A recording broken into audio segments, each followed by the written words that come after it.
Gather around the table, everybody. It's time for another multi-hour event on the MI6 Sports Network as we wrap up our coverage for the week. And also, folks, get ready to go on a bit of a break finally after a very long stretch of work here on the MI6 Sports Network. With that, though, folks, it is the 2020 MI6 Sports Network Thanksgiving Special. Again, it's going to be, folks, a multi-hour event, joined as usual tonight on this special Sunday program by John Mathis, Trevor Williams, and John Alcorn. Joining us here tonight, yours truly, Cal McClurg, from the home studio in San Diego. We'll have, as usual, folks, plenty more of our MI6 family joining us throughout the course of our program as, again, we look to make this into a multi-hour event over the course of this Sunday night.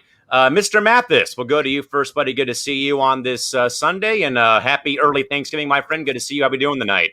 Hey, happy early Thanksgiving, everyone. I'm doing good. How you guys doing? I'm just relaxing, watching this football game. Just kicking back in my personal recliner. John's got the best seat in the house for tonight's program. Also, folks, joining us as well, our good buddy Trevor Williams, back home after his time at The Ohio State University. Trev, happy Thanksgiving, my friend. Good to see you. How are we doing tonight as well, man? I'm doing fantastic. I came home Friday, nice 7-hour drive, through Ohio to get to Pennsylvania. So it's been a great journey. I'm preparing for my finals for the next 2 weeks. So it's going to be a blitz to the finish. But once I'm done, life will be amazing. And I just can't wait for Thanksgiving so I can get a nice turkey leg and just be like a Viking and just eat it and just go num, num, num, num. Skull, skull, skull. With that in mind, we also, folks, welcome our good buddy John Alcorn joining us from deep in the heart of Texas. John as well, buddy. Happy early Thanksgiving, my friend. Good to see you. How we doing? Doing good. Finally, Broncos have a win. Well, Tua got exposed, even though Tua's not a great quarterback, but it's great to have here. It's been great to know y'all the past couple months, and a lot of great football. Of course, the Packers lose, so it's always a good day. The Vikings lose, so it's a good day, and it's a good day all around. Hopefully, the Chiefs lose, but again, it's the AFC West. Yeah, kind of give us a bit of something to look forward to as, in fact, time goes on. We also, folks, welcome in our other MI6 co-host, our buddy Isaiah Leung from the Garage Studios up there in Fremont, California. Isaiah, you're skipping over a holiday, buddy, but it's good to see you, though. Happy early Thanksgiving, Mr. Leung. And how are things going here tonight? Sadly, Isaiah, you're on mute. We can't hear you.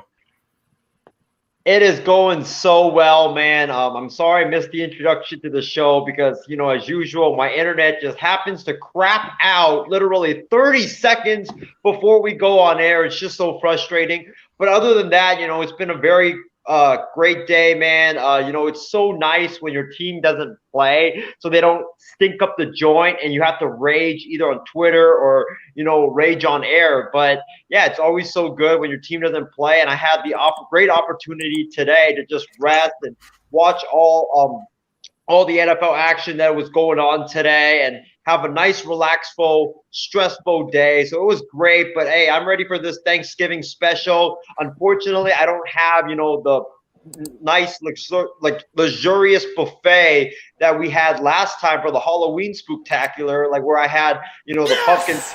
Yes! Yes!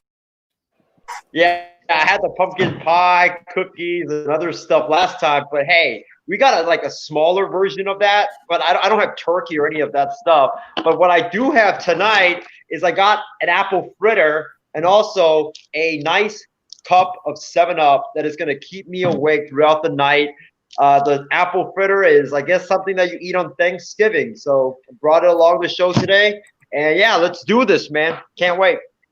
With that, again, folks, as a reminder, it is going to be a lengthy program. As we have said, that we'll be having some more of our fellow MI6 hosts popping in and out throughout the course of the event tonight.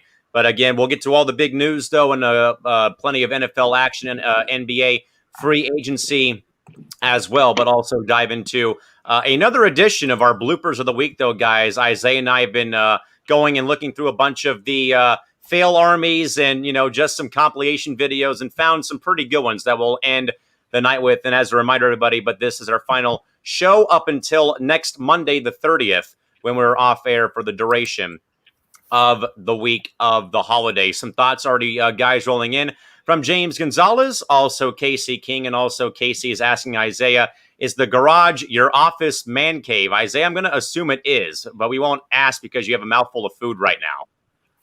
Yeah, it is. I got my table over here. I got my mic as well in front of me. I got a TV set up at the wall where I can watch whatever is going on in the sports world. Right now, I got the Chiefs Raiders game, really good game right now. So, yeah, pretty much the garage has turned into my man cave.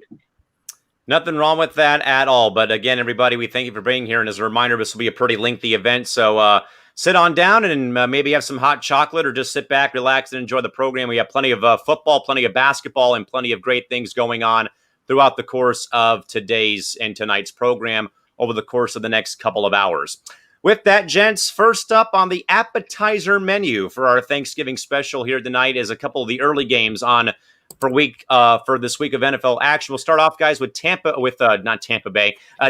and Baltimore taking on each other today from M&T Bank Stadium. Derrick Henry ends this ball game, fellas, with a very nice, lengthy touchdown run as Tennessee knocks off Baltimore 30-24, but Titans in overtime winning this game. And more so, Mr. Mathis, I think a lot of us probably thought, though, that maybe, just maybe, that the Ravens may have overlooked this game because they have the primetime game coming up on Thanksgiving Day against Pittsburgh, who again won today, trying to keep pace with the Steelers right now in the AFC North division, and may have just in a way overlooked Tannehill, Derrick Henry, and this Titans ball club today. They end up losing this ball game in overtime 30-24, as mentioned, where we had seen once again maybe another defensive lap. But also, like I have said, though, in the past, though, Mr. Mathis, for me, it has been when the Ravens play a very good team or a team at their level, maybe a bit better, they seem to crumple under that pressure. KC, Pittsburgh, New England, even for that matter this year with Tennessee, who's really improved, I think. John, give us your thoughts on this game as you see Lamar Jackson, the Ravens, stub their toe at home. And as mentioned, John, maybe, though, just maybe, overlooking the team in front of them and looking into Thursday night's game versus Pittsburgh at Heinz Field. How can you overlook the Tennessee Titans? Have you seen what they've been able to do all year? And when you watch the highlights from this game, Baltimore clearly had no answer for Derrick Henry. He had an outstanding game today. They couldn't stop him. He was, running all over the Baltimore Ravens defense. He was running all over him. He was, having his way, finding the end zone, using his speed, using his agility to pretty much discombobulate that Baltimore Ravens defense. At times, the defense, when you look at the highlights, at times the defense looked confused, looked, lackadaisical. They couldn't figure things out. They couldn't solve Derrick Henry. It's just that simple. And yes, you can say that Baltimore, in a way, did overlook this Titans team. But you know what? That's a huge mistake. You can't overlook how good this Tennessee Titans team is. Tennessee Titans is one of the most improved teams in the NFL. You can go back and look at games from previous weeks and see what they've been able to accomplish this season alone. You have Tannehill, who I think has revitalized his career since he's gotten to Tennessee. He's a much improved quarterback. Then you got Derrick Henry. He looks like a madman out there, just running the football consistently. And then you got other playmakers on that team. And a lot of credit goes to Mike Vrabel too. What he's been able to accomplish as the head coach there. You're talking about a Super Bowl winner, and he's able to take the principles that he learned from Bill Belichick and apply it to that team that he now coaches in Tennessee. So I think that plays a huge role in all of this as well. The Tennessee Titans are a team to be reckoned with. You cannot overlook what this team can do. This is the kind of team that can end up in the Super Bowl with all the weapons that they have. And their offensive pieces that they have, they can really make a run, a deep run. And remember, they got to the AFC championship game a year ago, fell short. So they have that. They have a lot of experience, and they can really go the distance this year if people don't take them seriously. Trevor, I think that more so it's two key cogs or factors in my mind for Baltimore struggling in this game and losing nonetheless in OT to Tennessee. For one, like I've said, though, maybe probably not, though, that they would say, though, but in my mind, overlooking a opponent because of a bigger game in their mind coming up inside their division on Thursday. But at the same time, anytime it seems to me, though, throughout Lamar Jackson's time playing in Baltimore, whenever he's had to play a team either at the same level as Baltimore, maybe a bit better, for examples, again, New England in the past, Kansas City, Pittsburgh, and even today, Tennessee, something mentally gets into his head in regards to, can I beat these guys? Can we beat these guys? And that they start making, self-inflicted mistakes of interceptions, fumbles, and stuff like that. And also, more so today, the defense not able to tackle Derrick Henry at the final play of the game with, of course, him running in for the touchdown to end the game in overtime. But Trevor, what do you probably see, though, with Baltimore with this week, as mentioned, with them losing today, but also having to face the Steelers on Thanksgiving evening as well? I think this really puts them in a bad position. I know the AFC North is very competitive this year, and like all the top three teams besides the Bengals, everything else is like stacked up. You have to go nearly perfect for the remainder of your games to at least either win the division or clinch a wild card spot. At this rate, Steelers are going to clinch this division. There's not too many tough road games that they have left or any tough opponents at the tail end of their season. So Steelers could probably lose one or two games here and there to rest Big Ben for the playoffs. So we could see that happening. But the Ravens have to be able to continue to win, because if they don't, the Browns have been stellar this year. 7-3. I understand some of their opponents may not be the best, but like they beat a healthy Cowboys team before that team started to fall apart and looking god awful at that point. But, you can't take away that win from the Browns in that sense. But the Browns kept proving themselves today that, hey, they're a playoff caliber team and they're going to try to make a push. But it's going to boil down to if Lamar Jackson can bring this team together and make sure that they can bounce back and don't lose to the Steelers. Because once they lose, it kind of dampers their playoff hopes and kind of eliminates Lamar Jackson from the playoff picture. But who knows? They could win out and slip into that extra wild card spot, and we could have three teams from the AFC North in the playoffs. But we have to wait and see. Definitely wait and see for sure. And with that, John Alcorn, over to you, man. Obviously, Baltimore, probably not the best time to start falling apart at the seams, my friend. As we already have said, though, a couple of bad losses to New England last week on the road, and I know the weather was very miserable, John. But with that in mind, though, like I've said, though, is that to me, it seems like whenever the Ravens have had to play a team at their level, maybe a bit better than them, that they crumple under that pressure and something mental gets in the head of Lamar Jackson. And I think it's kind of been that way in the postseason recently, but also in some very key regular season games where I think we kind of build these matchups to be super nice or, super great games to watch, and they end up becoming either laughers or snorefest, or the Ravens just can't find a way to beat that team on the other side of the sidelines. But more so, John, give us your thoughts on this ball game. And also, do you agree, though, that perhaps, though, that the Ravens may have perhaps overlooked Tennessee and looked ahead to Thursday's game versus Pittsburgh on the road?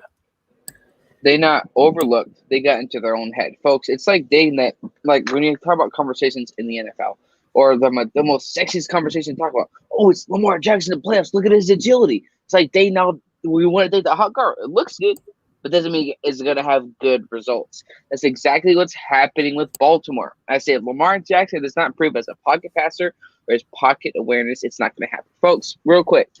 Lamar Jackson against, let's just say, 3 to 4 playoff teams. I'll give the Colts the benefit of the doubt. Barely 59 completion percentage, 4 TDs, 3 picks, 64 for 108. I mean, at some point, this is it. I think if the Browns make the playoffs, like Trevor was saying, there'll be a one and done. Not because their defense, not because of the running game, because Baker Mayfield as a passer, we see it this whole year, despite them winning. It's the defense and the running game. I'm not sure the defense and the running game in the playoffs is going to be enough for the Browns to move far. But if the Baltimore Ravens lose this week, was it Thanksgiving against the Steelers? Yes, correct. Their playoff hopes are pretty much almost dashed. How do you overlook Tennessee? This is between an adult and a child. Will you learn your lesson? You watch or do whatever you need to do. Oh, what could I do different? They didn't do that at all. Lamar Jackson is not I wouldn't say he's not a franchise quarterback, but they figured him out. I wouldn't say they overlooked, but defenses figure it out. This is the difference between high school and middle school or college in the NFL. They're going to figure you out. So get your head out of your ear, play like a quarterback, play like a team. You don't say, oh, what's the offense line? No. You had Lamar Jackson to the standard and the Ravens. Just because a team is the most sexiest to talk about doesn't mean it's going to result on the field execution in terms of wins and losses.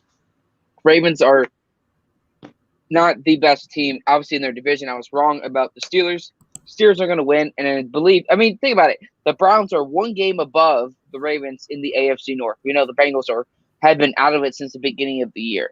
So if the Ravens lose this week on Thanksgiving, they could be almost two games behind the Browns here, folks. Not the Steelers, the Browns. The Browns continue to do what they're doing with the running game and the defense in the regular season. I'm not sure if Baltimore can keep this up, but like you said, Baltimore has not played a premier playoff team and has had success. Look at the Chiefs. Somehow people comparing Lamar Jackson and Patrick Mahomes, which is the stupidest comparison. Lamar Jackson, I believe, has a losing record against the Chiefs. Did terrible against the Steelers. And did terrible today. At some point, if they miss the playoffs or are one and done, we need to start questioning Lamar Jackson as a quarterback, not just for the Ravens, but in the entire NFL. Because if you can't improve once teams figure you out, you're not going to make it in the NFL much longer. Isaiah, I think John makes some very great points, though, in regards to, and I think it's very valid, though. I think a lot of us share the same things, or at least same viewpoints, that something mental just does not seem to go right or click right when Lamar Jackson and the Ravens have to face a team that is equally as good, if not better than them. For example, as John listed with, again, they lose on Thursday. They're 2 games behind Cleveland for second place in the AFC North division. And in a way, though, it's the wrong time, I'd say, as well as I also mentioned, it's the wrong time for a ball club like Baltimore with that talent on offense in regards to, mainly with Lamar Jackson, and of course, the running game, to start losing games at what seems to be the worst possible time right now with, again, the Browns right on the heels of the Ravens. But more so, Isaiah, your thoughts as Tennessee wins in overtime 30-24 on the road against the Ravens in Baltimore today. Callan, I got to disagree with you. I don't believe that the Baltimore Ravens overlooked the Tennessee Titans. I just think that the Tennessee Titans are a better team than the Baltimore Ravens. I never believed in Lamar Jackson. I know the Baltimore Ravens have a great defense. They have a great running game. But as I've been saying multiple times on various programs here on the network, if you cannot pass the ball in the NFL, you're not going to be able to go far into the playoffs. And Lamar Jackson is a guy, he's a fantastic runner, but he's a terrible passer as a quarterback. He kind of reminds me to what Colin Kaepernick was with the San Francisco 49ers. Like, they both were phenomenal runners as quarterbacks, but Kaepernick, the reason why he flamed out wasn't because of the protests. It was because he couldn't read a defense and he couldn't pass the football adequately. And that's the same problem that the Ravens are having with Lamar Jackson. The Baltimore Ravens, the last couple of weeks, if you guys have been following the Ravens games and look at their stats, there is one trend that sticks out. The running game has been non-existent in the last few weeks, and that has been the case ever since their very talented left tackle Ronnie Stanley went out. Ronnie Stanley was a big part of the Baltimore Ravens offensive line, and he was an integral part in blocking for Mark Ingram, blocking for Lamar Jackson. Well, he's out now. You don't have a suitable left tackle out there. And now that these teams, they're just like stacking the box. They're making Lamar Jackson throw the football, and he's showing that he cannot throw the football if Mark Andrews, his top tight end, is getting double teamed all the time. Like, that's what is the Ravens' problem. Lamar Jackson, without the running game being effective, without Lamar being able to, scramble with his legs, and if Mark Andrews, gets the bulk of the attention on defense, then you're going to have problems because Lamar can't throw to his receivers. They just don't have playmakers on the outside. Alcorn, we'll go back over to you. I think you wanted to respond to a point Isaiah brought up during his take.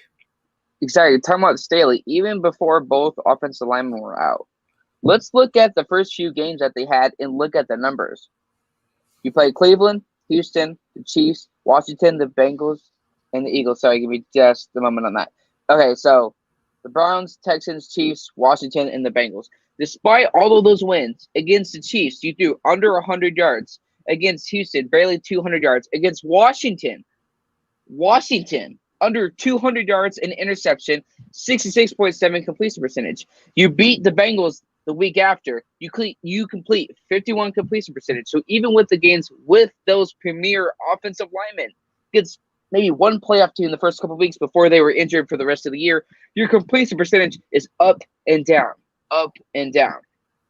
So it's not just all of a sudden Ronnie Stanley's out and, oh my gosh, his completion percentage is up and down.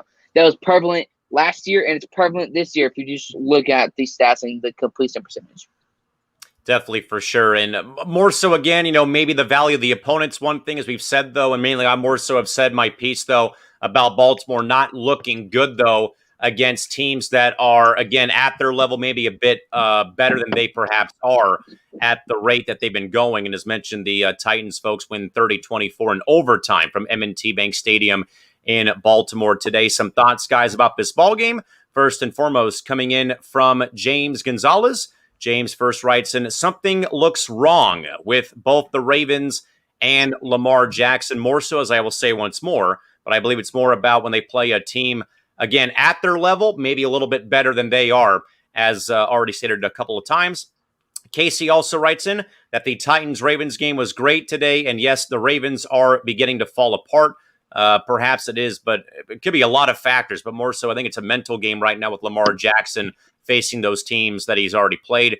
Casey also says that Tennessee is a good team, could be a dark horse in the postseason this year, perhaps. Again, it looks to be a pretty, right now, a wide open spot right now for the bottom half of the AFC right now at this rate. And also James writes in, Derrick Henry saving his best for last in the fourth quarter and overtime. Again, he has the game-winning touchdown for the Titans over the Ravens today. John, Mathis, we'll go back over to you. More than anything, I think it's like what John said. I think it's the fact that defenses have figured out Lamar Jackson is why he is struggling this year.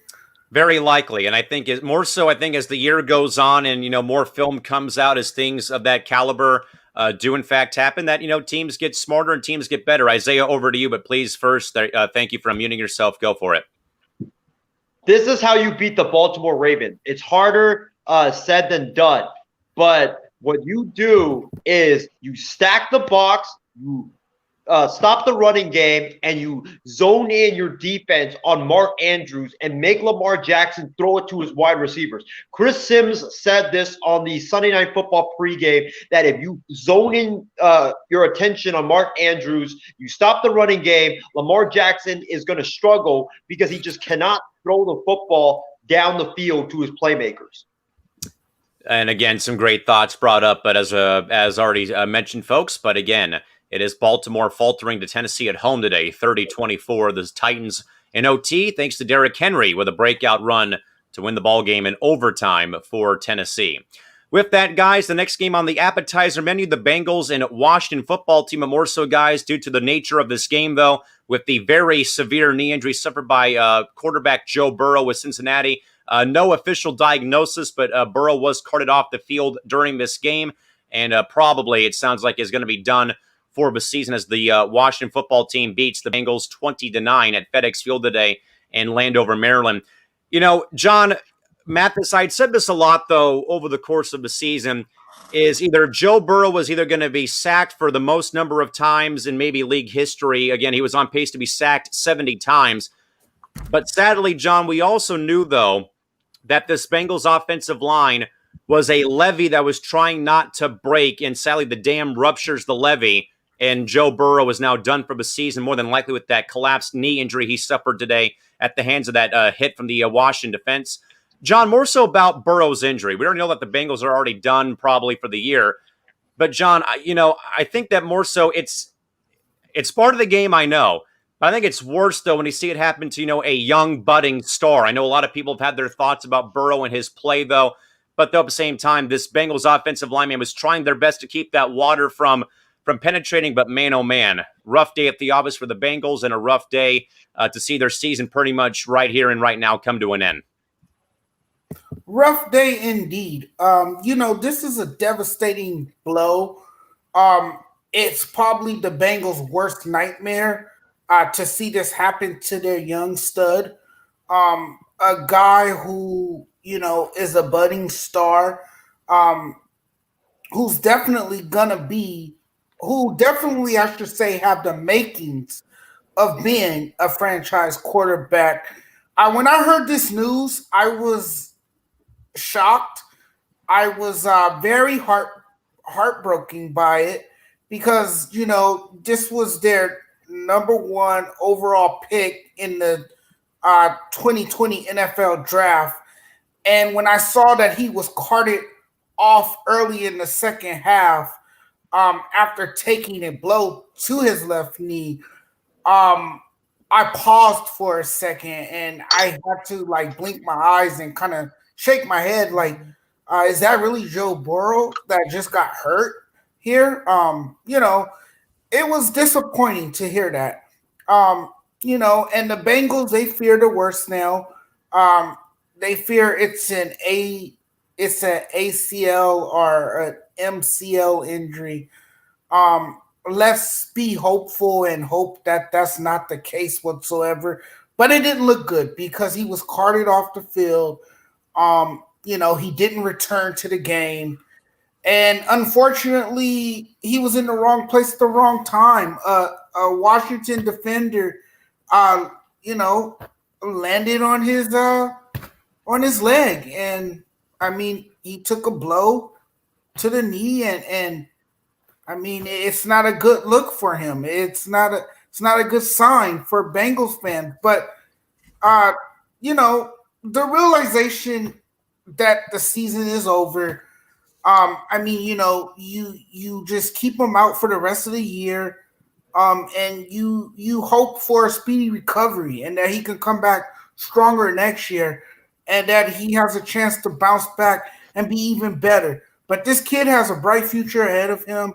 I'm confident that he will, be healthy someday and be able to, fulfill his role as the Bengals starting quarterback. But this injury, you hate to see it for any player. Football, as we all know, is a very violent sport.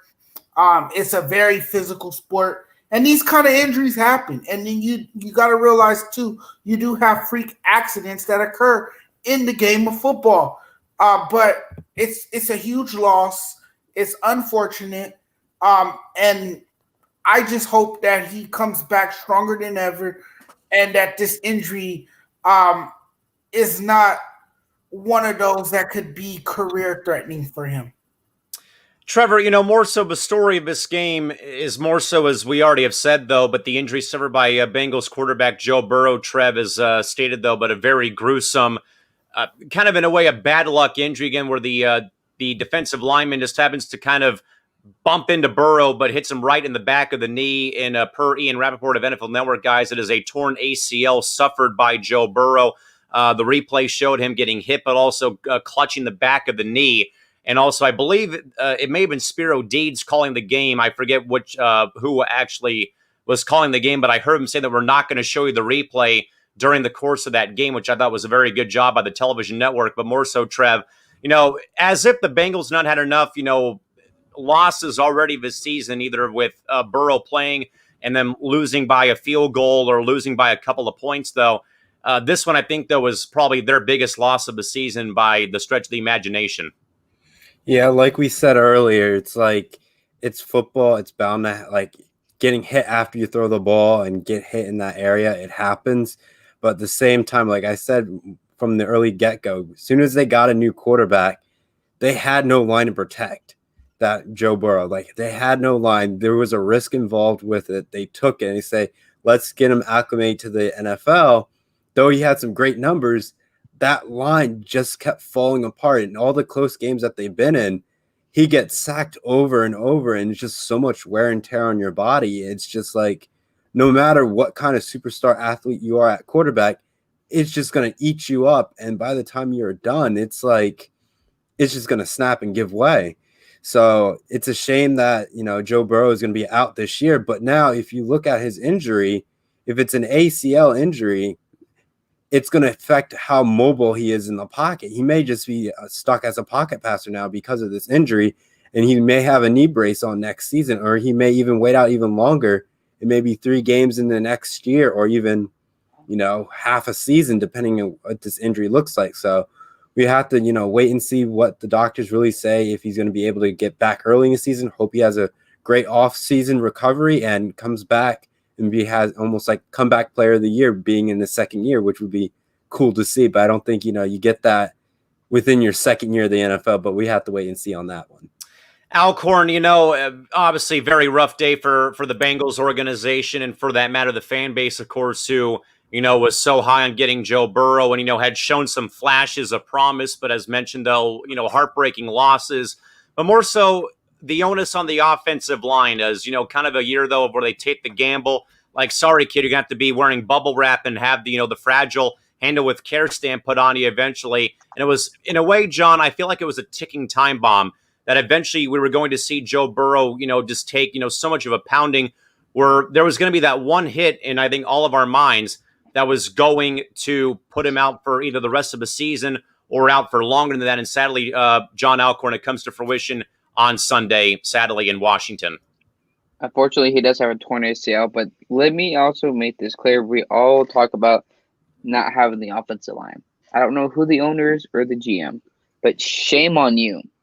This happened even before Joe Burrow not putting the offensive lineman. Let's say 3.5 years ago, your best offensive lineman, he was older, you traded him to the Rams. So for multiple years at a time, you don't have the offensive line. I know you got to get acclimated to the NFL, but what do you expect? Without an offensive line, it does not matter. I'm trying not to yell at this, but this drives me nuts. We see this time and time again. A torn ACL, let's say at best, you come back in a year or two at 100% at best. Again, I don't know anything about medical stuff. This is the bust for him. I'm not saying don't. I was telling Cross Department, I'm not saying don't play for the Bengals, but beware. They're not going to put the tools around you to succeed when it comes around the offensive line. We know that. When a quarterback gets hit time and time again, in the future or the potential of the quarterback coming out of the draft is high. And we look at it with Carr. Again, I'm not comparing Carr from 2002 to Burrow, but the offensive line, it's the same type of situation here. Well, it's like going to a job right now. Let's say work at wherever y'all work, and you have to do A, B, and C, but your boss gives you like Z, W, Y, and you're not given the tools for you to succeed. Then it makes you look worse than what you actually are. The owner is a joke. The GM is a joke, and y'all should be ashamed. You have a great future quarterback. Multiple 300-plus yards games this year. You tied early on in the season against the Philadelphia Eagles. At that time, we were considered a playoff team because in the NFC least, whatever. You had a future quarterback, and there's a chance maybe he may not even be the same. Shame on you, organization, for not putting the tools around, not just him, and Don and quarterbacks before. Y'all are disgusting, and shame on you. Joe Burrow is a very talented quarterback, and I just don't understand. I mean, this is the Bengals owner. He's not going to change his habits overnight. Wasn't going to change it 10 years ago. He's not going to change it now. But shame on you, the owner of the Cincinnati Bengals. You are a joke. Alcorn, to clarify, it's like a Bears situation. The owner, president, and GM is Mike Brown, who I'm going to guess is a long relative of the late, great Paul Brown, who founded the Bengals, and it's still owned by the Brown family. So like the Bears, they're both cheap organizations that don't put forth their best foot forth when it comes to making moves for their roster. Right. It drives me nuts because we're going to see this time and time again. In 4 or 5 years, you can see him drafting another quarterback. But I don't want to hear, oh, Joe Burrow's a bust or this and that. They didn't put the offensive line around him now, And I don't think they're going to do that 3 to 4 years from now. And they're practically doing themselves like a kid or shooting stuff in the foot. I wonder why my foot hurts. Well, what do you think, Sherlock? No kidding. I agree. Isaiah, Isaiah, as we bring you back on, sadly, man, I think it's a, sad day, of course, for Bengal fans, the Bengal organization, but I think more so for any football fans out there that wanted to see, that want to see the young kids succeed in his first year, their first time playing in the pros. And sadly, we saw Chase Young kind of give him a shot earlier in the game, throughout the course of this game, first part of it. But more so, again, I think it's sadly, just a bad luck play. You see the Washington player kind of get tackled into Joe, and then he hits him right on the knee, and you see the knee collapse, give way. Then you see Joe clutch the back of the knee, and then obviously is carted off. And per the reports, again, everyone from Ian Rappaport of NFL Network, it is a ACL tear reported by Ian Rappaport today. But Isaiah, overall thoughts more so on Burrow's injury and what this might in fact mean, though, for the Bengals long term? Well, first of all, I want to say, I want to wish Joe Burrow nothing but the best and a speedy recovery. He was very, very good in his rookie year. I was one of the people on that Joe Burrow is a fraud and he's going to be a bust train. But hey, I got to say, Joe Burrow proved me wrong, man. He's going to be a great quarterback for years to come. And it's really unfortunate that this injury happened today. I don't want to speak ill of Joe Burrow's injury, but to be honest, I thought that he honestly, with how pathetic and bad the Bengals offensive line was, I was surprised that he wasn't injured earlier in the season because this guy was taking vicious hits after vicious hits after vicious hits. Did you guys see that shot that he took from Chase Young? I thought he broke multiple ribs after taking that shot. That shot was just outright vicious. So the Bengals are pathetic. Joe Burrow, I wouldn't have played him this season. I would have sat him out this season and hopefully get him a good offensive line, and then you throw him in there. But then they decide to throw him in there with a terrible offensive line, and then this happens. It's just a shame, man. Like you, John, and everybody else on this panel have said, this was a freak injury, but the Bengals are just pathetic, man. They need Mike Brown, I know he probably won't do it, but he's got to start spending money because you have a superstar quarterback right now at your disposal, and if you don't spend money to put the offensive line around him, to put weapons around him, the guy is going to look like a bust. And as John Alcorn mentioned, you're probably going to be drafting a new quarterback in 5 years because you didn't put weapons around him. It's pathetic. I'm so sick of this. If the Bengals had an adequate offensive line, Joe Burrow would have been fine. I feel so bad for the kid, and I just wish him nothing but a speedy recovery. I agree. And as I already had mentioned, though, it was a levee trying to hold all this dam water for majority of the season, into week 11, week 12, pretty much. And sadly, the levee breaks and Burrow is sadly lost for the season for the Cincinnati Bengals. Some thoughts, guys, about the Bengals and more so Joe Burrow's injury. First from James Gonzalez. I feel bad for Burrow. Hope he comes back better than ever. More talent and protection on the Bengals in the future for Burrow to work with. Again, we all can hope that would hopefully happen. Casey also writes in that he misses Spiro Deeds calling Laker games on radio in Southern California, but also he says the Bengals are cursed. They certainly seem to be, sadly. And also he says that Mike Brown, the Bengals owner, is a joke.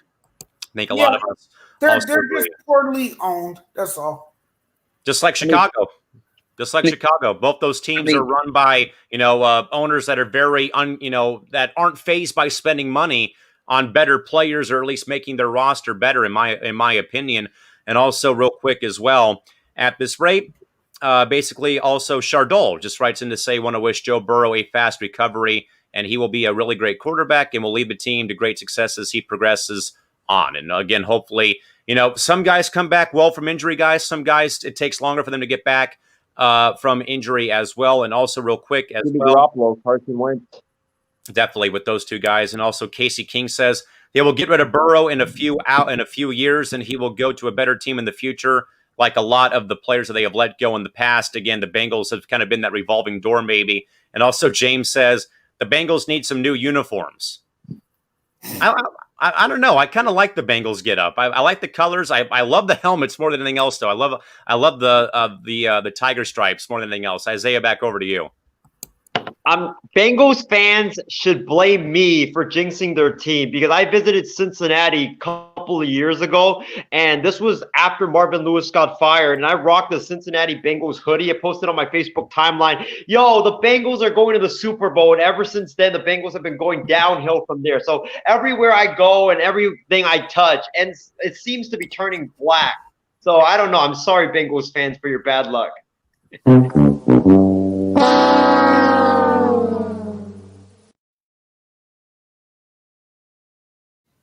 And now I know why the Padres lost to the Dodgers in the NLDS, Mr. Leung. Thank you very much for costing me my hopes and dreams of finally winning a World Series for the first time in club history. But again, folks, the Bengals falter, lose their starting quarterback, and also lose the game, though, as well, 20-9. Washington wins over the Bengals and somehow are in a three-way tie for first place in the NFC East division here on this Sunday.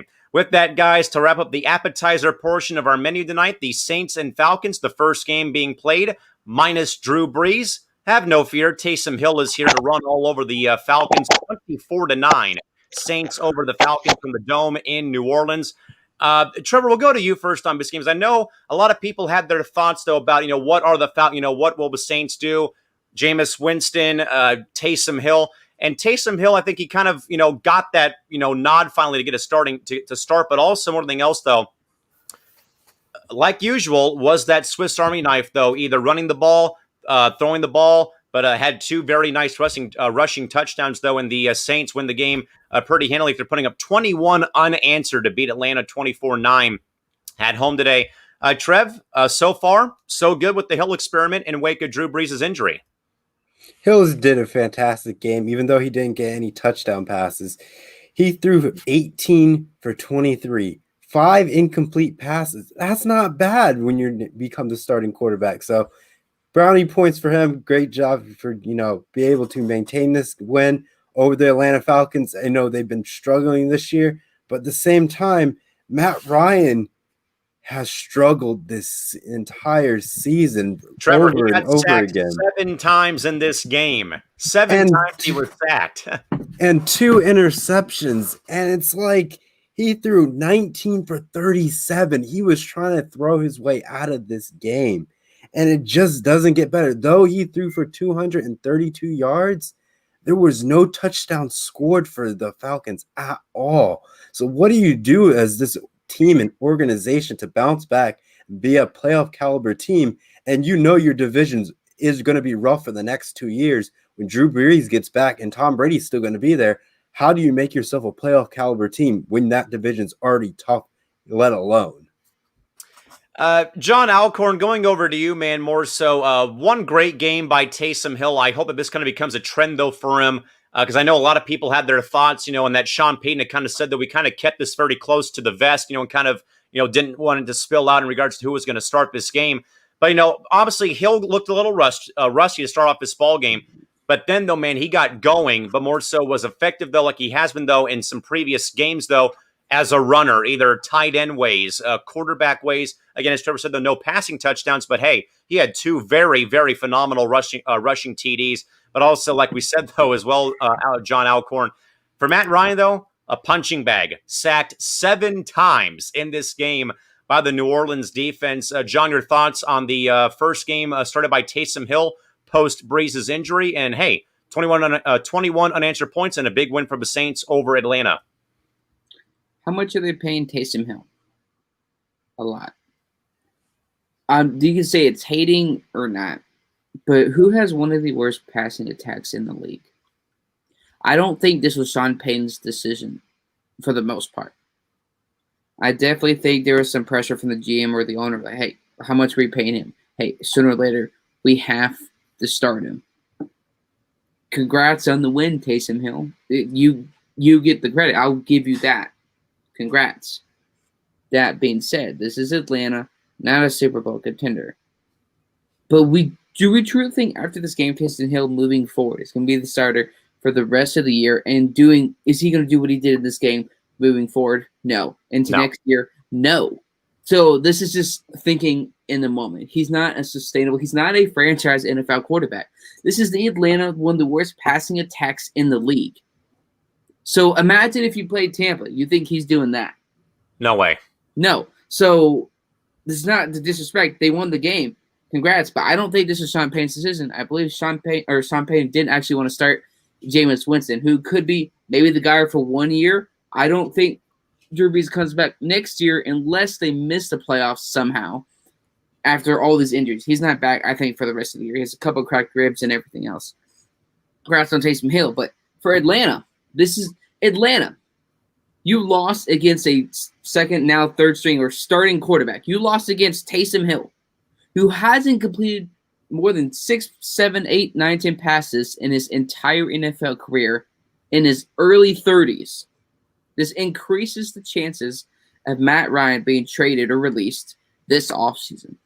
This gives more ammo to Julio Jones staying there next year. Matt Ryan's gone now. Well, I mean, obviously, we've known that the past couple of weeks. But this definitely cements it. Matt Ryan is done in Atlanta. You get outplayed by a guy who's not even considered a franchise quarterback. Outplays you. We know what Matt Ryan's about. Matt Ryan isn't about anything. We know what they've done the past since these 28-3 Super Bowl dump. Missed the playoffs. Miss. This isn't a surprise. Atlanta lost. We know what Atlanta can't do. We know. I appreciate they didn't have a head coach or they still haven't fired Dan Quinn. This is great for the Saints, but moving forward, this is not going to be sustainable for him being the starting quarterback. And I sure hope they don't keep him to be the starting quarterback. Because you think Taysom Hill is going to compete for Tom Brady in the playoffs or for the division? No, that is just ridiculous. John Mathis, over to you, man. You know, of course, maybe a bit of a quarterback controversy brewing in New Orleans with, again, Drew Brees on the shelf for the foreseeable future. Per reports I had heard earlier on Sunday, fellas, there may have been a report of maybe some more fractured ribs had come up, though, in a recent MRI done on Drew Brees. And again, his health becomes of paramount proportions. But more, again, John, more so the, Winston Hill, who's it going to be, though? And again, Taysom Hill does this. Again, I know it was against Atlanta, though, but more so, man. I think, though, at least for this week, the Saints can kind of breathe a sigh of relief, though, that they get the win, though, and kind of keep, Tampa Bay at bay for right now with them playing the Rams on Monday. But, Mr. Mavis, your thoughts, though, on the victory done by the Saints and, again, by Taysom Hill. And, again, they put up 21 unanswered points after trailing 9-3 earlier in this game. Here's a fun fact for you all. Sean Payton is now 6-0 with backups the last 2 seasons. That's pretty impressive to me. That's just a fun fact that I wanted to throw out there. But as far as the game goes, Taysom Hill was exciting. Now, he's one of the more exciting backup quarterbacks in the National Football League. He had a great game. He passed for 233 yards, with 51 rushing yards and 2 rushing touchdowns. He's magical with his feet. He's, shown great athleticism. He's shown flashes of speed, agility. We know what he can do with his feet. The question is this sustainable? They didn't play a very good Falcons team. They played against a team that's not even going to contend for a Super Bowl. That's not going to contend most likely for the playoffs. They're pretty much done. Mathematically, we can say that the Falcons are done. There's no chance that they're surviving this season. Matt Ryan's days are numbered in Atlanta. I think he's done. I think he's a has-been. I don't see him returning next season. I think this team is going to be blown up, and the Falcons are going to have to figure out where to go next as far as quarterbacks and everything, because Matt Ryan's days are just done. He's done. He's done in a Falcons uniform. You were sacked 7 times. You've been making too many mistakes with the football. And part of the reason your team's in the position that it's in is because of your miscues and your mental lapses that continues to paralyze this Falcons team. I mean, it's a joke. You did, like John said, you got outplayed by a second string quarterback, a backup quarterback. Is there a quarterback controversy in New Orleans? Sure there is, because you have Jameson Winston on your team, probably the best, worst quarterback in the NFL when he's consistent and when he's producing for you. Because we've seen the guy throw 30-plus touchdown passes, but at the same time, we've seen him throw 30-plus interceptions as well. So you're either going to get a consistent Jameson Winston or you're going to get an inconsistent Jameson Winston. You don't know which Jameson Winston is going to show up. You know, Sean Payton is probably more comfortable with Taysom Hill because he knows what he has in Taysom Hill, because Taysom Hill is getting paid and he's been around the franchise for much longer than what Jameson Winston has been. Jameson Winston has just gotten to New Orleans. Remember, he was in Tampa Bay before he made his way to New Orleans. So, I mean, you know, Sean Payton has confidence in Taysom Hill. I feel at some point that Jameson Winston will get his, you know, chance to shine as well, and he will be named starting quarterback. I could see that happening in the future, particularly when the playoffs come, because he's more experienced. He's a seasoned quarterback. He's been around a long time. But I can also see Taysom Hill and Jameson Winston sharing the snaps. I can't see that happening as well. The Saints are going to run away with this division. The Falcons are done. Might as well just put them out of their misery.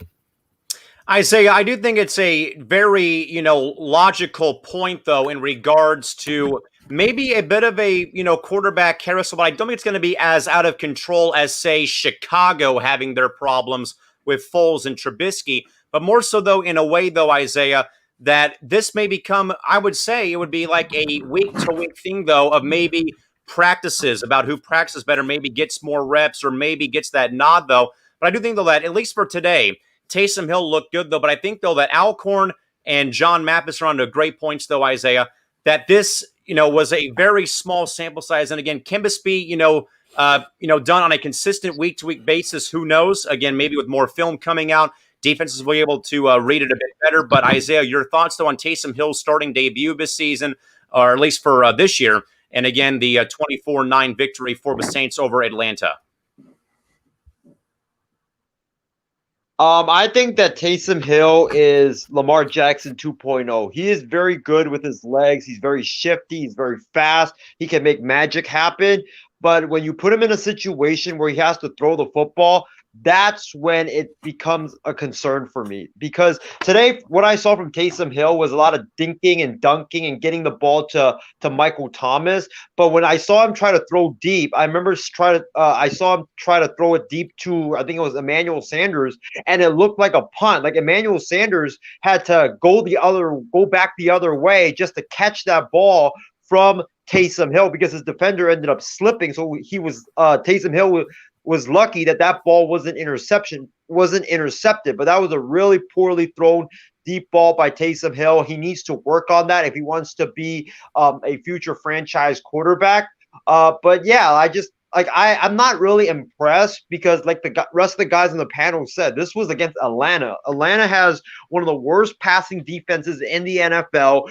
Their pass rush every single week is lackluster. Their secondary's banged up, and their secondary can't cover anybody as well. It's a good win, but I want to see Taysom Hill do this against a team like Green Bay or against Seattle, a team that is, elite, for me to John Alcorn, back over to you, bud. What do you got to add on to the point here?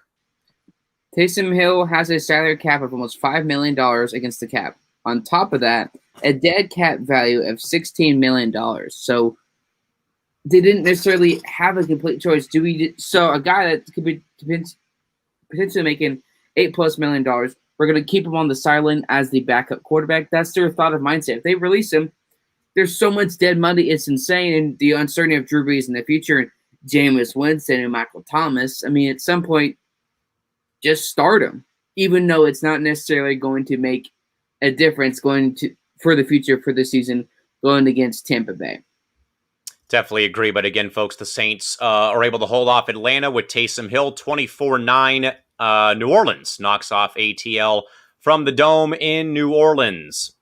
With that also, folks, in mind, a quick update. Going final, KC will knock off the Raiders 35-31 as Derek Carr is picked off by the Chiefs defense after Mahomes threw a strike to Travis Kelce to put the Chiefs back on top 35-31. And thanks to KC for that in-game update.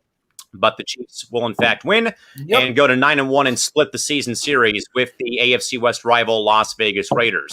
With that, though, guys, some thoughts, though, about the game between the Saints and the Falcons. Casey, I agree, buddy. The Falcons have just got to rebuild after the season concludes. Blow it all up. Just start from square one all over again and go from there. James Gonzalez, the Falcons come off a bye week, looking like they were still on the bye week. Ouch. Definitely think that's the case. Christy Wilson also says that Taysom Hill was very impressive.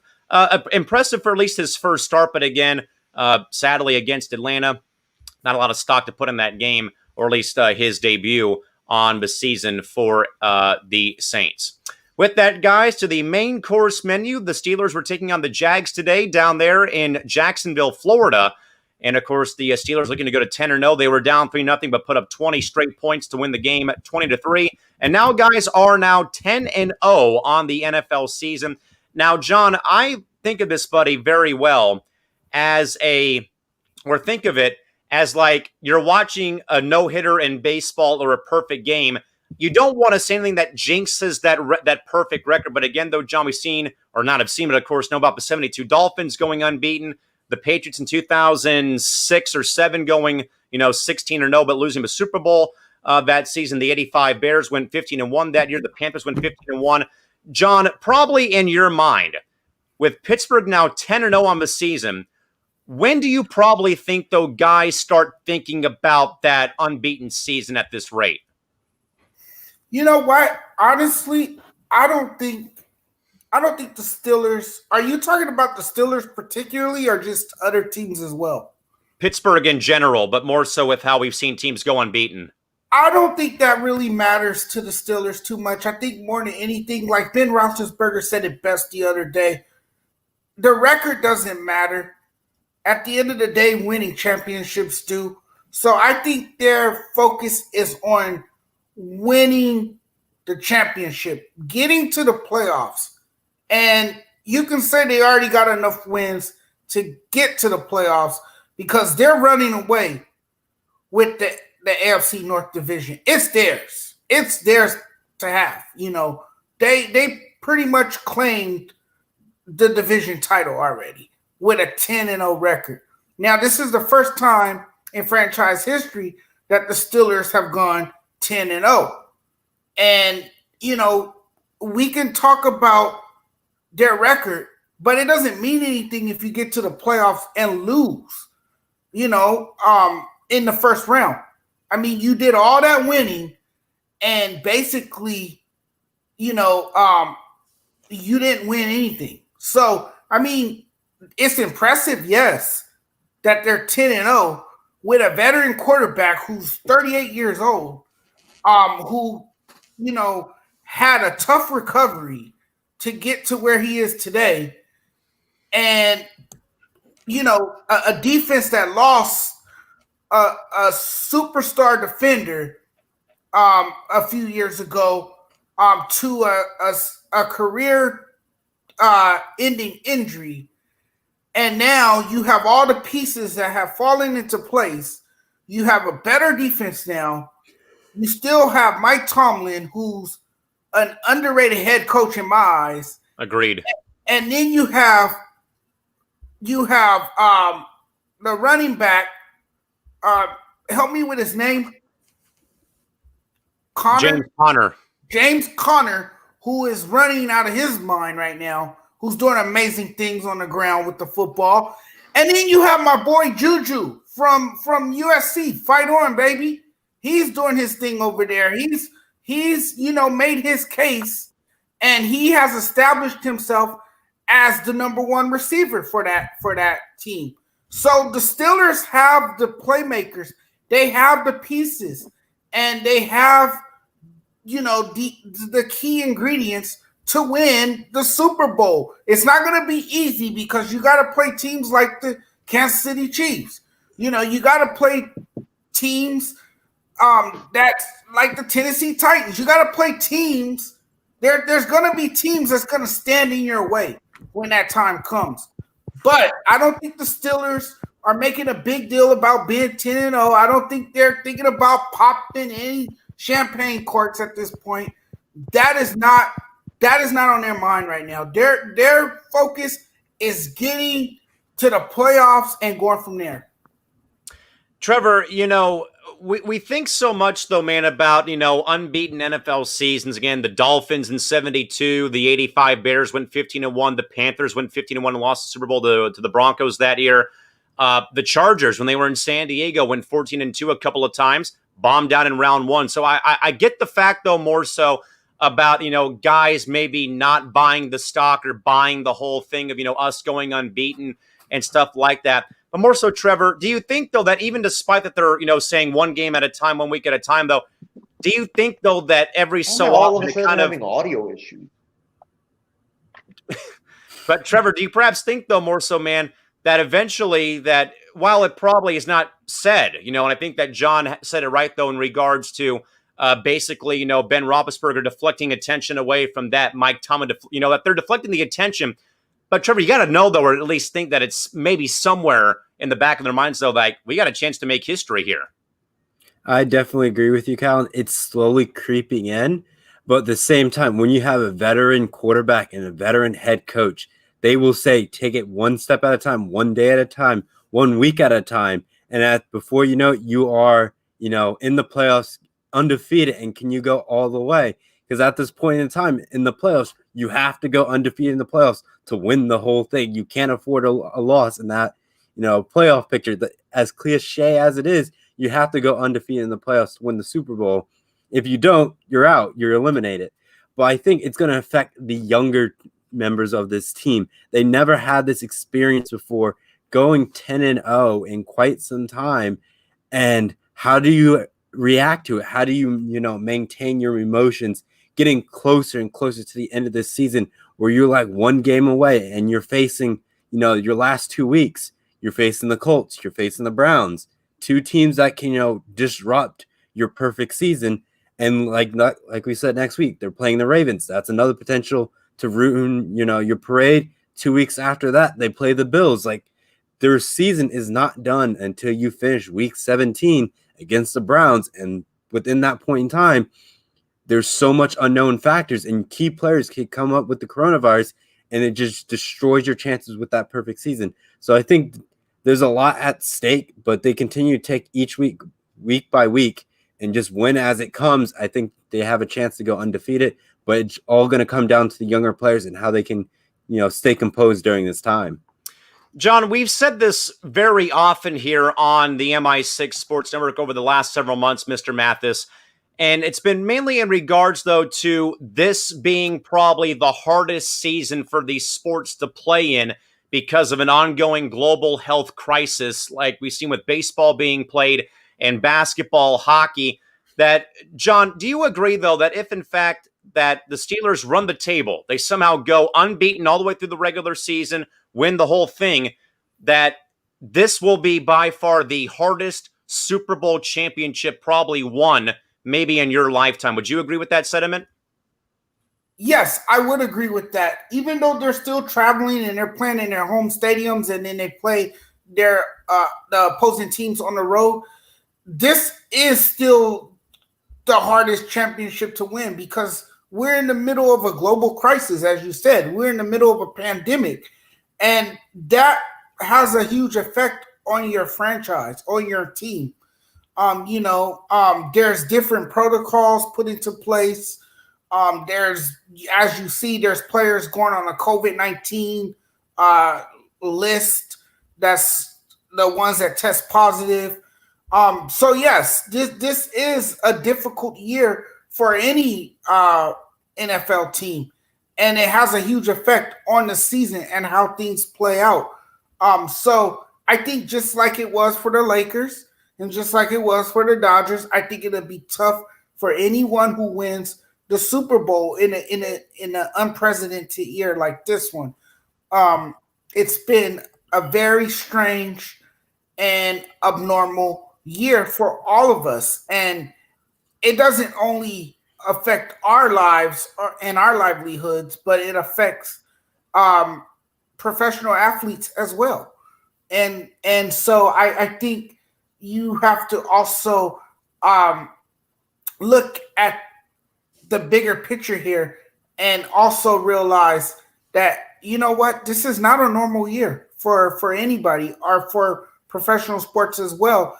And I think for any team that's in pursuit right now, um, it's a different feeling for just about anybody. Trevor, would you agree with that sentiment? I mean, we've talked about this so much with the World Series, the NBA Finals, the Stanley Cup playoffs, the MLS, Major League Soccer's playoffs are going on right now. That this has got to be the year, though. I know that people want to put asterisk and stuff like that next to these titles being won, though. But especially though, more so in a season like this with the NFL again, where we've only seen one perfect season by the 72 Dolphins that ran the table and won the whole thing. That if this does happen with Pittsburgh, it's by far the hardest Super Bowl probably won in most recent memory. Would you agree? I definitely agree, because think about it. Let's say, in a weird scenario, Ben Roethlisberger, Juju Smith both get COVID. Does that end the perfect season, or do they find out the courage to prolong this streak and be able to surpass Baltimore on that, Thursday night game on Thanksgiving night? Can they do it? That's the real question. It's like, can your players stay healthy, not get the virus, and not miss 2 weeks of the season with quarantine and then maybe another week to, get reacclimated? So it puts you 3 weeks out. But at the same time, can you bounce back when you lose key players? And if you're able to do this and go all the way to the Super Bowl and win it, you're by all means, you're probably one of the best teams to ever win a Super Bowl based on the circumstances that you had to overcome versus injury. Though injury still exists, you're adding another factor, another element that can just wreck an entire season and makes it a lot more challenging to just manage a game and manage, player overall, and as well as, keeping players healthy with potential injury risk and COVID risk. So if you win the entire thing, going with the perfect season is probably the best season you can ever ask for. Absolutely, for sure. With that, guys, some thoughts about the Steelers. Christy Wilson says that it was the 07 Pats that went all the way to the Super Bowl unbeaten and lost to the Giants. Of course, David Tyree and the helmet catch being the one big play in that game. James Gonzalez, the Steelers should have the Mamba mentality, and even after a win, should be saying to themselves, job's not done yet. I think and that's more so to John and Trevor's point, though, of, again, a very veteran-led group of guys. Ben Roethlisberger, Juju Smith-Schuster, mainly being those two guys. Casey King, Steelers looking like the best team or the team to be in the AFC East. Tomlin, definitely a good coach. They are a very well-run organization. Christy does agree, though, about the pressure, though, guys. I'm sure the Steelers will feel the pressure of going unbeaten at some point this season. And also, James says, shout out Mike Tomlin. Gets criticized and fired after every season by those stupid, privileged Steelers fans who don't think before they speak. To John's point, again, of him being probably the most underrated head coach in the NFL. John, we'll go back over to you, buddy, with our next game here on the main course menu. Eagles and Browns from Cleveland today. The Browns are 7-3, John, as they knock off the woefully bad Eagles 22-10. Highlighted in this game by sacks of Carson Wentz, including a safety in this ball game for Cleveland, as they again improve the record to 7-3 and are right on the heels right now of the Baltimore Ravens. John, we know that we saw the Padres break a 14-year playoff drought earlier this year with their victory over St. Louis in the postseason for baseball. They break the playoff drought and also break their playoff losing streak too of 22 years and 14 years. But now, though, Mathis, we're looking, though, as well, John, at the longest NFL playoff drought of 18 years, perhaps, hopefully, coming to an end this year. And, John, it's looking better and better and better with every Cleveland win. But also, though, man, like I've said, though, Baker Mayfield, in my mind, plays a lot better without Odell Beckham Jr. And sadly, that of course, the injury sucks for OBJ, but it may have been the biggest blessing in disguise for this Cleveland offense. John, your thoughts on how the Browns have looked so far in winning their 7th game of the season as they knocked off the Eagles today at home 22-10? Well, the defense swallowed up the Eagles. The defense suffocated Carson Wentz, and that Eagles offense didn't allow them to do much. They couldn't really, get a feel for the game or anything like that. And the Browns just looked really impressive defensively. Yes, and to your point, Baker Mayfield does look like a more relaxed, a more calm, and a more productive quarterback in the absence of Odell Beckham Jr. What does this say about his productivity? It says a lot. Maybe he doesn't feel like he's pressured to look for Odell Beckham Jr. all the time. This allows him to be himself a little bit more, be the quarterback where he can find that open receiver and not so much just target the superstar on the team. So I think that's the difference there. The Browns, I don't know if we really know who they are yet. I think it's still a little too early to know who these Browns really, truly are. I don't think we have an identity for them just yet. It's hard to tell if this team is for real or not based on their schedule, but only time will tell who the Browns really are. I definitely agree, John, in regards to their identity. And Trevor, Cleveland, Trevor, Isaiah and I talked about this with Ryan Schreiner off air on Saturday night, Sunday morning, and I think I even said it, though, on the night shift on Saturday, was if there are two people on the MI6 host panel that you have to feel bad for, it's Ryan and me, because both of our cities are just absolutely terrible when our pro sports teams are playing. And, of course, the Browns been bad for a long time. The Indians, of course, bad. Better recently, of course, the Cavs won that first title in 2016. But, of course, Trev, if there's two people you have to feel bad for when it comes to sports on the panel, it's me and Ryan. But now, though, Trevor, you've seen the Padres. Now the Browns are getting close to breaking that very long 18-game or 18-year drought of not making the postseason.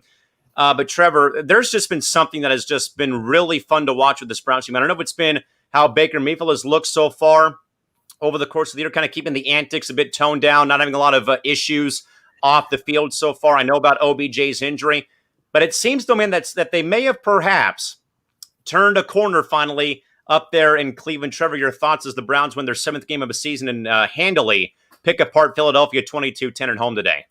Like I said early in the year, before we started the NFL season, remember my hot take that Baker Mayfield could win league MVP. I know I probably should still hold on to that, but at the same point in time, he's been leading the Browns through a fantastic season. Great way to turn around the franchise. And we even said at the beginning of the year, Baker Mayfield is in the hot seat on what he ends up doing. And at this point in time, he is taking care of business, putting himself in the best possible position to be in the playoffs. And all he has to do is win against the key crucial game. So like him getting blown out to Baltimore at in the beginning of the season didn't make like a too good of an appearance for him. But now if he gets a second opportunity with the Ravens, he's ready to duke it down and show him that, hey, Baker Mayfield's going to be able to be a playoff wildcard team. Though he may struggle in the wildcard game, he'll definitely put on a show, and it's going to be very entertaining. And I think the Browns could easily get 3 more games in and win it and be 10-6, depending on how everything else unfolds. Okay, so we think we have Isaiah back. This guy's been stuck for the last 20 minutes and with technical difficulties. Isaiah, we'll go over to you, though, more so about the Browns game here today. Again, the Browns win 22-10 over the Eagles at home. And again, James said it best, though, guys, another rainy and windy game in Cleveland. But again, Isaiah, the Browns have looked good. Again, minus a couple of, early season losses, though. But I think, though, you guys could probably call me crazy here. But I think that the turning point of their season was that sensational comeback victory on the road against the Bengals. And I know it was against the Bengals, guys, but they're behind by a lot. And Baker Mayfield just catches fire after that first interception he throws, and it's bang, bang, bang, bang, bang, touchdown, touchdown, touchdown, including that one to Donovan Peoples-Jones with 11 seconds left to win the game over the Bengals. And I think it was kind of like a telling story of their season. Yes, they've had their blowout losses or punches to the mouth, though, but they have bounced back beautifully in some of these games. And I think, Isaiah, that's, in my mind, the turning point for the Bengals season. But, Isaiah, your thoughts, though, about the Browns winning and also now 7-3 and getting kind of close to breaking that 18-year playoff drought.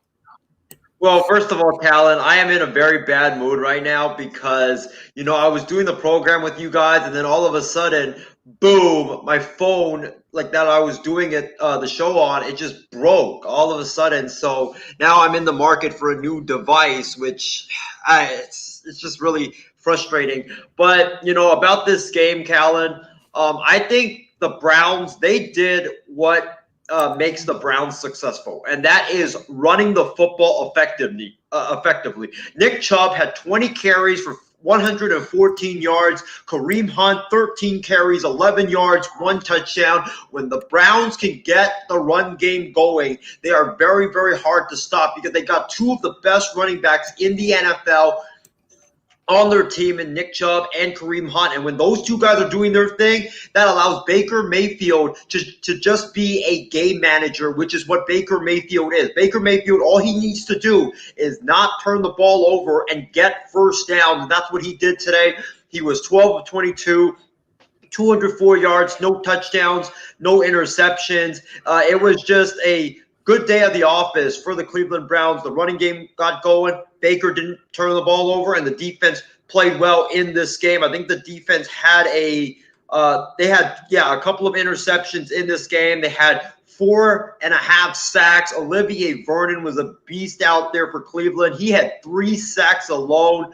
But yeah, the Browns, I believe they're on their way to making the playoffs and breaking that long playoff drought and making Ryan Schreiner, my good friend from Cleveland, very, very happy. And who knows, he might come on air after the Browns make the playoffs and pop a bottle of champagne on the show on Fan Response. You better bring some of that beer he was talking about as well, maybe. With that, guys, real quick, Isaiah probably broke his phone throwing it against the wall because the Chiefs won the game. Is that what happened, Isaiah? I don't know. Like, I was using it and then it just exploded. Like, it's one of those, those bloopers on YouTube that you guys watch, right? You're just using it and then boom, for some reason there was smoke that just started coming out. Like, it was a very, very scary scene. But Callum, before we move on, since we are on the main Wait. Can I ask a question? What kind of phone is this? It was a Motorola G6. You know that song, Like a G6? That's what my phone was. It was a Moto G6, and for some reason I put it like on my desk next to a bunch of papers that I had, and then all of a sudden he started seeing smoke coming out, and the audio just went down. I was like, nope, I'm not using it. Absolutely no way. But Callan, since we're on our main course right now, I've also moved on to the main course as well. Instead of having an apple fritter, we've got pumpkin muffins now. Look at this. Wait,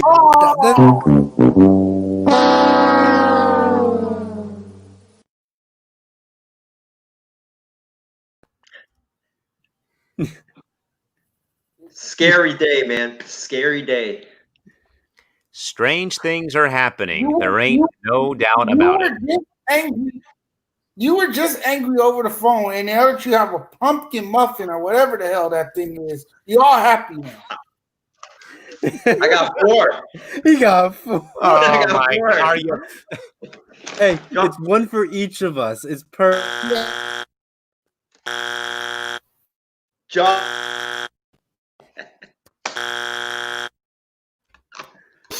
Oh my goodness! I'll mail them to you guys. Estimated arrival time By 8 then weeks. they'll It'll be be- here on Christmas morning. But then they'll be 2 or 3 days old. I don't want a 2 or 3 day old pumpkin muffin. Oh The goodness! bread will With be that, hard guys. by then. Some more thoughts, guys. James writes in, Browns fans been through some stuff and deserves a winner for sure. Casey writes in, Isaiah needs his own show on the cooking channel. No, we've heard some of his stories, Casey. You don't want to see this guy in the kitchen around a skillet, an oven, a stovetop, a George Foreman grill, the microwave. No, you don't want to see any of that. And also, Christy agrees. Isaiah and his food. Laughing face emoji, laughing face emoji. But again, folks, in that ball game, though, the Browns win 22-10 over Philadelphia. Last game, guys, for the main course of menu, the Pats and Texans. The Texans hold off New England 27-20 to at least somewhat keep their record looking okay despite their struggles this season. Trevor, really probably no surprise, though, but I think more so that this game, I think, again, just shows, though, that you need Tom Brady in the clutch to come through for you, and sadly, he ain't there and is not there for you. And again, we see the Pats lose, though, another close game, 27-20. Trevor, your thoughts as the Texans knock off New England on Sunday? Messed up my pick'ems. That's all. I'm very upset. I was getting so close being back of the king of the table, as my name is, in that, for our pigskin pick'ems. I'm very disappointed in the Patriots.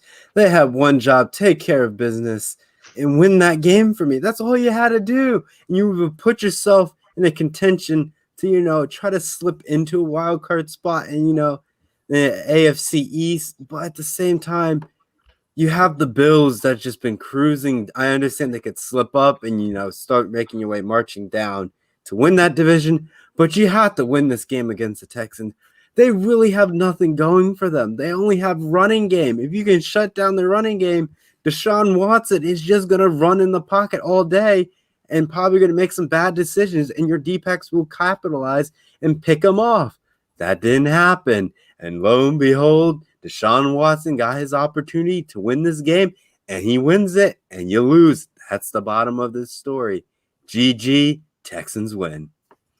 And Trevor, with that, you and me are now trailing Shareable Steve by 1 game. So we're both tied for second place. So it's a sad day for both of us because our reign on top of the standings is over, at least for this week right now. John, over to you. And more so, like we said, though, is for New England's sake, though, is obviously you've been able to rely for so long on Tom Brady to deliver if you're down by a field goal, down by a touchdown, down by a point, or the game is still winnable, and you've been counting and banking on this guy for 20 plus years to get the job done, and 9 times out of 10 Brady does. But now, though, it's a whole new, it's that transitional gap, though, and of course Cam probably has not been the guy that can deliver in the clutch like this, a game-tying touchdown or a touchdown to win the game, set up a game-winning field goal, and we saw that come to fruition today, but more so the up-and-down play, as James alludes to, that the Pats have been up and down majority of the season. John, again, comes to fruition. Mathis, your thoughts as the Texans hold off the Pats at home, 27-20. That's just it right there. There's no Tom Brady in New England anymore. People expect Cam Newton to step into Tom Brady's footsteps, and that's not going to happen because he is not Tom Brady. I hate to sound like that, but it's the truth. You're not going to get what you got from Tom Brady from Cam Newton. You're just not going to get it. And people in New England and people need to wake up and realize that. Wake up from their nap, their long nap, and realize that Cam Newton will never replace Tom Brady. Will never come close to replacing Tom Brady. The Texans won today because Deshaun Watson, ran the football effectively. He alone, I think, tacked on 14 points in the second quarter, if I'm correct. he had a great day on the ground, running the football, using his feet, flashing his brilliance and his athleticism all day long. And the Patriots had no answer for him. And that's what led to their disappointing loss. But, I mean, you're seeing the transition here, and I mean, people are freaking out because they have not seen the Patriots, fall from what's the word I'm looking for? They fallen from grace. Yeah, fallen from grace. You can say that. And it's gonna be like that when you lose a franchise quarterback like Tom Brady. You're gonna see a huge difference. And I mean, it's hard to replace a guy like Tom Brady, and that's what New England is seeing right now. And now we're seeing that the Patriots can't really do much without Tom Brady, and now all of that blame is going to fall on Bill Belichick if this continues. Isaiah, I think it's, probably in a way a lost year, obviously, for the Pats. And we know, of course, there'd be a very big transitional gap of, not seeing Tom Brady wearing the Patriots jersey and the helmet for the, first time in his NFL career. And that it's been, I think, a longer and harder road to kind of see that transition and see that, the next coming of quarterbacks, or a quarterback at least, not named Tom Brady in Foxborough.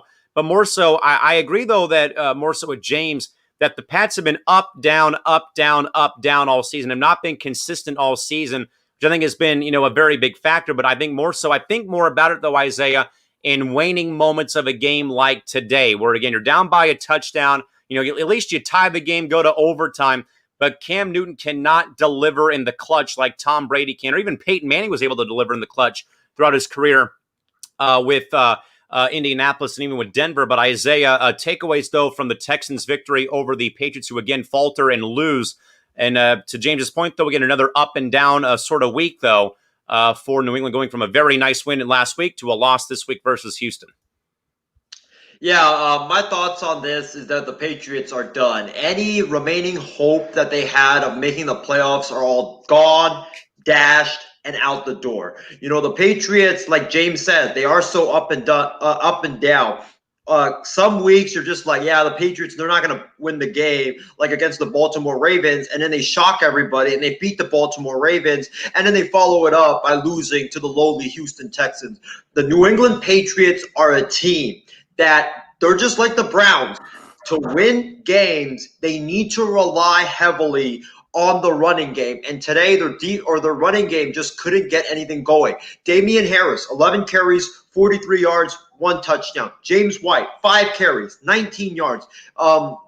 Damier Byrd, 1 carry, 11 yards. Rex Burkhead, 4 carries, 7 yards. And Cam Newton, 3 carries, 6 yards. They just couldn't get the running game going. And when you have to rely heavily on Cam Newton to throw the football and put you on his back to have him lead you to victory, you're going to lose, because Cam Newton is not a guy that is he's not like Patrick Mahomes, where he can put you on his back and lead you to a victory. That's not what Cam is. Cam is now kind of like Baker Mayfield. He's kind of like a game manager, where you need the running game to be effective, and then to get him into like short yardage, third down situations where he can get the third and manageable. That's how the Patriots are going to win games now with Cam Newton. But, if your running game is like this, you're never going to win. And plus, their defense, they just couldn't get any pressure today against Deshaun Watson. They had 0 sacks in that entire game, and there were stretches in that game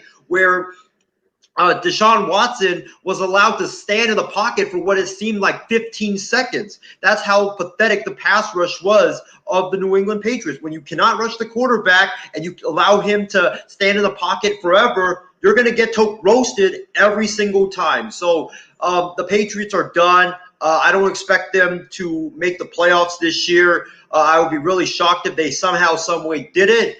But yeah, their hopes are done. Their hopes are over, and they need to focus towards trying to find their next franchise quarterback, because from what I'm seeing, Cam Newton is not that guy. And again, more so trying to deliver in the clutch more than anything else, though, for the Patriots as well. With that, guys, some thoughts about this game. As mentioned, James already wrote in saying the Pats are so up and down. Texans are a mess because of the trade of their first-round pick to Miami for next season's draft. Also, not having Julian Edelman hurts New England as well, and also Rex Burkhead's injury looked bad, hoping the best for him. And also, Casey, can't wait to see the Rams and Bucks duke it out on Monday Night Football. Should be a dandy. He says it's going to be one great game on Monday Night Football. With that, guys, over to the next portion, some of the leftovers on the menu for our Thanksgiving special. And I think, Trevor, for you and me, 3 games that went the wrong way for us in our Pigskin Pick'em today. We'll first start, though, with the epic game of overtime, though, guys, as the Packers and Colts duked it out with Rodrigo Blankenship and the Rex Specs kicking the game-winning field goal. The Colts beat the Packers at Lucas Oil Stadium 34-31.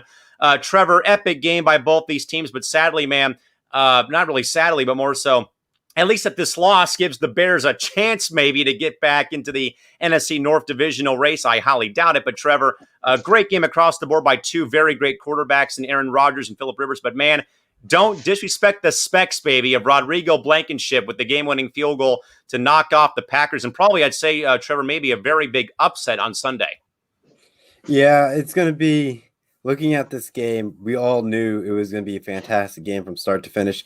2 Hall of Fame quarterbacks duking it out. Basically, you could say this could be a Super Bowl type of game where you have AFC versus NFC, what a hypothetical, legendary, great matchup could be. And, we will never see it in this environment, just how those teams, will interact and just get through the entire playoff system. But it was a good matchup, though. Me and Calvin picked the Packers to win this game. And Aaron Rodgers, if he didn't throw that interception, maybe, they would end up winning this game. But, Phillip Rivers also had an interception. So it was pretty even. That's how you got the game into overtime. And, the Colts just ended up closing it out, thus hurting me and Callan for our Pigskin Pick'ems. And thus we trail Vegas yet again. Yep, Callan and Trevor lose again. Callan and Trevor lose again. 1 week of losing continues on and on and on for Trevor and myself in our Pigskin Pick'em. But, John, again, great game, though. But I think, like I've said, though, a couple times about certain games, though, John, on the schedule, it boils down to that first big turnover or big mistake in the game. And sadly, it comes with Green Bay at the worst possible time with Rodgers throwing that pick. And of course, Rivers is able to drive them down, though, and take them to the game-winning field goal by Rodrigo Blankenship. John, your thoughts on this great game between Green Bay and Indy that, again, goes to the Colts in overtime, nonetheless, here today?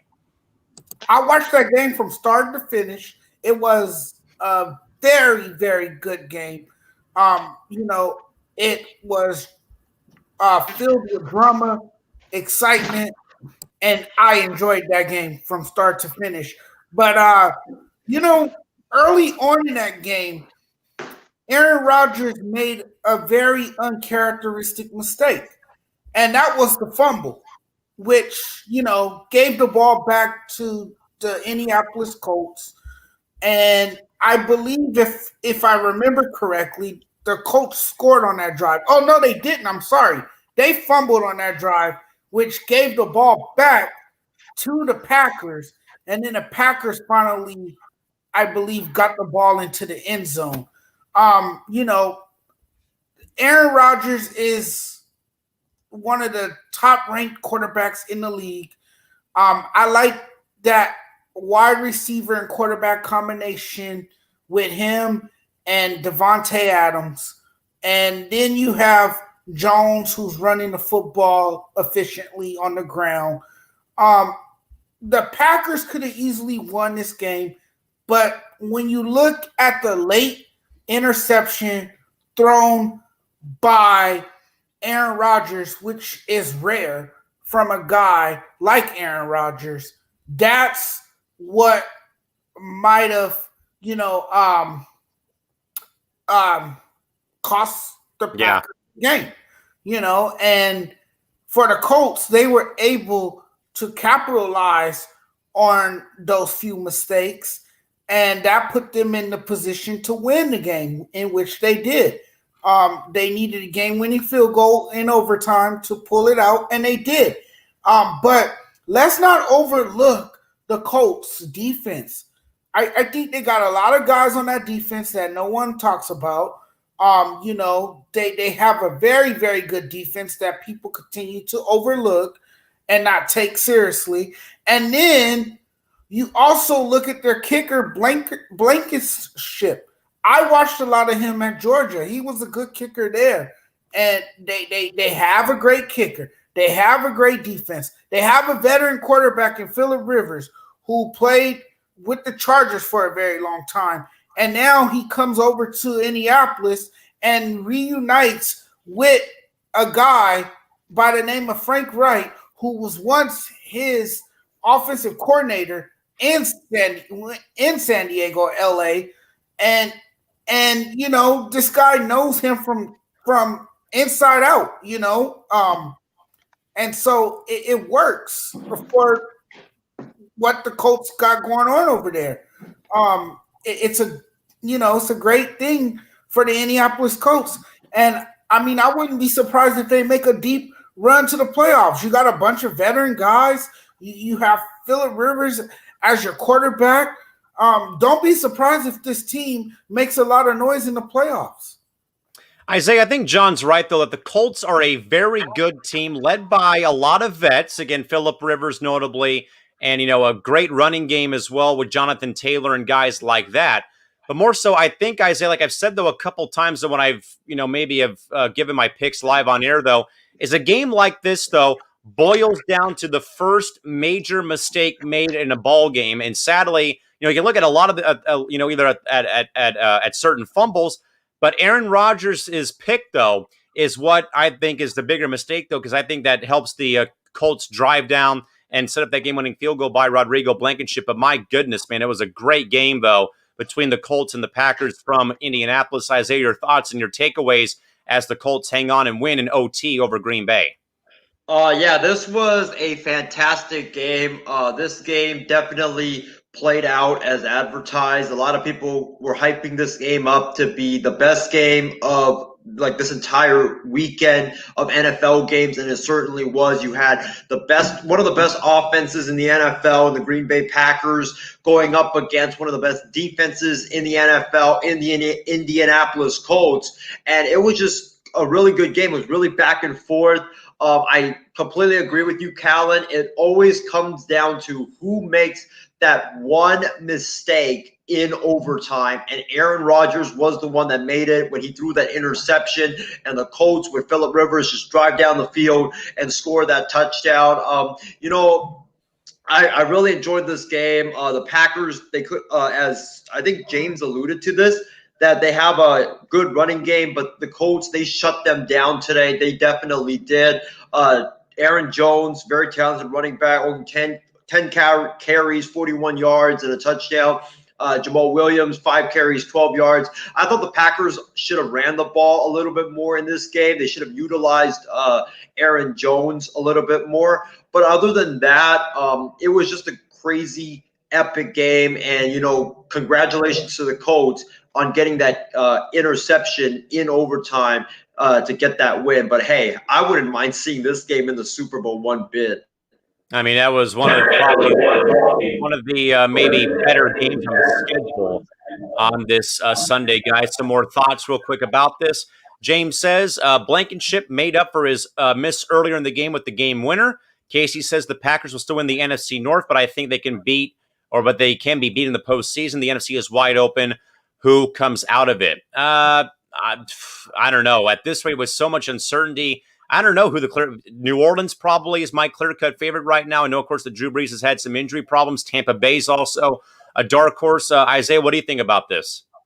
Well, first of all, I want to, respond to Casey's point. I completely agree that I think they can be beat in the postseason. I know they have Aaron Rodgers. I know they have Devontae Adams. I know they have Aaron Jones and that fantastic offense. But the Packers' defense is what I'm worried about. That defense is not really that formidable. I know you have Preston Smith and Zaire Smith on the defensive line, but their secondary is not really that good. Their linebacking corps is not really that good. So I think they definitely can be beat in the playoffs. And in terms of who comes out of the NFC, right now, I got to give it to Tampa because, Tom Brady, greatest of all time. They have a great running game with Ronald Jones and Leonard Fournette. They have great receivers, Chris Godwin, Mike Evans, Antonio Brown. Tight ends, Rob Gronkowski. They have a great offense. The offensive line is really, they're improving every game. They're looking at the part of a great offensive line. Their defense, everybody knows what their defense is. They have a great defense. So I got to give it to Tampa because I think right now they're out of every team in the NFC, they're just a more complete team and the team that has the least amount of question. Because if you look at New Orleans, right, Drew Brees, fractured ribs. We don't know. He's probably going to be back in 3 weeks, but we don't know how he's going to play with those fractured ribs because those were very, very painful. Green Bay, they have a good offense, they have a great offense, but the defense is very questionable. Seattle, great offense again, very questionable defense. Arizona, not really experienced. They have Kyler Murray, but that defense is also questionable. So I got to say it's got to be Tampa Bay just because they have they're the more complete team in the NFC.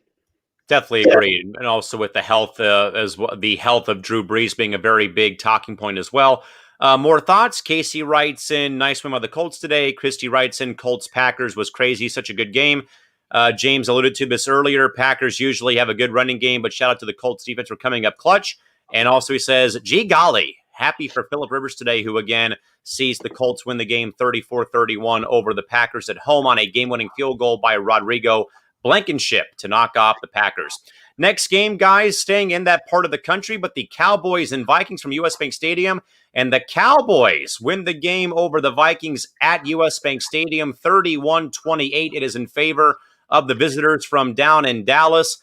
Isaiah, the Vikings go from a victory over Chicago last Monday. Kirk Cousins snaps his 0-9 record on Monday Night Football, and they go on and lay a massive egg against the Cowboys, who have been so out of whack over the past several weeks. And man, oh man, that is a big-time gut punch for a team that was so close to getting right back close to second place with Chicago, and now, man, falling further and further behind Green Bay and now the Bears as well. Isaiah, your thoughts as the Cowboys win for what feels like the first time in a long, long time? Sing it with me, everyone. The Vikings lose again. The Vikings lose again. 50 years of losing continues on and on. The Vikings lose again. The Vikings lose again. 50 years of losing continues on and on. How about those Minnesota Vikings? And Steven, if you're listening, that song is for you, man. Steven, my guy, was talking all week about how the Minnesota Vikings were going to go on a huge run in the second half of the season and, steal the final spot in the NFC. But unfortunately, Jerry Jones and the Dallas Cowboys had other plans today. This was an embarrassing loss for the Minnesota Vikings, and this most likely ends their season and dashes their playoff hopes. What happened in this game was the stout Minnesota Vikings defense, who are normally stout under Mike Zimmer, they just couldn't cover the Dallas Cowboys with Andy Dalton, Ezekiel Elliott, Amari Cooper, and CeeDee Lamb, and that Dallas Cowboy offense. I mean, Andy Dalton looked really good today in coming back from injuries, 22 of 32 for 203 yards, 3 touchdowns, 1 interception, very efficient day. Ezekiel Elliott ran very hard in this game. 21 carries, 103 yards, looking like the Ezekiel Elliott of old. And Tony Pollard, the Cowboys' backup running back, he had 5 carries, 60 yards, and a huge touchdown run late in this game to, I believe, put Dallas on top. I might be wrong on that, but it was still a big moment in that game. Amari Cooper, 6 catches, 81 yards. CeeDee Lamb, 4 catches, 34 yards, and that amazing catch in the back of the end zone, which I think will be the catch of the year. That is the most impressive catch I have seen in a long, long time. But that Vikings defense, they just didn't come to play. They couldn't cover anybody. The linebackers looked lost. The safeties looked lost. The corners looked lost. The defensive line couldn't get any pressure. That's what happened in this game. The Vikings offense played pretty well in this game. Kirk Cousins had a pretty good day. Kirk Cousins, 22 of 30, 314 yards, 3 touchdowns. Dalvin Cook, 27 carries, 115 yards, and a touchdown. You cannot blame this on the Vikings offense. This is all about the Vikings defense just not coming to play in this game, and it not only cost them the game, but I'm pretty sure ended the Vikings season. You know, John, the Vikings go from playing Chicago last Monday in a very terrible offense in regards to the quarterback and also the offensive line. They go this week playing the Dallas Cowboys, bringing Dalton back in the fray after his concussion, but also with their offensive struggles this year. And John, it's like it looked to be like it was a light switch. They had played very well against Chicago, and the light switch was turned off against Dallas for some reason on Sunday. And I agree, though, more so with Isaiah, that this loss is not on Kirk Cousins. This loss is on this, Minnesota defense for not doing their job in this ball game. But John, what are your sentiments about this game as the Cowboys win and knocked off Minnesota 31-28 on the road in Minneapolis? Well, the Vikings defense went to sleep, and the Dallas Cowboys, for once, didn't look like a JV team. You would think that this team is not 2-7 the way they played today. They answered today and they came ready to play. The Dallas Cowboys did on offense. Andy Dalton looks like he wants to take the quarterback job away from Dak Prescott. He's playing like the quarterback of old, the quarterback that he once was when he played in Cincinnati. And then you have Ezekiel Elliott running like, a madman out there. He looked solid today, carrying the ball. So that was the difference for the Dallas Cowboys. For the Vikings, they're just too inconsistent for me. Their defense took a nap, never woke up, wasn't ready to play. They didn't show up on defense. But, of course, Kirk Cousins, the game manager that he is, he was able to do enough to help the offense. So was Dalvin Cook. They, played better than what they did last week to correct the flaws that they have shown. But it really didn't matter because they didn't get a great effort from their defense. Yeah, I think that this game more so hinges on Minnesota's defense falling asleep at the wheel today more than the offense. Because again, Kirk Cousins was able to do his job, but as we already said, though, this mainly falls on the defense for Minnesota for not, keeping up their end of the bargain in this ball game here today. Some more thoughts, guys, about today's game. With that in mind, Casey writes in to say that this loss puts a dent in the Vikings' playoff hopes. James Gonzalez, how about them Cowboys? Oh, goodness gracious, it's already starting. Christy Wilson writes in, the Cowboys finally snapped their losing streak, and I'm happy about it, as we should be, or perhaps you should be. And also Christy says as well, James says, some stellar one-handed grabs in this game by Lamb and Adam Thielen in that ball game. Christy did write a note to say, CD's touchdown catch to me was way better than the one by OBJ in 2014. That was probably, I think Isaiah's right, the play of the year. And also James says, facts also with that in mind. We'll go back to John Alcorn rejoining us here. I'm sure, John, you probably have your thoughts here about this Vikings game, and they falter to the Dallas Cowboys 31-28 at home. John, we'll let you have the floor, buddy, for your thoughts on this game between Minnesota and Dallas. This is not – I'm not saying – when I say can't Cousins, obviously – he played a great game overall, but for partly as an offense, you shouldn't be behind against the worst defense in the NFL. But with that being said, this whole team is an absolute joke. If Dalvin Cook, if I could look this up real quick while I have the floor, Dalvin Cook is supposed to be your bread and butter as an offense. And he's not clear. I mean, I see 27 carries, 115 yards, but overall, it's like, what do they have? Justin Jefferson had an amazing touchdown catch. I definitely think that CeeDee Lamb was, obviously better than Odell. I didn't think it was a catch. But Minnesota, this was a must-win for them. But Steven, not just Kent Cousins, but the whole team, I told you, was a fraudulent team, not just because of the quarterback. The whole team was fraudulent. I said that last year, and they said that this year. It got so bad, Callan. Chicago was 2 games behind for first place. On top of that, Green Bay lost. So now if you look at that division, Chicago's only 2 spots from first place. This is Chicago with who's their quarterback? You got Green Bay 7-3. Chicago's in second place. The Minnesota Vikings are tied for the Detroit Lions for fourth place at 4-6. The Lions and the Vikings have the same record, and the Vikings have a much better roster. Crazy. Just absolutely crazy to think that. Now, John, I'm going to go back to you, though, real quick. I want to ask you this question. Because I think you and I both agree, though, about the NFC North and agree about Chicago being frauds. Now you say about Minnesota. Who's the bigger pretender, Alcorn, in your mind? Is it Minnesota, or is it Chicago, or is it both, maybe? Well, Minnesota, because they made that trade for Yannick Ngakoue and then basically got what they traded for him in return, thinking that they were going to be this caliber-like team. They weren't going to compete with any other team in the NFC because I think, even though I'm critical about Rodgers is a much better quarterback. I'm going to have to say Minnesota because you keep hyping him up. Oh, Kirk Cousins, look what he did last year.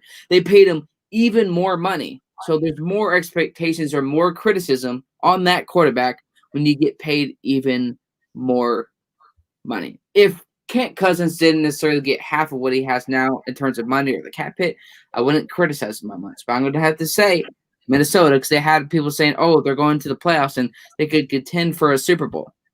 No matter if everything else goes right for Minnesota, you still have that same quarterback from Washington and the same quarterback in Minnesota. Pretty plain simple. James also says, happy for Andy Dalton, but very disappointed all season long about the Vikings defense. Minnesota had more expectations coming off their playoff win last season. I think it's a very fair point, though, at this rate. But again, I mean, that's where people stand with things of that caliber. Well, now, guys, move on to the last game, at least for the leftover menu. Alcorn, we'll go to you first with your beloved Broncos getting a very nice win at home over the Miami Dolphins. 20-13, the Broncos over the Dolphins to snap the Dolphins' hot streak recently. But, of course, at least kind of keep themselves somewhat close by in the AFC West race. But as we already know, the Chiefs are now 9-1 with that late victory on Sunday night over the Raiders in Vegas. John, your takeaways from your Broncos knocking off the Dolphins and probably another one of the upsets of the day. We're not winning the division. We're not getting a playoff spot. I'm sorry. I'm not – when I say Drew Lock was the guy, I'm not saying that he was a franchise quarterback. I'm saying let's give it some time and let's see what can happen. Despite their win today, Drew Lock had no touchdown passes. He completed only 60% of his passes with a rating of 75.7 and threw for less than 300 yards. So he's not the guy. I'm sorry, Drew Lock. I want you to succeed, but his mobility as a quarterback is stiff, inconsistent as a passer. Is that even going to change with the offensive line? We don't have time to wait, Cal. This is not 2016 or 2017. We don't have 3 to 4 years to wait. The Raiders are 1 or 2 games ahead of us. The Chiefs are 3 to 4 games ahead of us.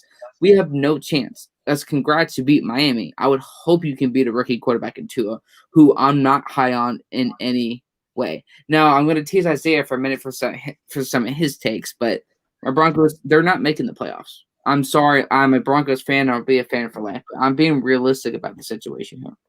Von Miller is probably not going to be there next year. He's the last year of his contract is this year, and he's injured for the rest of the season. You got Phillip Lindsay. Do you keep up with his contract? You got Melvin Gordon. There's a great game for them to win, but it's not going to help them in the AFC West or in the AFC at all. Yeah, I definitely agree because sadly, I think that we've reached that point, though, guys, where it's, you can't afford to have, there's no margin for error, especially for a team like, for example, Denver, Chicago, Minnesota, but there's no time to waste now with games like this. I know that Isaiah is still going to give us the baloney takes about the Broncos going to the playoffs, but Isaiah, we'll let you have the floor here to wrap up our NFL coverage here for the night, though. But we'll let you talk about your Broncos and your man crush, Drew Lock now. Go for it. Well, first of all, before I get into that, I just want to clarify something. You guys saw me on the phone, during our Viking segment. The reason why I was on the phone was because I was trying to reach our producer, Stephen Wang, and get him on the show because we need some answers about those Minnesota Vikings. But unfortunately,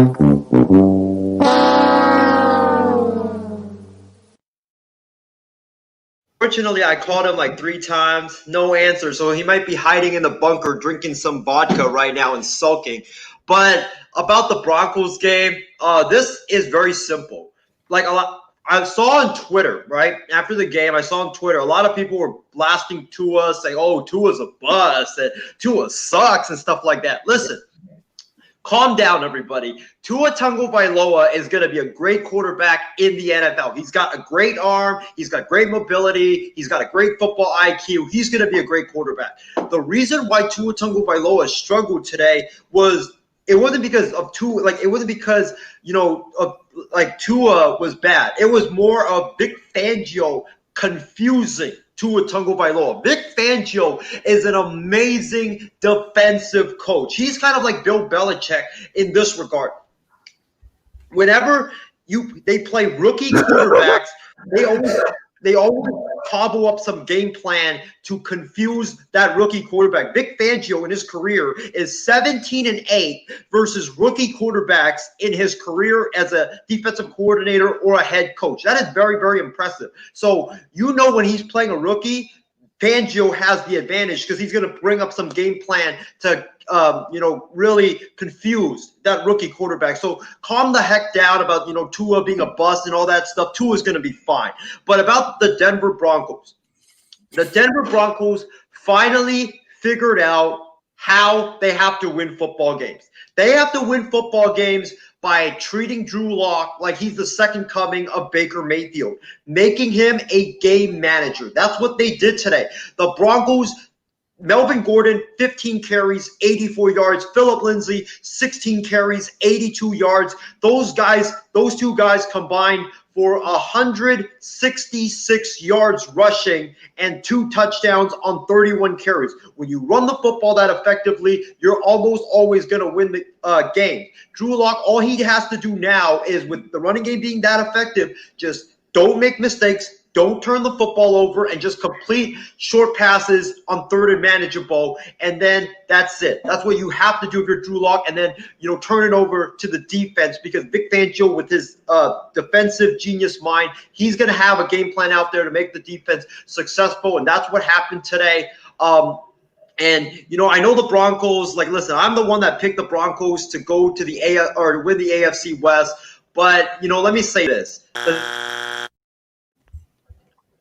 Callan, John, Jonathan Mathis, the Broncos aren't winning the AFC West. They are done. I think I canceled their season a couple weeks ago.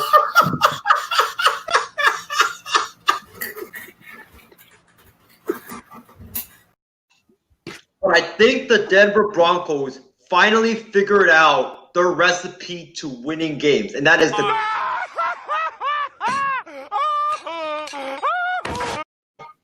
That's what the Broncos need to do moving forward. Do not rely on Drew Lock to, put you on his back and lead you to victory. No, run the football, and then Drew Lock be a game manager. Be a game manager, dink and dunk, and then rely on the defense, and that's how you're going to win. That's the recipe of success moving forward for Vic Fangio and the Denver Broncos. And also, I got to give credit to Justin Simmons. When Melvin Gordon foolishly turned the football over with, I believe, John Alcorn, correct me on this. Was it 3 minutes left or was it 4 minutes left? I think it was 4 minutes left, right? I think so. Yeah, with 4 minutes left in the game, Melvin Gordon is racing towards the end zone, and he fumbles the ball at the 1. And I'm listening to this game on KOA News Radio in Colorado, and I'm just thinking, oh my gosh, here we go. Denver is going to choke yet again, and this is going to be the worst choke of all the chokes that they've had in their season. And I will probably have to go to Callan and be like, Callan, I'm sorry, man, but I'm just too sad to go on the show tonight, so just not have me on the show. But that defense stepped it up. The Dolphins with Ryan Fitzpatrick drove down the field, and Justin Simmons in the back of the end zone comes up with a very clutch interception to save it for the Denver Broncos. Kudos to you, Justin Simmons. Kudos to you, Denver defense. That defense has been saving the Broncos for the last, for this entire season. Of all the games that they've won, there's been one common trend, and that is the defense plays well and the running game is very effective. And that's what you need to do moving forward. Hey, we got to get this. No interception! Why would you throw it, man? Take the sack! Oh! That's what Isaiah would be saying, though, to Tua or Ryan Fitzpatrick. Why would you throw it? Take the sack. Some thoughts, guys, about this ball game. James agrees, though. He was not on the Tua hype train to start off with. Showed with him being benched today. It's one bad game. I don't think we need to overreact with that happening with Tagovailoa, and also that James agrees that Denver needs a cleansing, and more so, Christy says to please clean house up there in Denver. Casey agrees with me, though. Dolphins are a young team and will be fine going forward. Future looks good for them at this rate. Casey says the Chiefs win the AFC West with Raiders possibly getting a wild card. The Broncos are not a playoff team at this rate, as we know. John, Alcorn, will let you respond to Isaiah's take, what he just put out there. Because we could tell by your reactions that you're like, what in the world is going on again from this guy? First of all, how many injury-riddled defensive players did we have? We had Von Miller and a couple others on that defense. Saying Tua is a bust, yes, I believe it's too early. Do I like him as a quarterback? No. Do I think the future is bright? Yes. Do I think they missed the playoffs? Yes. But, folks, Drew Lock is not the answer. I said this before the season. Run the football, play defense. Why all of a sudden are they just now able to figure this out? Even Drew Lock as a game manager, he could barely complete 60% of his passes and had a pick and no TDs. I said this before the season. Run the football and play defense. Are people not paying attention or watching film? Like, this is the problem. It's too late. You took forever to find your bread and butter or what you do well as an offense. I've said this before the year started. I don't know why they're just now figuring this out. I gave you free advice, not a GM, and you just now figuring it out. There's a lot of things that are happening with the Broncos. They're in, I could say, panic mode. I'm not saying they're wrong about Drew Lock, but they're definitely not right. There's no doubt that I can see him getting a new quarterback next year. I don't like Tua. I think Justin Fields would be a more interesting fit with the Dolphins. With that being said, Melvin Gordon fumbling, we know he's not a great running back. We've seen that with the Chargers. Oh, sorry, Count, that I hit a bad note. But with the Broncos here, it's just there's too many questions to really be excited about moving forward. There's more questions than answers, I think, for my different Broncos. Definitely, for sure. Guys, we have a very interesting question here, as Isaiah is saying Pat Schumer. But John Mappis, we'll go to you, though, because we have a very interesting question from John Richardson. What do you guys say about the Ravens? Would you say it's time for a coaching change or a change within the ball club? John, I like the question posed here. But more so, Mathis, I would say it's not necessarily a coaching issue, I think, but more like I've said, though, majority of the time on the program here this evening, is something mental when they play a team that is at their level, maybe a bit better. Like we said, though, Pittsburgh, KC, New England the past couple years. But Mathis, what do you make, though, about John's question here? Time for a coaching change or maybe some team changes that are perhaps made on their roster? I think it's time for team changes more than it is a coaching change. Jim Harbaugh led this team to John. Or is it John? I'm sorry, it's John Harbaugh. He led this team to a Super Bowl. Let's not forget that. He established a winning culture in Baltimore. Let's not forget that. He's had a handful of great players on his roster. Let's not forget that. But I don't think Lamar Jackson is the answer. At first, I gave him the benefit of the doubt. Now that I think that defense has figured him out, I think that, he's going to have a tough time in the NFL. And I think that the Ravens are not going to have much success with him as quarterback if he does not improve his throwing mechanics. He's going to have to work on a few things if the Ravens are going to have a shot, in the playoffs. He's going to have to fix a lot of things, and it starts with his mechanics and being able to throw the football down the field. He's going to have to be able to complete more passes. I think with anything, It starts with a quarterback change if Lamar Jackson cannot rectify the few flaws in his game. So, Isaiah, where do you stand on this with John's question? Is it time for a coaching change or changes on the team, more so in Baltimore right now?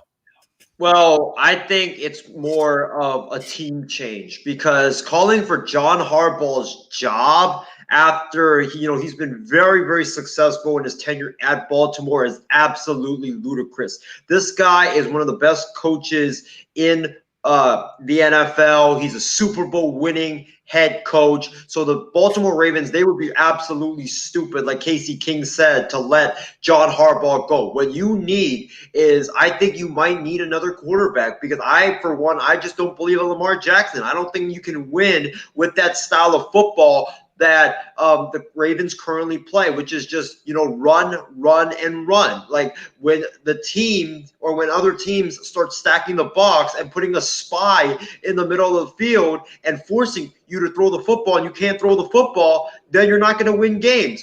What I think the Ravens need to do is two things.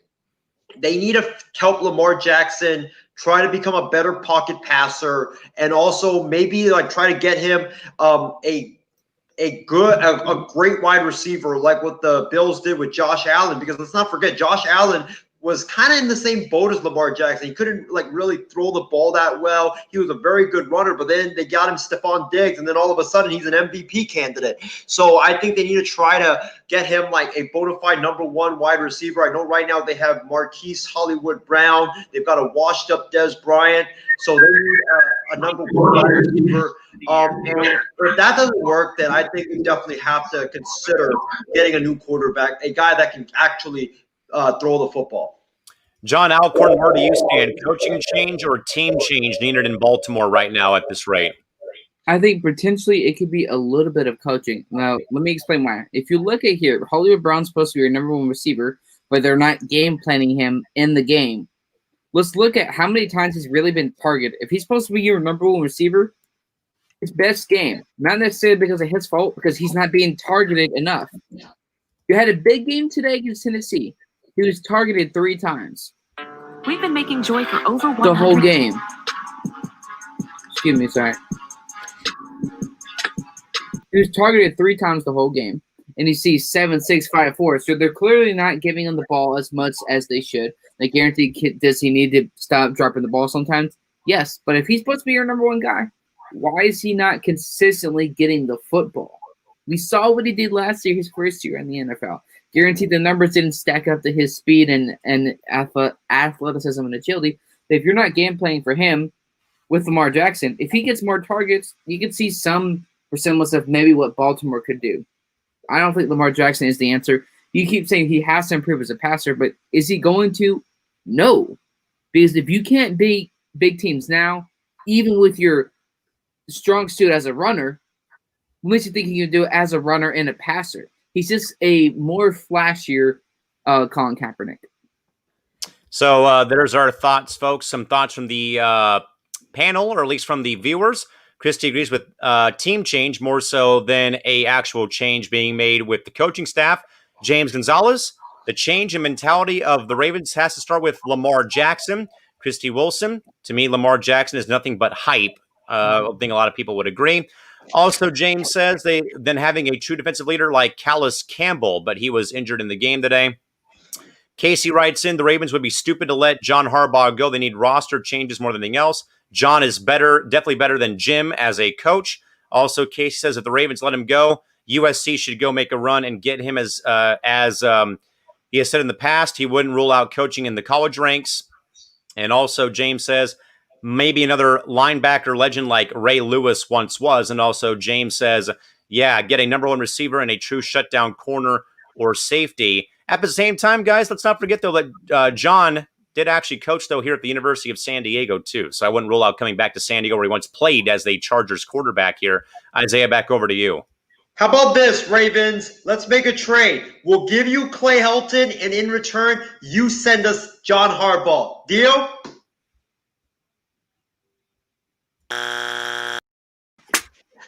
No. That's not happening anytime soon. With that, guys, we'll move on over into the dessert menu. Plenty on the dessert menu here for the Halloween special. We'll first start with Mr. John Mathis. John, NBA free agency man has been off the hook since Friday. So many deals going down. A lot of big names moving and shuffling, re-signing or going elsewhere. John, give us your thoughts on maybe some of the maybe one or two big moves in your mind that you have seen go down over the past 2 to 3 days. Ooh, this is some good dessert because the Lakers got some Oreo ice cream. They got some cheesecake. What else did they get? They got some ice cream with some hot fudge and nuts and bananas. John, you're making me hungry again. That makes for a good Sunday. So the Lakers, man, I think they're big winners here.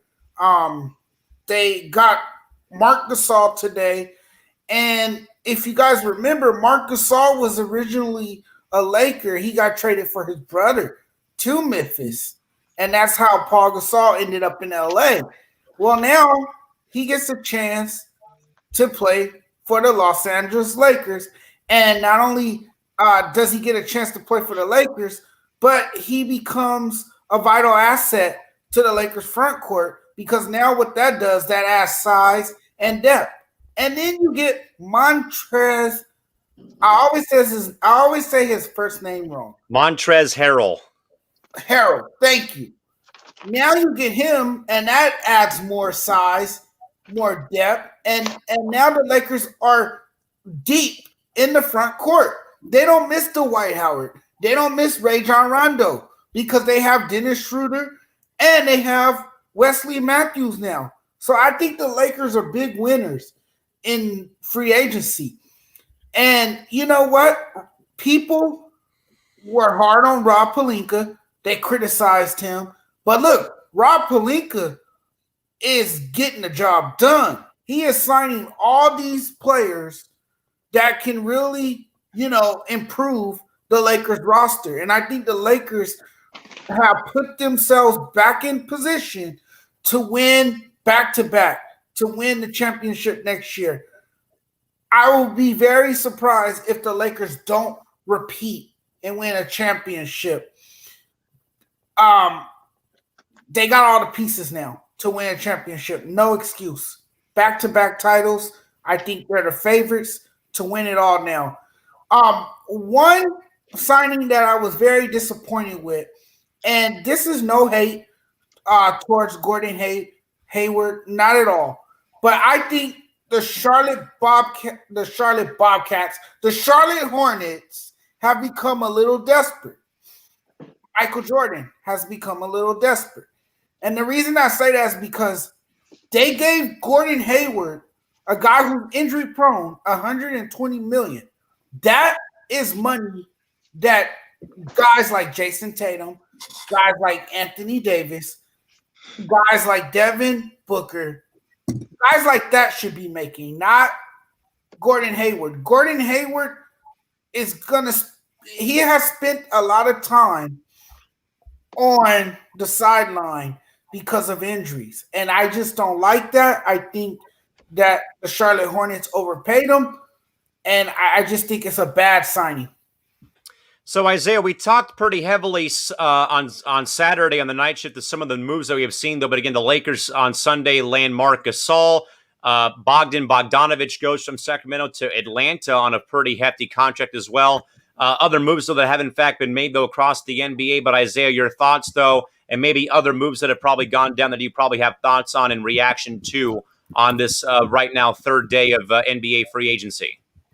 Well, let me talk about some of the moves that have been made before I get into the moves that happened today.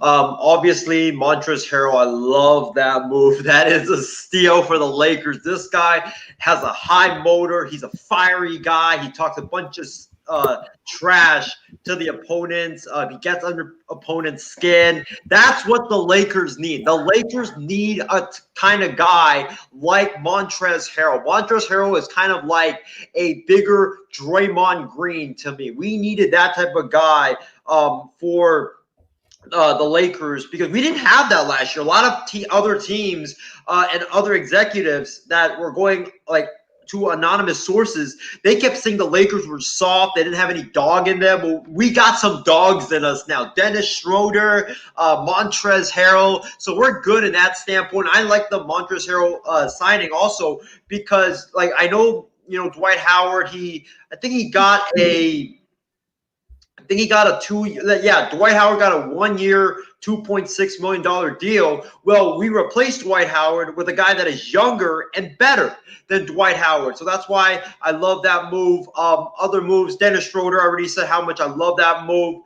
What else? Marc Gasol, that happened today. I love that move as well because when you look at Marc Gasol, he's a guy that can rebound, protect the paint. He can step out, shoot the three. He's also a guy that is a very, very good passer as well. So he's going to bring a better dynamic to the Lakers offense that we haven't seen before because, the last couple of years we have JaVale McGee and Dwight Howard. Those aren't guys that can step out, shoot the three, or are a guy that is like really a threat in the post or can pass the ball very well. So I think we just improved in the center position. The deal that I really didn't like from the Lakers was Kentavious Caldwell-Pope because you gave him 3 years and $40 million. The first 2 years of that contract is guaranteed, so he's going to be getting at least $15 million next season to play for next season to play for the purple and gold. Well, guess what's happening next year?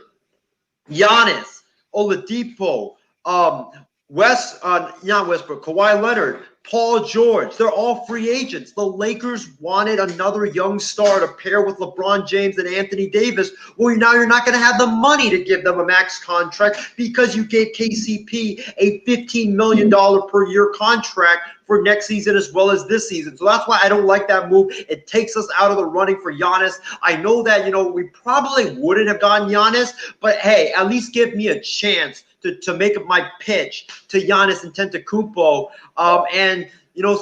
Some of the moves that were made today, Austin Rivers to the Knicks, 3 years, $10 million. I'm not really a big fan of it. I think I personally would have only given him either a 1 year or 2 year deal. Let's see what else. Bogdan Bogdanovic. Me and Callan talked about this last night on the show. I thought that when the Lakers originally signed KCP to that huge 3 year, $40 million contract, I thought that they were going to trade KCP in a sign and trade deal for Bogdan Bogdanovic because that's exactly the kind of salary that Bogdan Bogdanovic wanted. He wanted a $13 to $14 million per year salary, and if you throw in Kentavious Caldwell-Pope, it will help you match the salary of Bogdan Bogdanovic, and also you throw in Kuzma, and you will land a guy that's younger and also a better shooter than Kentavious Caldwell-Pope, which would really help our team. So I was really disappointed when I heard that he signed with the Hawks. Other moves that came down, Gordon Hayward, like I said last night, I'm not really a big fan of it. I think me and John agree as well that move was just money not well spent. The Hornets have become very, very desperate. Gordon Hayward is a guy that's always injured. He can't stay on the court, unfortunately. So how much production are you actually going to get from him? And I would say last but not least, the move that I also am a big fan of is Steven Adams going to the Oklahoma City Thunder. To the Pelicans, my bad. The Pelicans gave up another first-round pick to Oklahoma City, but they got one of the best centers in the NBA. Steven Adams, great passer, great rim protector, can do damage inside the post. He's going to definitely help that New Orleans Pelicans team as they push for the playoffs. John Alcourt again, buddy. It's been a very interesting 2 or 3 days of movement around the NBA so far. Guys going elsewhere, guys getting more money. John, give us your thoughts, maybe some of the moves that stand out in your mind, though, as in fact you've seen the first couple days of free agency go down. Lakers have it. We know LeBron is win now mode. I don't have much else to say. It's just my team sucks in the NBA. There's really no hope for them to get rid of Kevin Love, but the Lakers got better. They got a bunch of great shooters, and anything but appearing and winning a championship next year would be considered a bust. They got a great team. Rob Pelinka knows exactly what he's doing, and they'll just keep doing it. As long as LeBron is there and AD, they'll be just fine. With that, folks, we welcome in the executive producer of the MI6 Sports Network, our good buddy, shareable Stephen Wang, joining us on the Thanksgiving special. Actually, we'll first go back to Isaiah. He's got something else to make here real quick about the NBA. No, I got something for Steven. Callan, give me a count to 3, please. Oh, geez. 3, 2, 1. John, sing along with me. The Vikings lose again. The Vikings lose again. 50 years of losing continues on and on. The Vikings lose again. The Vikings lose again. 50 years of losing continues on and on. How about those Minnesota Vikings, Steven? I didn't know he was going to do that. I promise, Steven. I had Not on Kirk Cousins. He had a great game. Kirk Cousins had a great performance. 3 touchdowns, 0 interceptions, 70% completion rate. He couldn't have done more. He can't play defense. He can't kick. He can't punt. He's just the quarterback. Come on, guys. Dude, it's one against the worst defenses in the NFL. No kidding, you have to show up. He played a flawless game. It's not on him. I'm not saying on him, but it's a little bit on him and the team as a whole. I have no mercy on Cousins or this team. They decided to pay him that amount of money. Now Chicago is ahead of you. Y'all have the same record as Detroit. I told you, not just Kirk Cousins. The whole team is a fraudulent team. They weren't making the playoffs here. I told you all that this year. Nobody believed me. And slow down there. It ain't over till it's over. Oh, jeez. You're not. Hey, Isaiah. How about the 49ers? Just wait until they beat the Buccaneers and the Saints. Just How wait. about the 49ers, Bucks? What kind of crack are you smoking? What? That's like Dalvin Cook is unstoppable, man. He's Philip Rivers to David Carr. Like, what are you doing? Like, how do you, one guy has potential but never reaches that full potential, and one guy has 9 Super Bowl appearances. Steven, how can you? Here's you, here's Matt, there's you, there. Comparing Cousins to Tom Brady. How? How about them 49ers? John, you do realize our season has been wrecked. You're actually very comparable right now, John. They really are. Look at the stats. Steven, please continue. Tom Brady and Kirk Cousins are very comparable right now. Look at the stats. Just look at the numbers. Oh my gosh. Seriously, dude.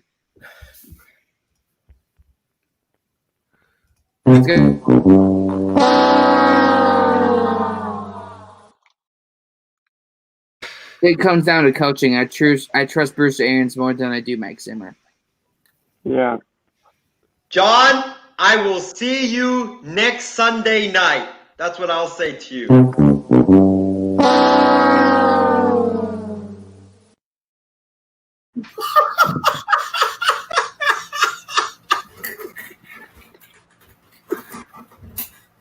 Wow. I'm putting it all on the Rams to beat the crap out of the Niners this upcoming next week on NBC. Steven, that was not. How long do we got until we talk about what we're thankful for? Well, we were going to get your thoughts on the NBA free agency real quick. We got a couple things left, but Steve, if you've been able to keep track of any of the NBA free agency, what kind of stands out in your mind, though, bud? Well, the Lakers got Montrezl Harrell. They got Marc Gasol. The Clippers lost a big guy in Montrezl Harrell, and now it looks like Kawhi Leonard and Paul George are on their way out of the Clippers.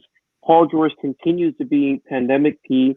He continues being a freaking pandemic to every team he freaking plays for. And this is what I told you was going to happen. The Golden State Warriors were going to challenge the Lakers. Are you freaking kidding me? Klay Thompson coming back from injury. And, you know, blessings go to Klay Thompson. I don't ever wish injury upon him.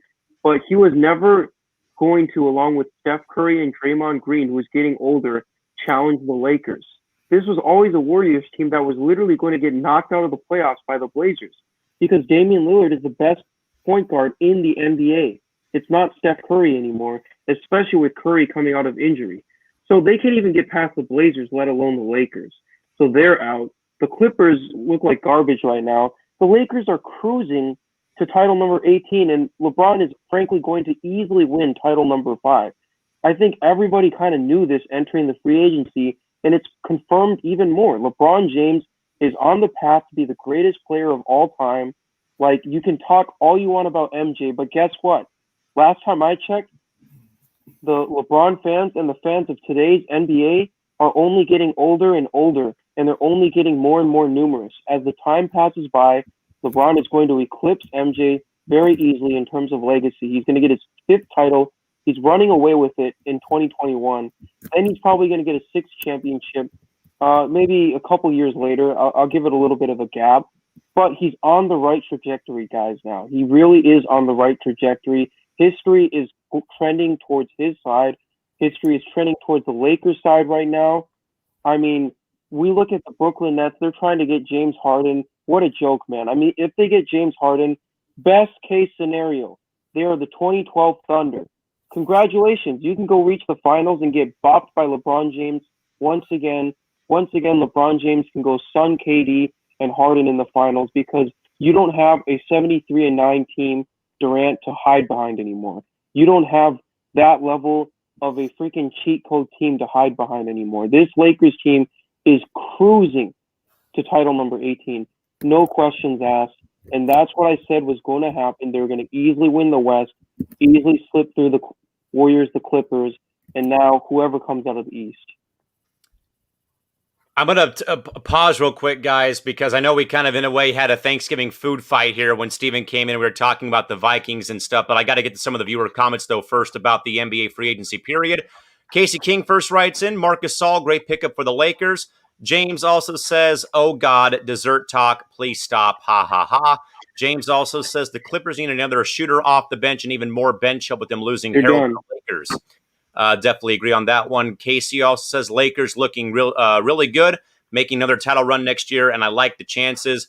James has one, though, guys, did not see Rondo going to Atlanta, but he did. And also, Isaiah, I wanted to clarify, I believe I did read, though, that the Kings have 2 days to match the offer sheet that Atlanta has given to Bogdanovich. So it may not be over just yet, though. We've already have seen that, though, with Milwaukee butchering their sign and trade deal earlier just recently. James also writes in, did like Ibaka going to the Clippers, though, again, a 2-year deal for the big fella, formerly with the Raptors and, of course, the Oklahoma City Thunder. James also adds on, sucks about JaVale McGee being dealt to Cleveland, going from the top right to the bottom. And, of course, JaVale winning his championship with the Lakers last season after winning a couple in Golden State. Some more thoughts as well.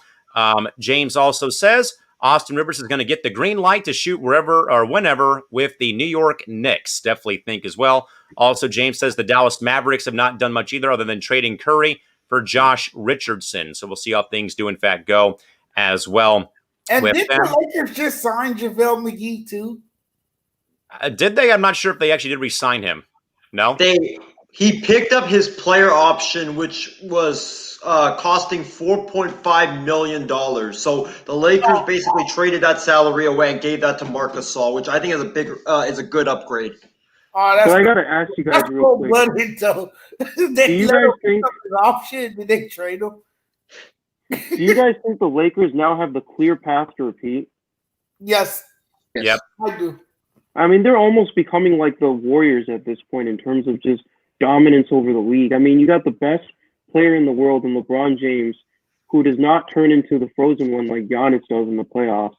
And then you got two big men in Montrezl Harrell and Gasol to back up Anthony Davis. And you have other teams losing pieces. There's really no competition at this point. I mean, James Harden to the Nets is just going to generate more PTSD and disappointment for him during the playoffs. He's just going to get dominated by LeBron James in the finals once again. I mean, at this rate, does the 74-8 conversation begin with, the Warriors surpassing the 72-win Bulls? I mean, do we start talking about that? Not. No way. Absolutely not. We will never see a team go for that number of regular season winning ever again, because the Warriors learned their lesson when they went for 73-9, and it left them tired and sore and hurt against the Cavs and the Thunder, and that ended up costing them a title. We're never going to see a team go for 73 or 74 wins again. At least not within this generation of superstars. Maybe like way in the future, but right now it's not going to happen just because teams now recognize the unimportance of the regular season. I mean, it really doesn't mean anything. I mean, when you have a guy like Giannis who can win MVP and then absolutely get destroyed and outplayed by LeBron and Jimmy Butler in the playoffs, I mean, what is the meaning of the regular season at this point? Even the MVP award barely means anything anymore. Casey also writes, guys, about the Clippers. The Clippers are the Clippers and will tank in the postseason again next year, and Leonard will walk and go elsewhere. Also, Christy Wilson says that Tristan Thompson is now a member of the Celtics. James also writes in to say he's got to mature now that he's playing in Boston. So there's no margin for error with him playing with the Celtics as opposed to playing with the Cavaliers. With that, guys, in mind, we're going to move on to a very special segment here that we usually do, guys, on our Friday program on No BS. Again, a part of our Thanksgiving special here tonight. We're going to move in, guys, into what Trevor, Isaiah, Furman, and I do every week. On Friday, it is our Pigskin Pick'em for the upcoming week of college and the 3 games on the NFL Thanksgiving schedule. Guys, we do this every single week. With that, we'll start off, guys, with some of the college rivalry games taking place over the weekend this upcoming Saturday. First up, guys, the hallowed Iron Bowl between Auburn and Alabama takes place on Saturday. John Alcorn, we'll go to you first. Who you got in this ball game, buddy? You got Auburn or you got Alabama? Oh, Alabama. So one quick vote for the Tide. John Mathis, who you got in the Iron Bowl coming up on Saturday, big fella? The Tigers or the Tide?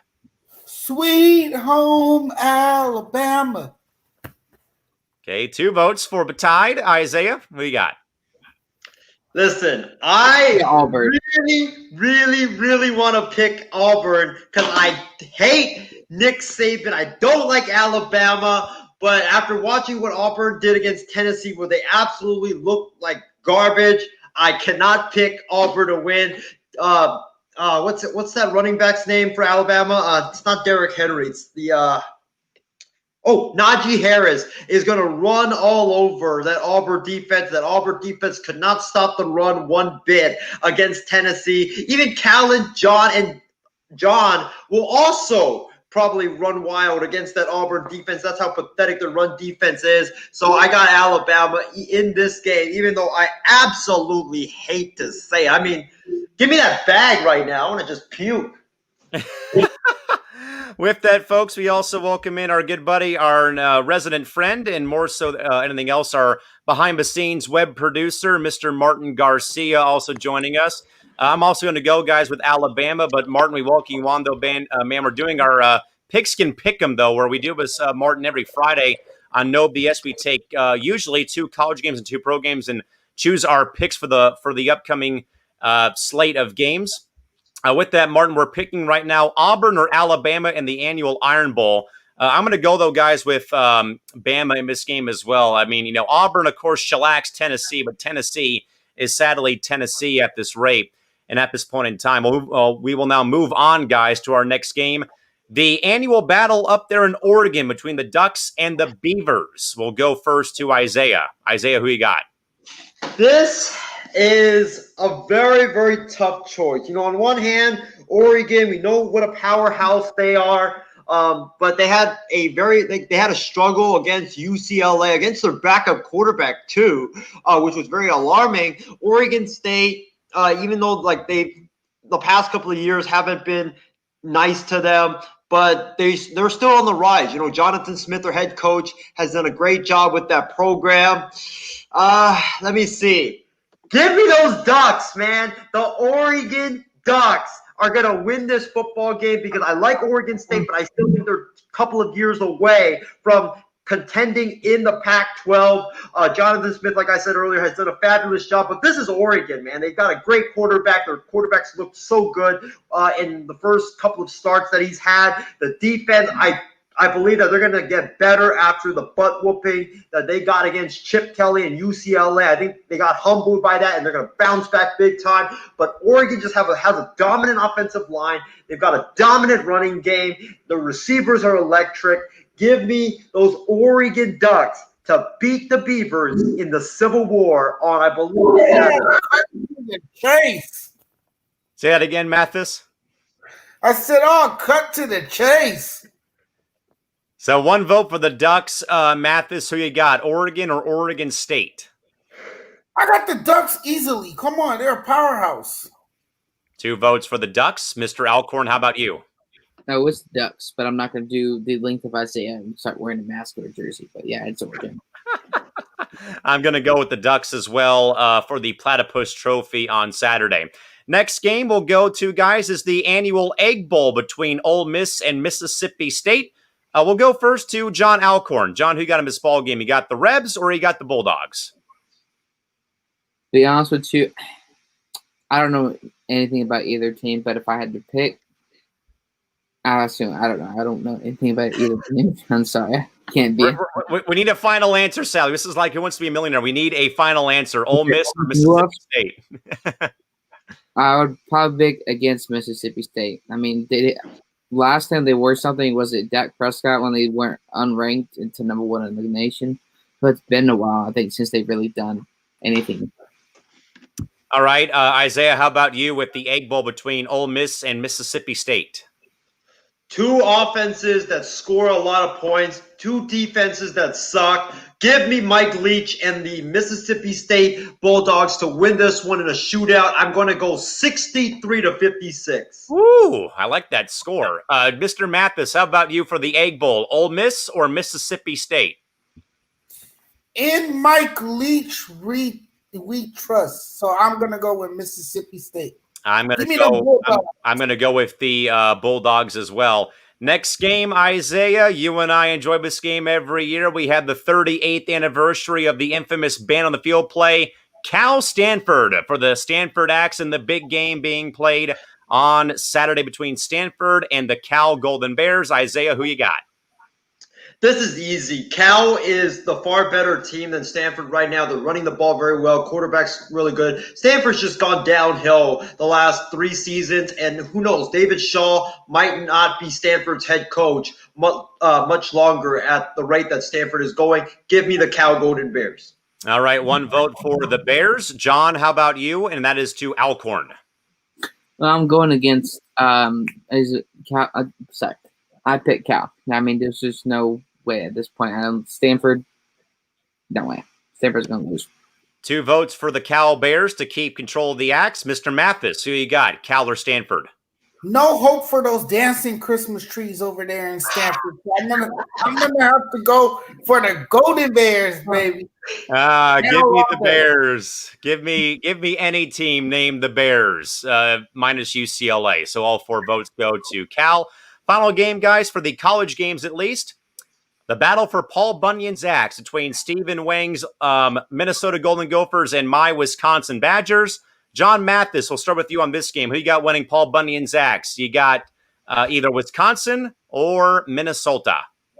On Wisconsin. I don't like Gophers. They're ugly. On Wisconsin.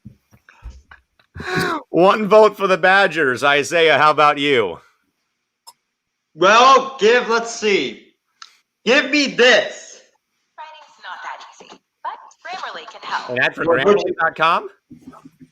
The video wouldn't play, but I was going to play Jump Around, but unfortunately they got a commercial about a tech company. But give me the Wisconsin Badgers. Is that how you do it, Callan? I might be doing it completely wrong.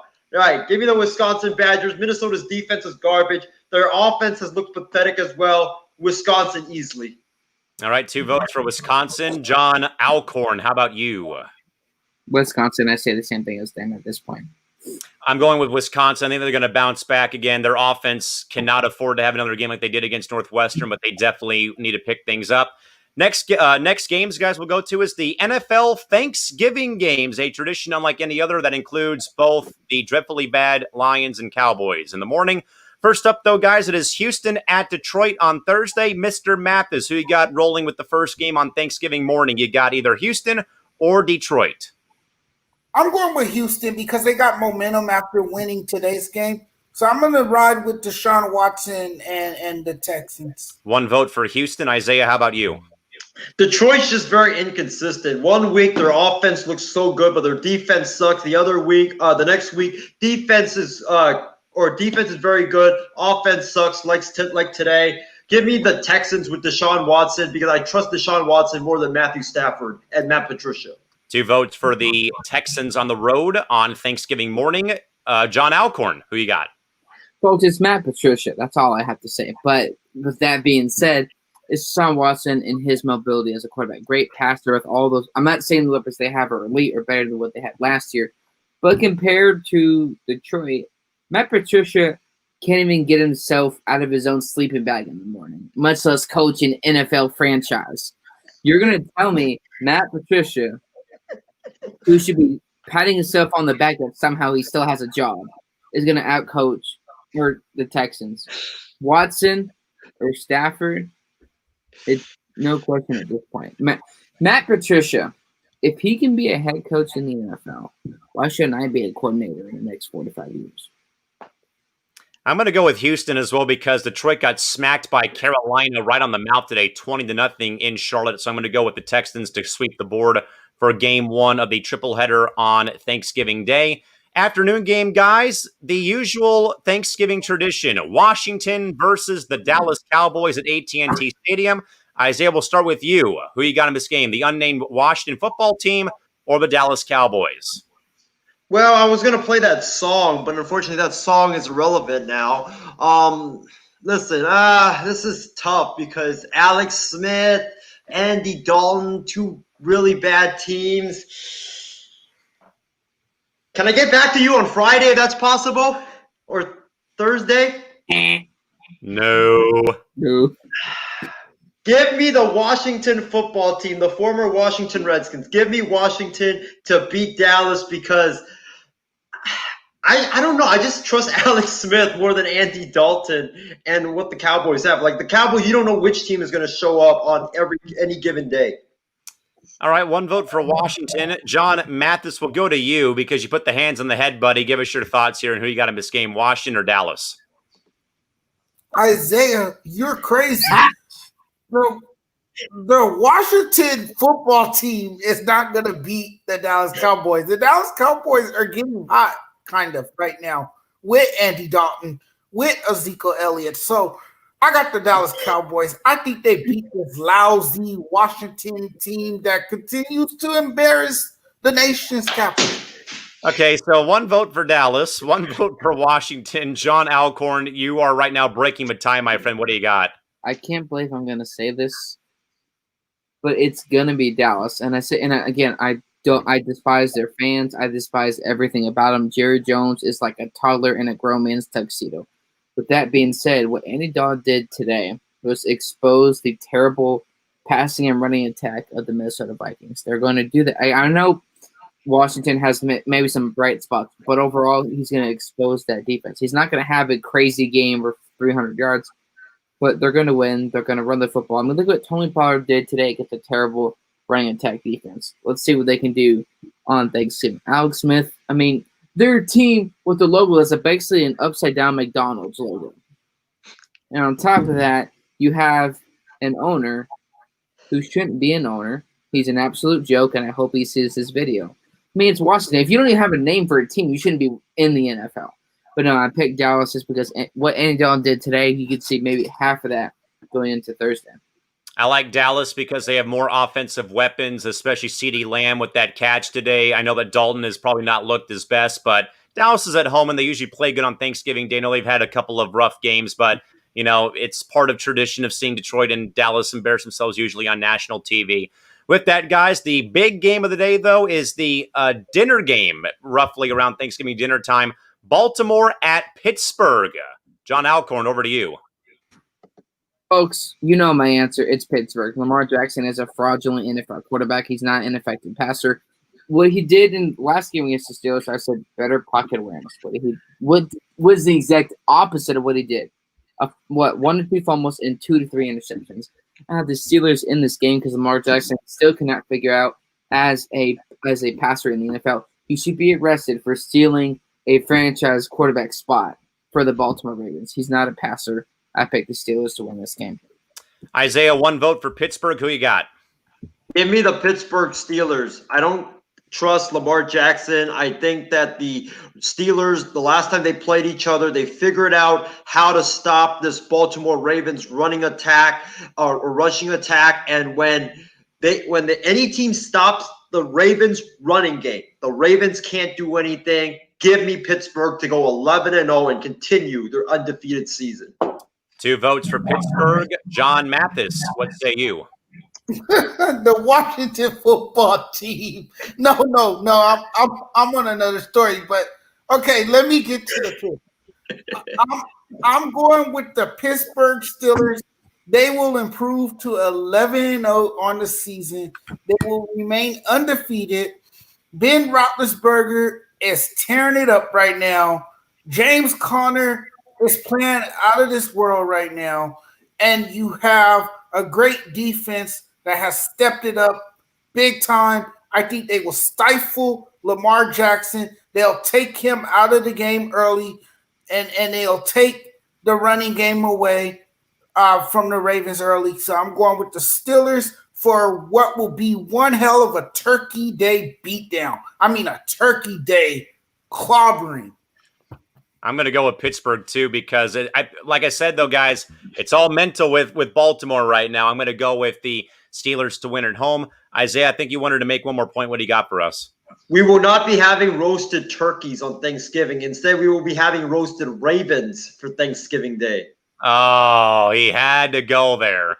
Oh, my goodness. And with that, folks, we do have one more segment here before we actually kind of get ready to wind things down here at this rate. That's also one more thing that Isaiah and I do every Sunday on the night shift because we would really be getting the program started here just after 10:15 Pacific time here. But of course, guys, that is the network bloopers of the week. And again, Isaiah and I scour the entire web, social media, and of course, look for some of the best bloopers to highlight both sports-wise and away from sports every Sunday here on the MI6 Sports Network. First up, guys, for the bloopers of the week, we had bad boyfriend on Saturday. Now we have, guys, the bad girlfriend.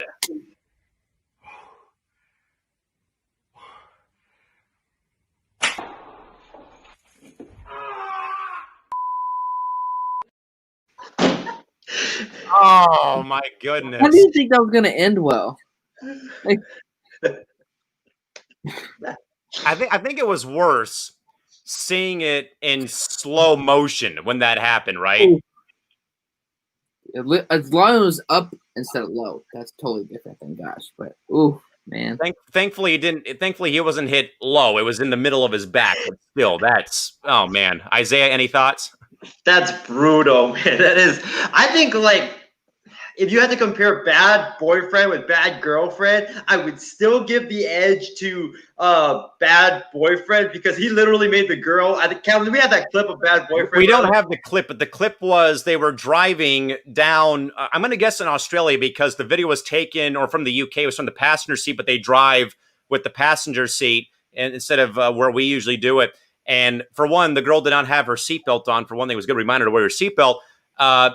Guy slams on the brakes, basically. Girl's sternum hits the front of the car, or at least the dashboard. The drink goes flying. The straw lands in her, on her shirt, and she's like, I'm done with this. And I think Isaiah said it best. Well, that guy, I think, just got himself out of that relationship right then and there. Yeah. But I got to say, man, that lady did to that guy, whoo, that hurts, man, like Christy Wilson said. But I would think that boyfriend was still worse. But how did she, knowing that what's going to happen, just stand there? It's going to hurt, terrible. You just, I'm just going to allow him to do it. Let's say at least it was the back.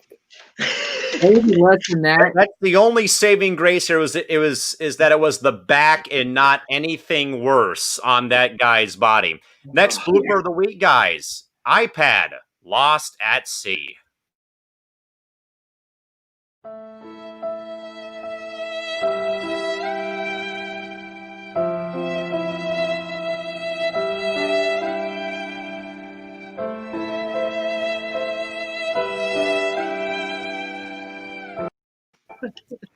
That is the worst feeling ever right there is you know, and I think we've been there where we probably have like stumbled into the bathroom at like 2:00 in the morning, maybe without the light on, and your phone's with you, and you drop it in the sink or whatever. That's got to be, I think, the worst feeling ever, right there. The iPad into the bay, and it's gone goodbye forever. I knew kick him out of the boat. I knew my neighbor. Get out of here, man! Terrible. Put him back. And my neighbor did something similar like that. He was cleaning his pool, right? His swimming pool in the backyard, and he had his phone up here in his pocket. And when he bent over, his phone came out with right into the pool.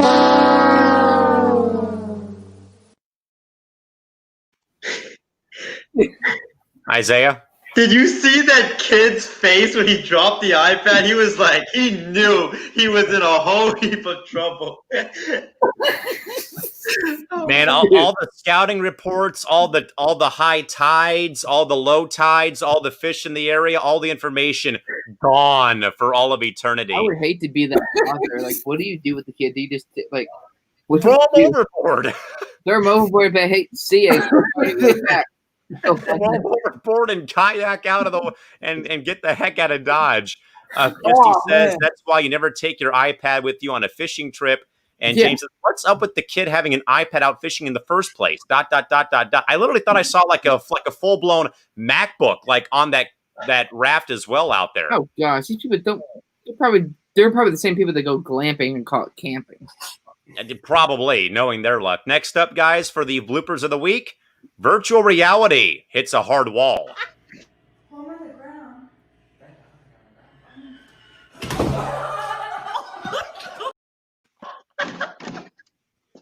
I mean, how stupid can you be? What kind of game was she doing? Can you rewind that? Home on the ground.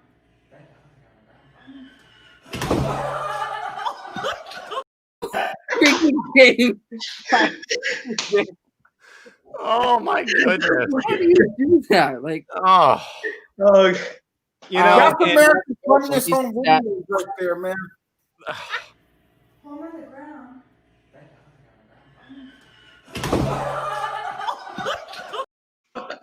hopefully she didn't break the VR set. First of all, I'm glad she hope we didn't break any bones. But that is sadly, guys, the dangers of virtual reality when you're playing games. Like they tell you to space out, make sure like you're not near anything. And I think though what's worse though when we put the clip up again, she literally puts it on like maybe an arm length away from the wall. Let's see if we can catch that again. Home on the ground.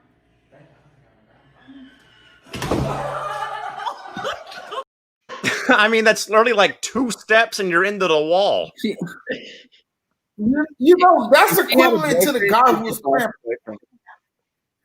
Hey, you know what? That's equivalent to the guy who was playing Pokemon Go and he walked off the cliff and died. I mean, oh no! It's not funny. It's not funny he died, but like the incident itself is like like, why are you not? It's also a reminder to be aware of your surroundings. Exactly. I say. I've seen some with virtual reality where I guess like when you're doing it, you have like a thing that you hold, right, and you're like swinging it. One guy was doing it. There's been plenty of videos of like their friends being punched in the face or hit low because of it. He swung at his friend's TV and cracked the screen. Oh my goodness, Christy, I agree. Holy bleep! ... James has said, well, I've been waiting for a VR disaster like that. It took us a while, but we finally found a good VR one. The next blooper, guys, actually comes from a sports world. It's Drew unlocked. 4th in points allowed. 2nd down, 7. Gordon, rough handoff. Goes by Crosby into the secondary and finally brought down by Morrow. Morrow taking the place of Littleton, who's on the Cobra. Turf Monster got him there. Yeah, the Turf Monster beat Drew Lock on that play. Sorry, Alcorn. My apologies for no, that Drew Lock, you're an idiot. That right there, I'm sorry, but you're not the What the hell did you trip over? Did he trip over one of the letters in Raiders? Is that what he tripped on, or his own feet? Did he trip over an imaginary friend? Fourth in points allowed. Second down, 7. Gordon, rough handoff. Goes by Crosby into the secondary and finally brought down by Morrow. Morrow taking the place of Littleton, who's on the Cobra. Here's what I think. It looked like he tripped over Melvin Gordon's feet. I think he did, and that momentum carried him backwards, and then it looked like he tripped over nothing. But if he tripped over nothing, bro, like, how are you tripping over your foot? You have much awareness as Mark Sanchez.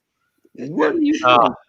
Drew Flop. I'm sorry. I'm done with him. He's a joke. Drew Flop. Drew Flop. He ain't a lock, that's for sure. He ain't a lock at quarterback. That's for sure. Oh, that's why the blooper was titled Drew Unlocked for that exact reason.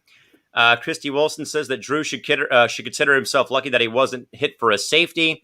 And also James says, add that to Drew Lock's dancing or mixtape in general. But with that, guys, we did go back in the YouTube archives to roast one of our own here. This one is called Hotel Room Idiots. Oh, and you mix it. Beer athletic ability. I did say roast one of our own. I just roasted myself from 8th grade on my Washington, D.C. trip, leaving the bathroom and jumping over that pile of pillows and those two stuffed animals in Boston, Massachusetts on a rainy night before we came back to San Diego. I did that too in our hotel room. It's ironic you did that because I did the very same thing on our Washington, D.C. 8th grade trip. Alcorn, what were you going to say? Where'd you find that video? I found it on a channel that we had made when we got back home from the trip. We had a bunch more footage, but we sadly deleted a lot of it.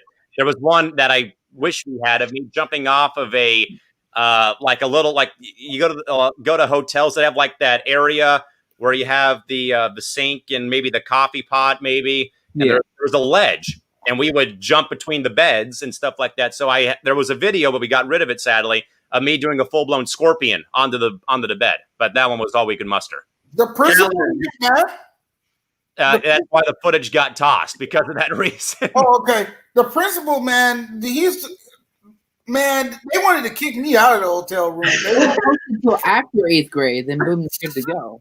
Oh, man. Callan, you've got great angst, man. I remember on the airplane, I told the man that was sitting next to me, it was some random guy flying somewhere, and I told him, your breath stink. And so he told the principal. He told the principal on me, so I had to sit next to the principal for the rest of the day. My God. Hey, don't feel bad. I got lost in Canada after 6th grade on trips. John, don't worry. I got lost at the Smithsonian and got lost at the Capitol building because I was turned around in there. It got worse. I went off from the group. I was talking to my parents on the phone, went to pee in the tree, and I turned around. The group was gone. Oh, no. And on top of that, I'm talking to my mother on the phone. It's like after 6th grade, 10 years ago. I'm calling on the phone, like, oh, Mom, the audio cuts out, like just like in a horror movie, and the audio cuts out completely. Oh, the worst feeling ever. Yeah.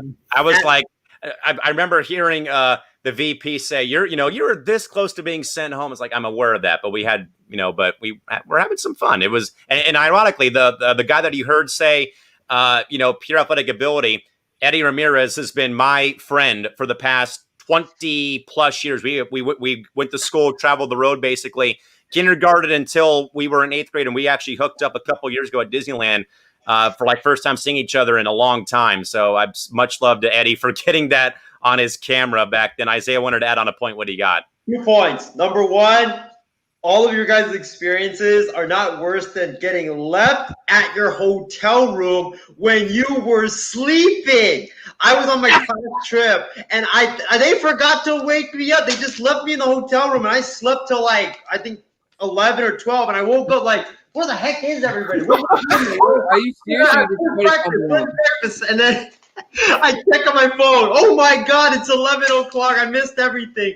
But the second thing I gotta say is that guy that said athletic ability at the end, I thought it was John Alcorn. because he sounds exactly like John Alcorn. Like, play it again, Callan. It sounds exactly like John. It did when I was in middle school, to be honest with you, Callan. That's what I sounded like in middle school. Let's see it again. Oh, and you makes it. Beer athletic ability. Wait a minute. No, that sounds like a nerdy kid on a Monsters Inc. We used to do that kind of stuff too in our hotel room, man. I remember my buddy almost got sent home because he was jumping on the bed. Hey, you know, and that's with any, I think, trip when you go with your class, basically, you know. And John, though, I think with the best story, though. Hey, man, your breath stinks. Oh yeah. Dude, yeah. I remember for the rest of the flight, I had to sit next to the principal. My goodness, man. How fun was that? Some more thoughts here, guys, real quick. James says he got some air, though. James, that was me. And that's why I didn't play basketball. I didn't have any hops. I didn't have to play slam ball to get up there to dunk, sadly, my man. And also, Christy says Cal had some hops there, smiling face emoji. And James agrees, Judge Mathis is a savage for saying that. John, man, oh, man. After watching that clip, we can cancel that MI6 basketball game on Christmas Day that we were discussing yesterday. I am not letting Callan dunk on me, and we have a new moment that would go viral in the MI6 history. That is not happening, man. I would rather.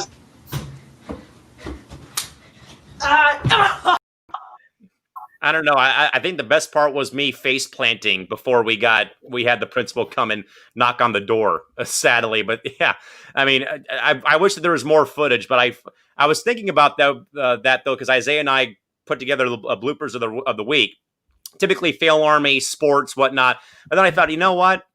That channel's got to be out there still. And there's 2 videos that are out there. It's like, I'm not going to use the first one because it was stupid. Plus, I was shirtless. You didn't want to see that either. And secondly, that one right there is probably my favorite, though, of like all time, basically, at this rate. So with that in mind, let's see here. More so, Chardol says that my friend Eddie sounds like Steve Urkel from Family Matters. Possibly. I don't know. Then again, we all had high-pitched voices when we were in 8th grade, so possibly. With that, guys, it is our Thanksgiving special here tonight on this Sunday evening. John, we'll start with you, though, buddy, because, of course, I know it's been a very Mathis, we'll start with you more so. It's been a very trying year, I know, for all of us out there, and it's probably been hard to find, positives or find feel-good stories or find great moments to, hang your hat on, Mr. Mathis, for 2020. But, John, obviously, I'm sure there's probably some spattering of moments that have been maybe, good for you, good for the family, good for your fiance, good for you, and for both of you guys as a whole.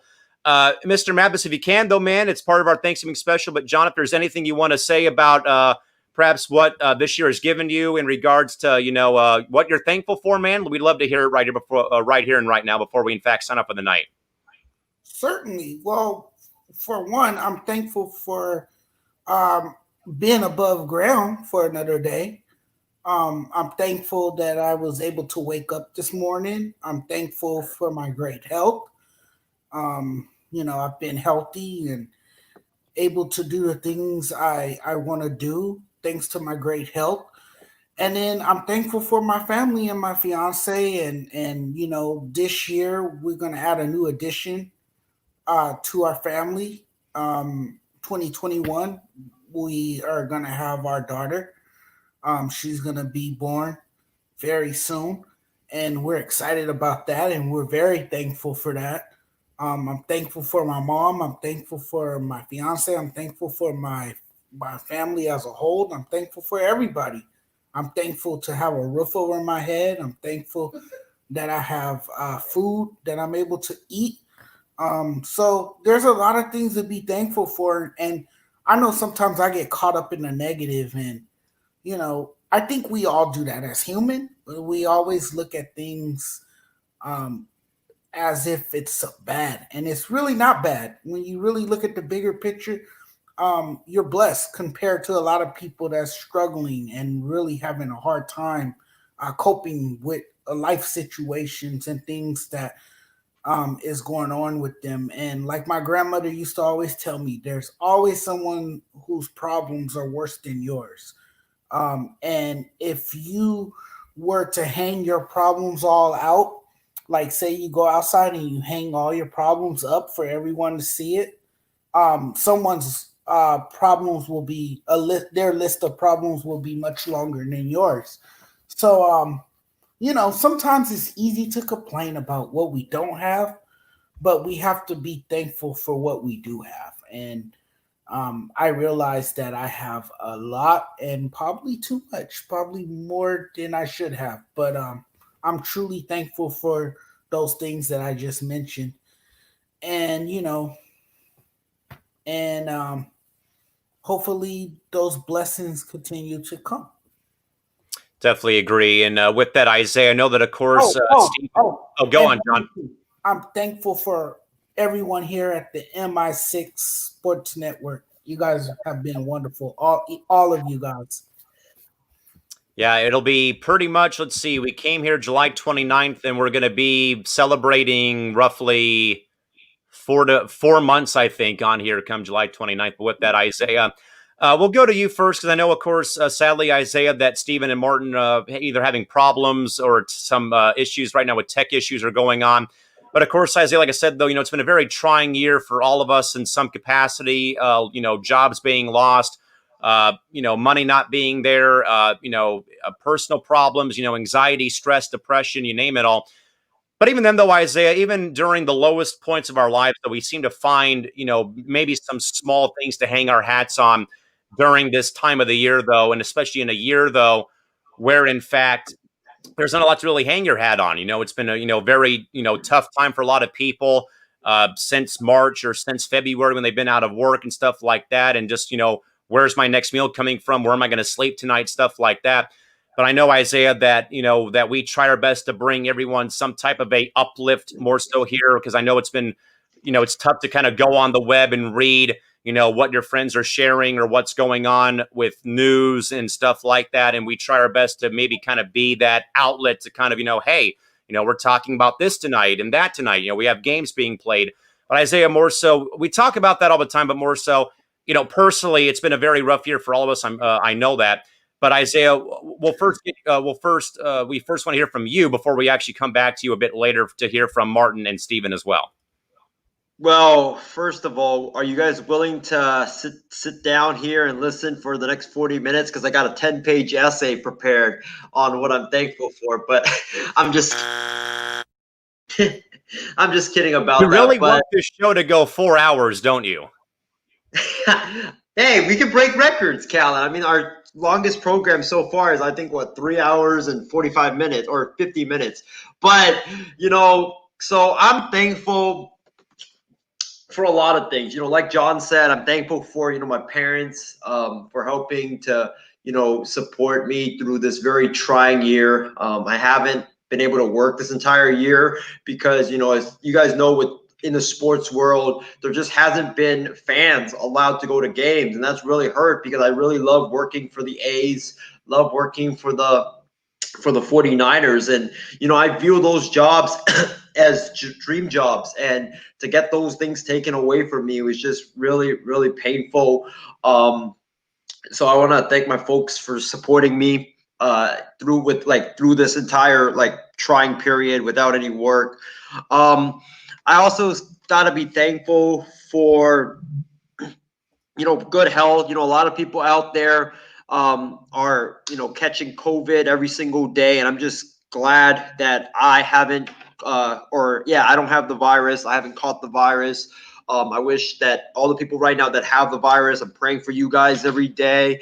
And trust me, you guys will get through this. You guys will get through this and you guys will be better. Let's see. I'm thankful also that I'm thankful for this network. I'm thankful for each one of you guys. As I said earlier, this has been a really trying year for not just me but everybody else. But I couldn't work this year, and I felt like this pandemic. Obviously, you never want to see a pandemic, but this pandemic was a blessing in disguise because it really allowed me to figure out what I really wanted to do in life.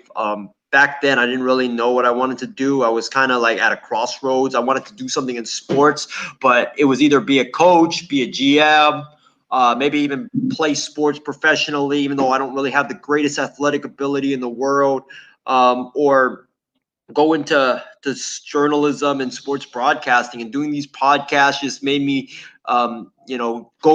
draw me closer to that path, which is sports podcasting. I love doing this. It's so much fun every single day just to sit down here and talk sports. I mean, I don't even view it like work. I just view it like it's so much fun.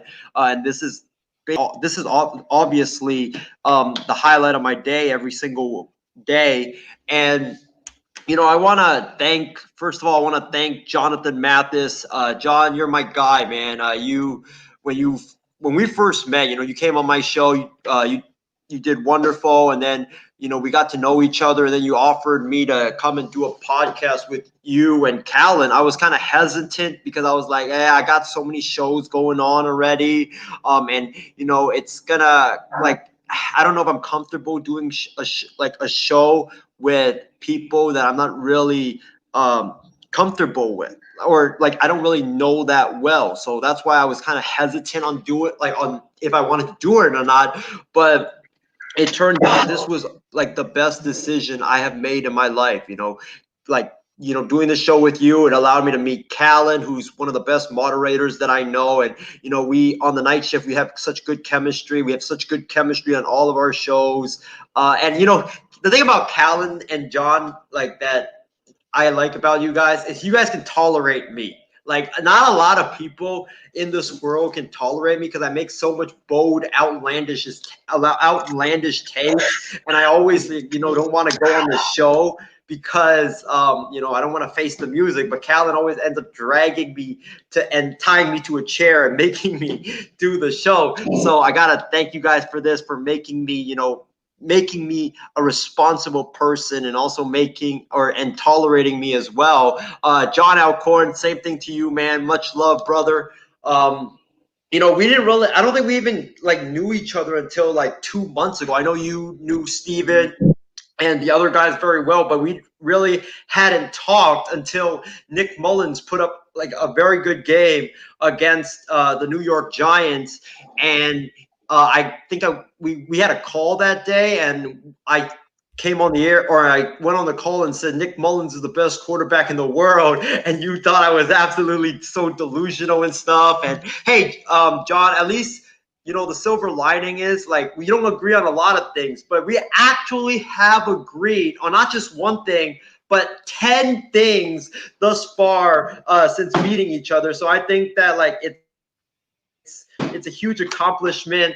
Let's see, Furman, it's been fun talking sports with him on No BS, Trevor as well, Shree, Ryan as well. I mean, this whole network, even though we might not agree on anything or everything, it's just a brotherhood, nobody, like Callan said, I think in the Halloween Spooktacular, the thing that makes this network great is that everybody can bounce ideas off of each other, and nobody's going to get their idea criticized and stuff. We're all very open-minded, and, we just want to see every one of us here on the network succeed. And it's just so amazing that with this network, sorry that I'm going on a tangent, but with this network, we are Callan, when we first started, or when you and John first came aboard back in July, I think we only had 30 listens on Anchor at most. It was very, very low.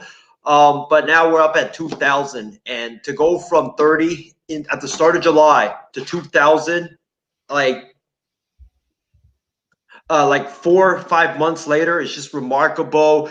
We definitely need to continue this thing. It's been the greatest joy of my life. And last but not least, I'm probably going to rile up everybody here on the network.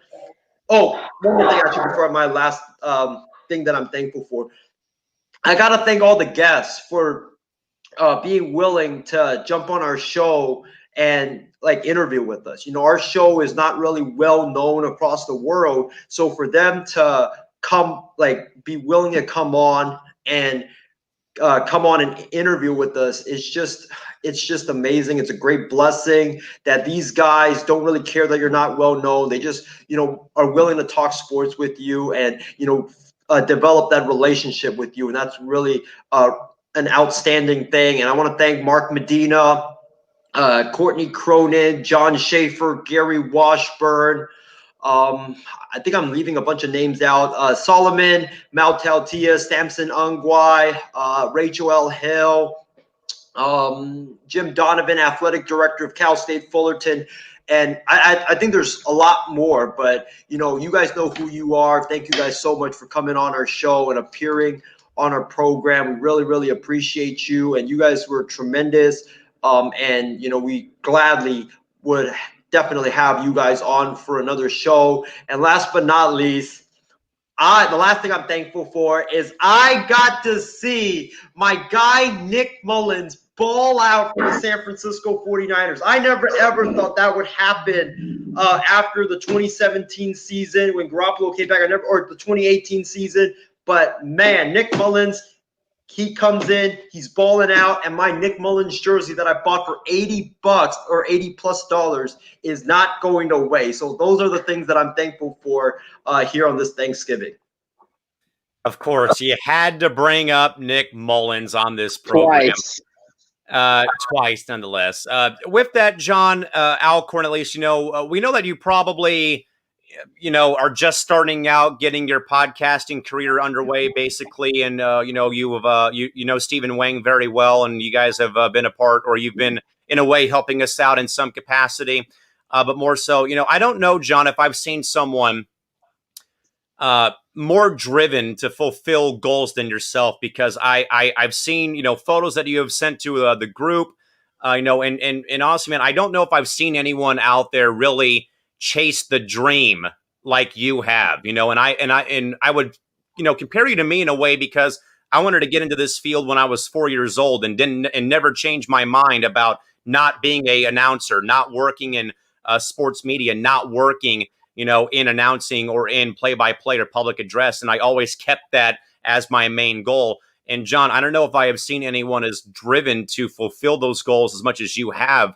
over the past several months. And honestly, John, it's really cool to kind of be a part of your journey, kind of see how you're taking things and everything else going on. But John, we'll let you have the floor, though, for your thankful wishes for the upcoming for the Thanksgiving holiday. Well, this year's been obviously crazy for a lot of people, but this past November, I had a 2006 Mustang. And, of course, that was total near-death car accident. I got a new car. Necessarily, maybe it wasn't the sexiest car, but I'm very thankful for it. The gas has been cheap. It kind of was the start of my sports career. For a while, y'all don't know me that well. I appeared on the guest on the Fan Response back in late August. I think that's when it was.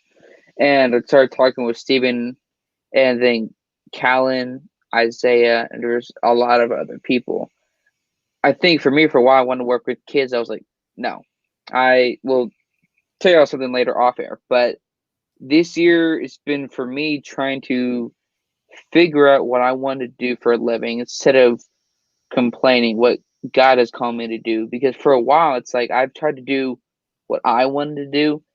And many times I've tried that, it just doesn't work out. My first episode for a podcast, it was July of last year, was bad. My first one this year was free agency of this year. It was terrible. I think with 210 episodes with almost 3,200 plays, for really anybody that's contributed to it, Carson Palmer or Brian Finley or anybody out there, it's not just a guest to have on the show. I care more about building friendships or doing any of that sorts than I do growing followers. That crap happens over time. I'm not worried about that. I'm more interested to know why people are in this industry. When I try to, as a Christian, as a man, and I need to work on that, I know, but as try to resemble a brotherhood with people that I work with, or learning the industry that I want to be in. I want to be in this industry. I mean, it's putting in a lot of hours and trying to work full time is a lot. But I think you have to figure out what you want to do. I think talking with y'all, what's it, November the 23rd or something, but barely 3 months. And I can already see that like brotherhood type of thing. It's only been like 3 months. We may not agree on a lot or anything, or me with Isaiah and his crazy takes when I first met him or anything of the sorts. But I think learning a lot of this industry, what I've asked from Colin or Isaiah, I've been trying to ask from Jonathan or working on asking from Jonathan. I've only been doing this since February. It's been what, 9 months? Over 9 months now. So I have a lot to learn, especially after last year when I thought I was going to die in that car accident. I posted that. That was a nice car. But that's just a material item. It can always be replaced at a later time. I think now having the car that I have, even if it's different, can make me appreciate more than the Mustang just because that's where the sports career started. It was 4 to 5 months in a hot car with the AC on full blast. You can go listen to those videos on Facebook. The audio was terrible. It just wasn't good. But I wanted to do it. It's going to make it happen. And of course, Mom working at home, that created a lot of obstacles. But it's like, you have to do what you want to do. I'm not saying COVID's a blessing, but I'm saying that quarantine was because I became more closer to God. I've also, more people were at home during sports when it first started. So I was able to get these guests type of on and getting never what I thought I would have had Var Parker or Carson Palmer, who I used to play on NCAA or Madden or watch on TV, or what I thought Brian Finley, who I'm in touch with, or any of these other people. I never in an industry never thought I would have met these type of people and how we've just like when you meet a friend, it's kind of like you feel like you've known them for a while. I think that's how it is here. And I think a lot of people are not prepared for the industry like they think they are. Because at first I was like, man, I only got like 20 listens. It takes a lot of time. When I first started, which is probably a mistake, I used to put up 2 to 3 episodes a day of 30 plus minutes long. Now, were they quality? Probably not. But I think that's what I've learned is how to enunciate my words, how to break off of a point.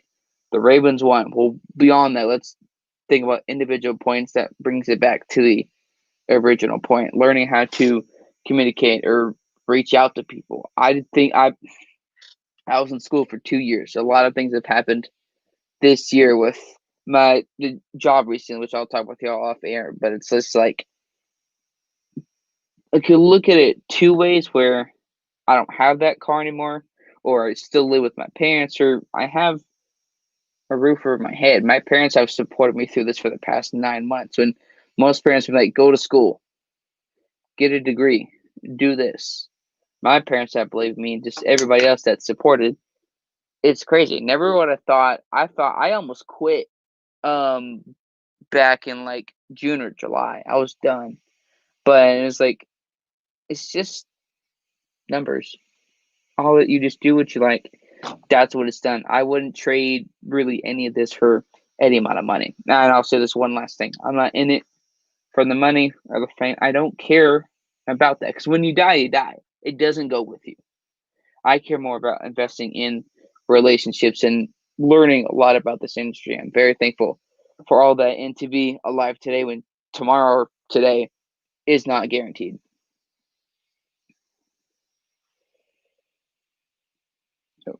Very well said.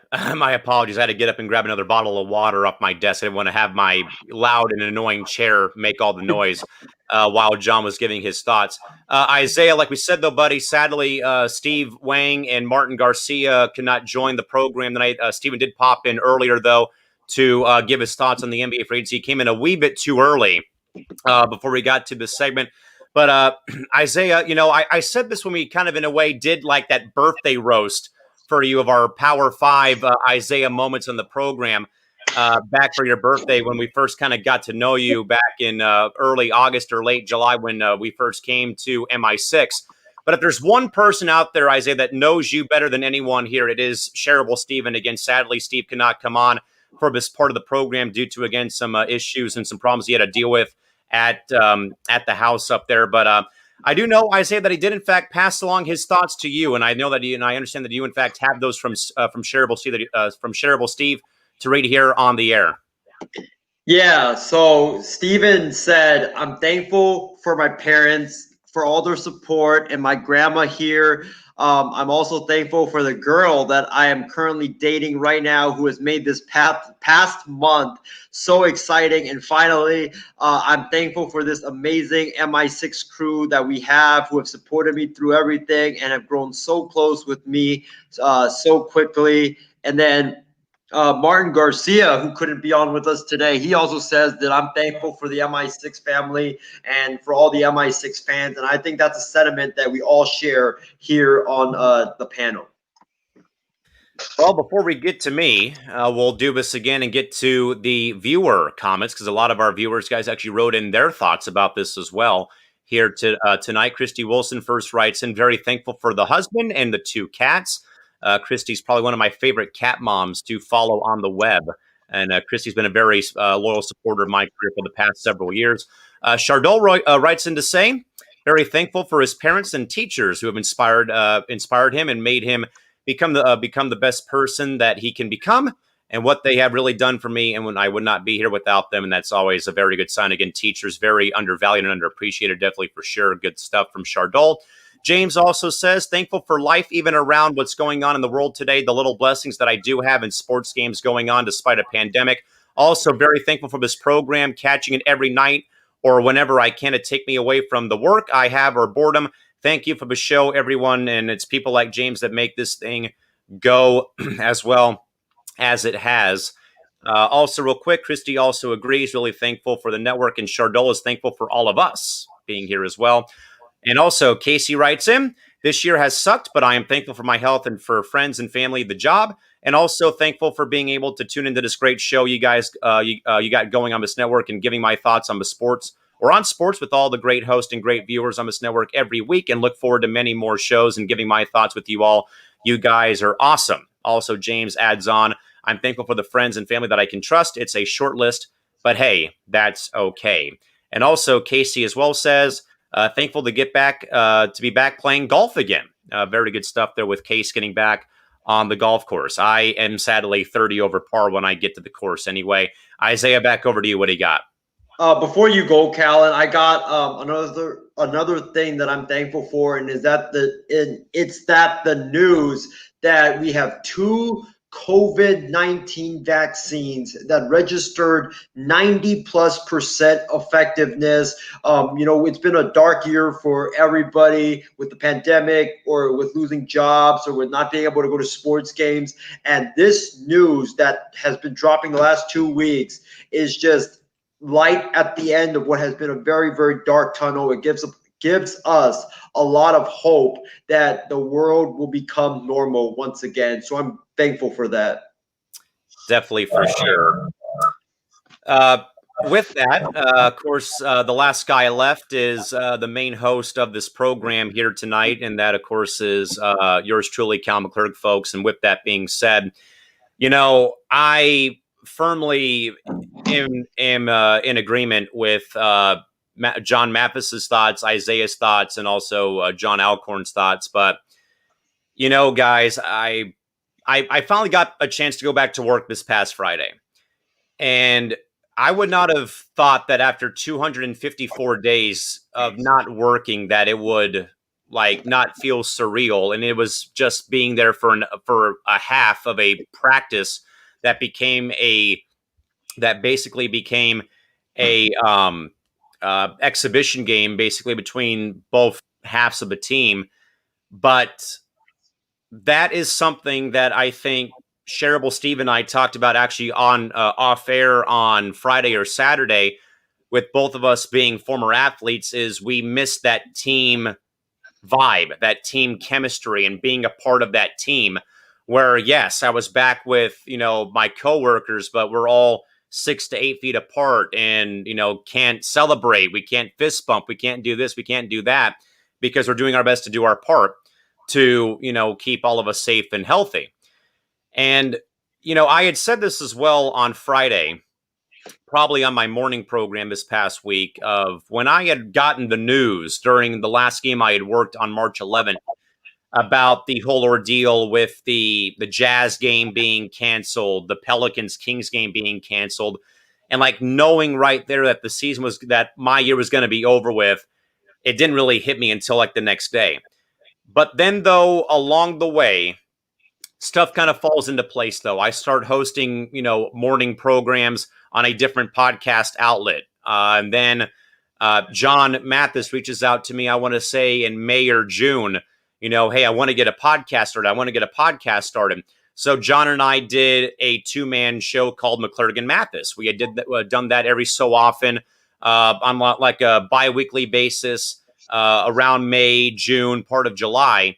And then in July, I get a message from John saying, hey, I'm going to, start this podcast is going to move to this network, on Facebook, and it's going to be you, me, and his friend Isaiah to be a part of the cast. And in a way, though, I kind of agree with Isaiah's sentiments, though, that when you go to a new environment, in a way, it reminded me of kind of being the new kid going to a new school. I transferred out of my old school to a new school my sophomore year. It's like, okay, I don't know this Isaiah kid that well. I know John pretty well. I followed his work for a while and things like that, but I think this is going to be fine. But not just that, though. When you work in sports, though, you're used to working with new people.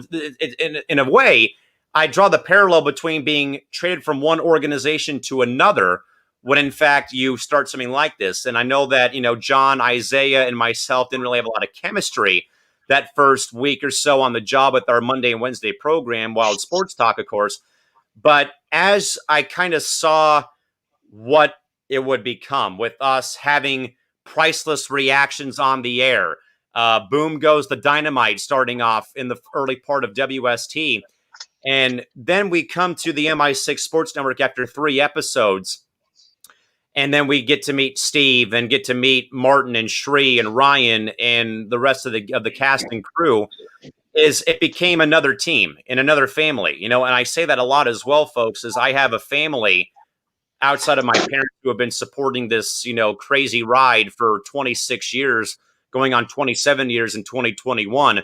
But they have been there for me at games I've done, whether it's me getting a chance to announce at an NHL arena for a preseason hockey game, when I went to work in the NBA for a night in the NBA G League with the Clippers minor league franchise in Ontario, California, up in up at various places, college games, pro games, and they've been so supportive behind the efforts here that you can't put a price tag on that support. With mom and dad, siblings maybe supporting the journey and being a part for the ride. But then when I think about this, as I have, my family at home, I have my Gulls family with hockey, my Sockers family with pro indoor soccer, my Seals family with lacrosse, and then my Point Loma and USD families with college. But then there's the MI6 family. That's John, Isaiah, Steve, Martin, Furman, Shree, the rest of the guys that are part of it. And it's been probably the most fun I've had getting back into something I did for a long time.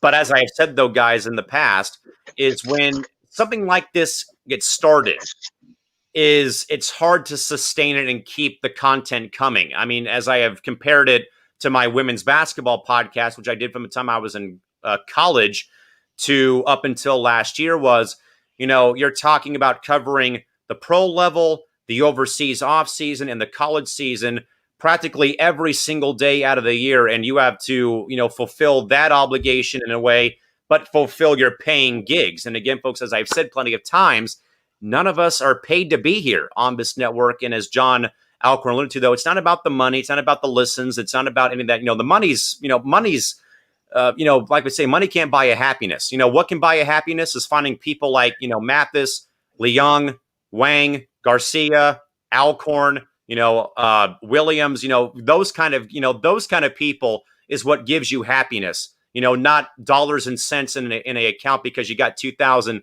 Anchor podcast listens. But at the same rate, though, is during a year, though, guys, and I say this a lot, and I know I repeat myself a lot here, fellows, and I apologize for that. But in times of crisis, in times of natural disasters, in times of global pandemics, in times of social unrest, in times of, us being challenged every single day, by having to stay home and not see friends, not see family, not gather to celebrate your team winning a World Series or an NBA championship.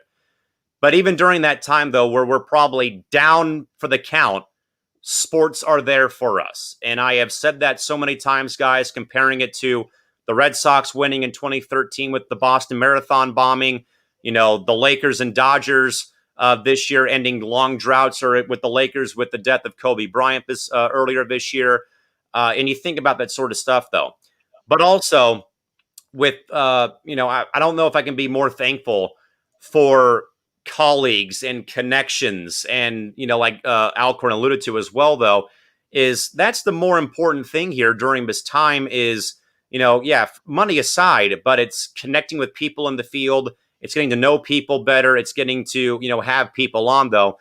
And I think more so that throughout the course of this year, though, that MI6 has been the biggest blessing in my 11 years of working in sports, because it is obviously one giant family, but also as well, though, is more so what I have said, though, about the family atmosphere, the brotherhood that you establish. And again, the conference calls that go on before a program gets started, or, after a show ends, like we're going to have probably the night to, sulk our wounds about getting sappy on this kind of a program, though. But that, though, is what I think is the beauty of this network, though. And not just that, like Isaiah said, though, is we may not agree on our favorite sports teams or agree with someone's take, though. And also that we may have, we have ideas that we also share as well. But there is definitely a lot of, open dialogue, and we probably look at things from a different perspective. Maybe we think about certain things that go on. But in the short amount of time, though, that I've been a part of the MI6 family and, meeting, Isaiah and Steven and the rest of the MI6 crew before we actually came here to the network, and we were on a different platform, but with John and myself following each other for a couple of years with writing and podcasting, and John having the idea to get one started, and, maybe some reluctance on my end for a bit, but at the same time, though, a shared vision for sure.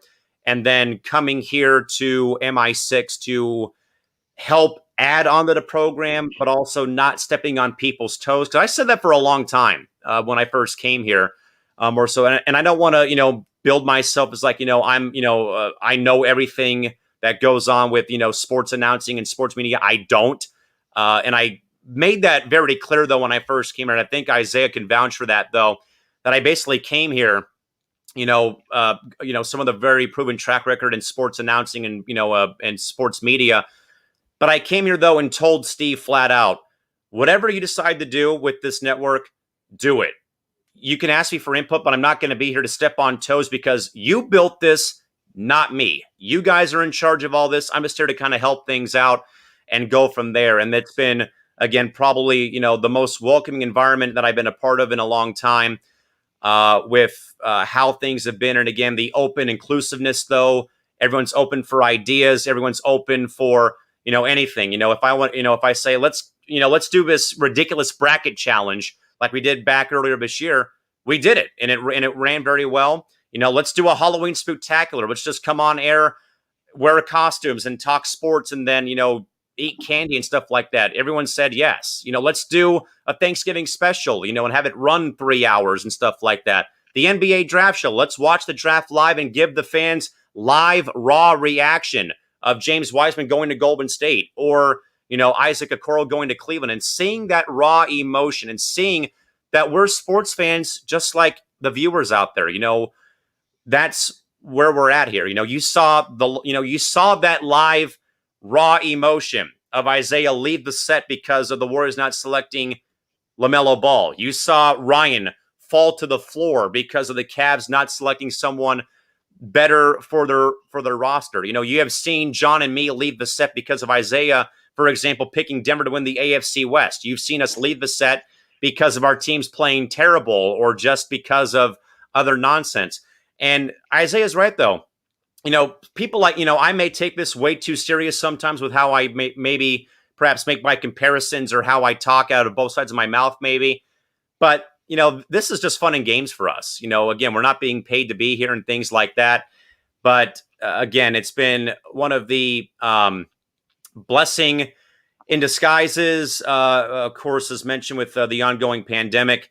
Again, I know it's been very tough, again, for all of us out there. And I know that everyone's situation is very different over the course of the past several months in regards to finances, food, being at home. And I think that John Mappa said it best, though, is, there's someone out there, but sadly, has worse problems than we all do here. But that Isaiah, though, is also right. We're all praying for the betterment of the good health of all those that have sadly lost loved ones or have been going through a very difficult time with COVID or other issues plagued throughout the course of this very, very tumultuous year. But I'll just say it again briefly here. I know it's a very long-winded answer, but again, super thankful again, mom and dad, super, super supportive of this, very insane, crazy journey I've been on for the past 11 years. Again, getting my start when I was a sophomore in high school, more so actually my freshman year going into student-run television, then getting my first job as a sophomore at age 16 as an intern, announcing hockey games, and then bouncing around and going to college, working in radio for 2 years, making some great connections there, getting my degree in about a year and a half, basically. Can't thank Chris Torek, who was my mentor at KRLYLP, 100.7, 107.9 FM out here in San Diego County for his tremendous work, and all the people that I have been able to meet. And also more so this year, I was very fortunate to actually, one of the announcer groups I'm in, actually host a couple of Zoom chats with some fellow hockey public address announcers. So the guys out there in the NHL, AHL, ECHL, thank you all very much for lending me some of your time. With allowing me to be a part, sharing the offseason with you guys. Hopefully we're back to work, though, for hockey very shortly. But everyone else out there who's been affected in some capacity with this. But again, want to, again, just express my deepest sincere thanks again. Mom and dad for the years of hard work, the years of, driving me around to games over the past several years. Of course, there's no price tag on having, friends and family who have your back with what you want to do. And again, that's where you guys come into play with me again. Thank you guys. I know that you guys don't know my whole story. And I know that Steven has been a very big fan of, late night storytelling with Callan, basically in the post show calls here, basically, because I've been in a way talking about some of my stories and I have plenty more. So Steven, if you want more, come on back into the call when it's all over with, buddy. But again, John Mathis, Isaiah Leung, John Alcorn, Martin Garcia, Stephen Wang, Furman Lee, the rest of the guys, you guys are probably the biggest blessing that has happened for me this year. Because again, I've missed that team camaraderie, that team chemistry of being away from, pro games and college games for the past several months and, missing that atmosphere, missing being a part of that, of that team with that goal to get better every game and see a team win a championship or be a part of that sort of ordeal, though. And I know we're not competing here for championships. We're competing, though, or not competing at it for anything, but more so just, the love of sports, being here, providing an audience with some type of a way to still get their sports news and watch a bunch of, immature, 35-year-olds and 26-year-olds and 22-year-olds act like immature kids basically on the playground and talk sports and just give out rubbish takes and, and stuff like that. But again, I thank you all very, very much for what you guys have done for the past several months. And for that matter, and hopefully for what's going to be a very successful run as more time does go on. Also, some more thoughts. Martin does write back in.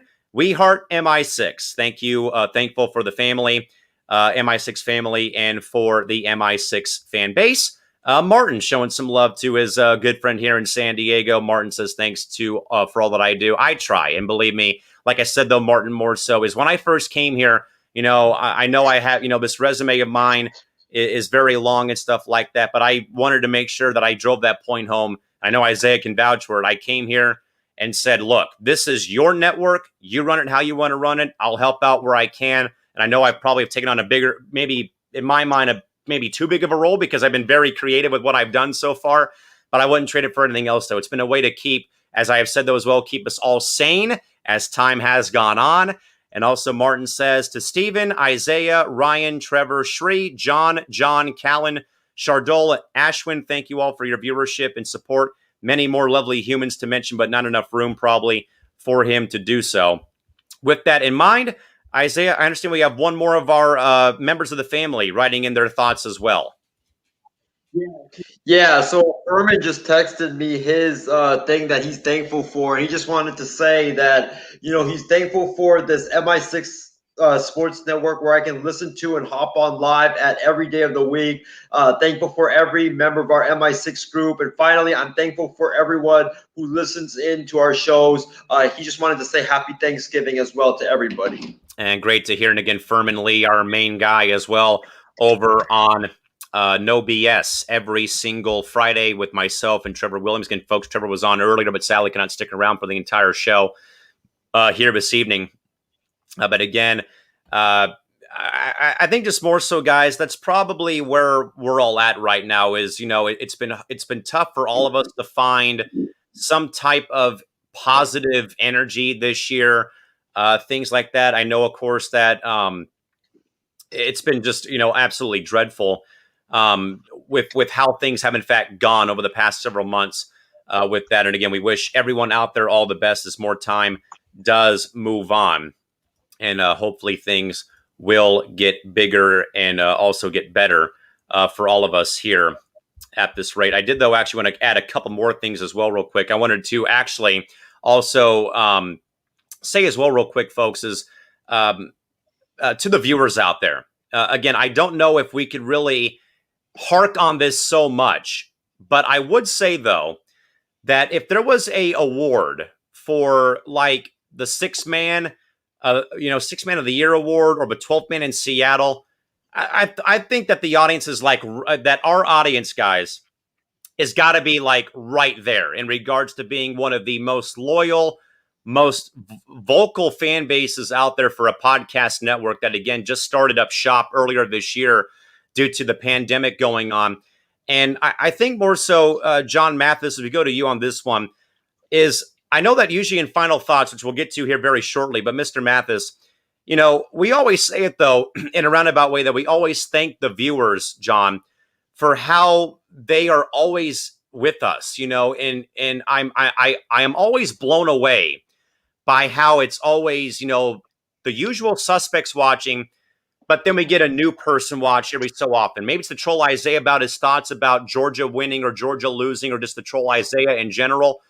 But that I don't know, though, John, if there's been, that's probably my other favorite moment or moments of being a part of this network, though, is just seeing the viewer, the viewer interaction, and seeing as well, Mr. Mathis, just seeing this fan base just expand and grow and grow and grow as time has gone on. I know that, John, you are very, very you're very quick to thank the viewers whenever you go to final thoughts, and I know that it's very fulfilling for you, more so someone who prefers to write more than podcast or actually speak live to an audience. But John, I know that we'll probably hear more about your thoughts on the viewers during final thoughts very shortly. But, Mr. Mathis, what are your, that's probably the other thing I'm most thankful for, though, as well, Mr. Mathis, is a audience keeping us engaged for an entire show more than anything else, but also that they're chiming in and giving their thoughts just like we would want them, or that we would do on a program. Yeah, I like that. That's what makes a show. When you can engage with an audience and when you allow their voices to be heard, right? So when they're chiming in, it doesn't only make you feel good, but you also know that there are people out there that's listening and paying attention and that's willing to listen to what you have to say. And that's what makes the show that much more special. I like that. I thank them all for taking the time out of their night, because remember, these people are investing their time they're investing the time out of their day or afternoon or night to listen to this show when they could be doing 10 million other things at the time, you know. But the show is so convenient for listeners that they can listen in their car, they can be on their phone somewhere out somewhere, they don't have to necessarily be at home, and they can always access us. They can always access the show. Access us. They can always access the show and find us anywhere at that time. So it's wonderful to engage with the fans. And me being a people person that I am, I love to talk to the fans. I love to get their input because it's not always about the analysts and the hosts or the podcasters. It's about them. We don't do this for ourselves. We already know what we're going to say. We know what our minds are thinking. We know what our opinions are, but we want their opinions as well. We want their takes too. So the audience, the viewers, and the readers are very, very important because without them, none of this is possible. You can't make it work. Isaiah, I would agree with John, and the response, and I think that's what I missed though mostly about the pandemic shutdown was not being able to talk to an audience. And I know that I've been doing morning streams, and there's been some hit and miss days with it.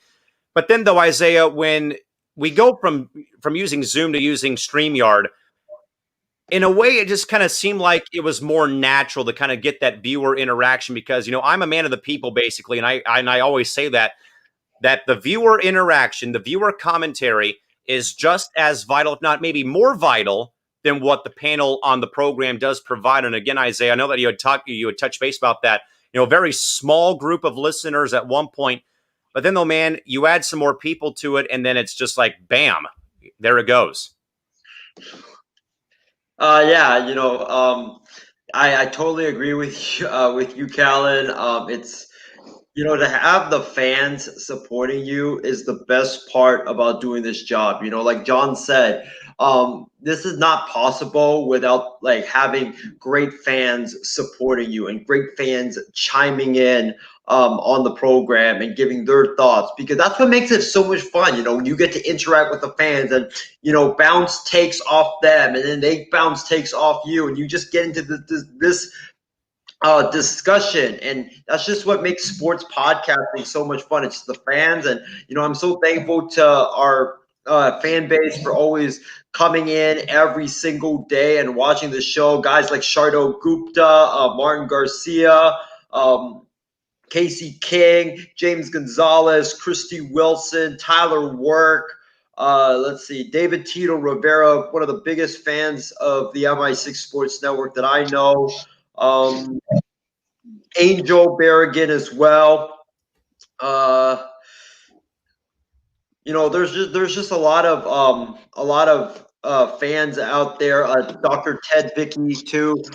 It's just like really good to have them each and every night watching our show and just commenting and like just being able to discuss the sports topics that we have on the script. It's just an amazing thing that like they do for us.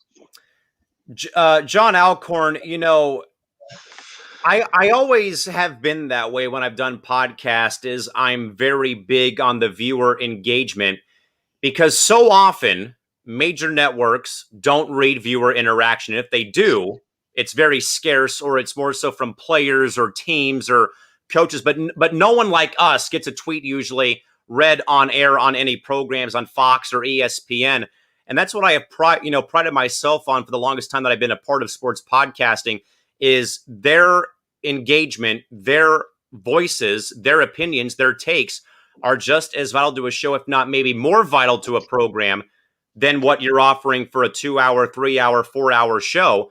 So, Alcorn, your thoughts more so about how, in fact, this fan base or fan bases have been for both your outlet and also for the outlet here on the 6. It's really bad. It's not.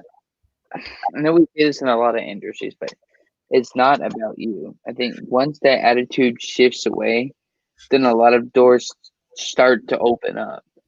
Because if it's always about, oh, let me get the more views.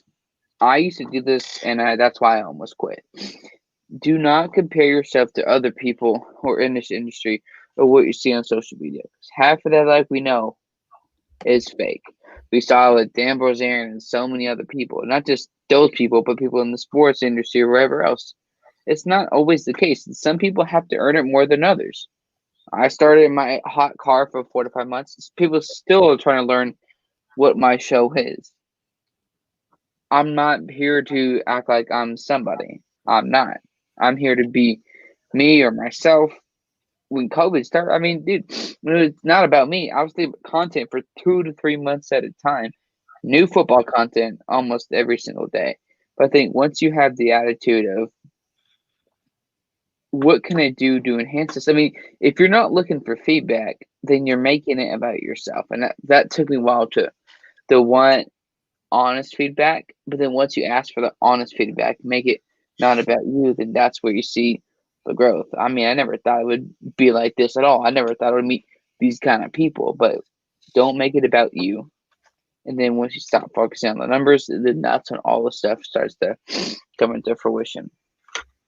Yeah, definitely for sure. And again, folks, if there is anything to be thankful for, again, it's all the loyal viewers who, again, flood this comment box from the time that we get on air to the time that we are already off the air. I mean, we still get comments trickling in, guys, typically like about 5 minutes after the show goes off the air, because we still have everyone out there writing in some last and final thoughts, more so of their own recently here.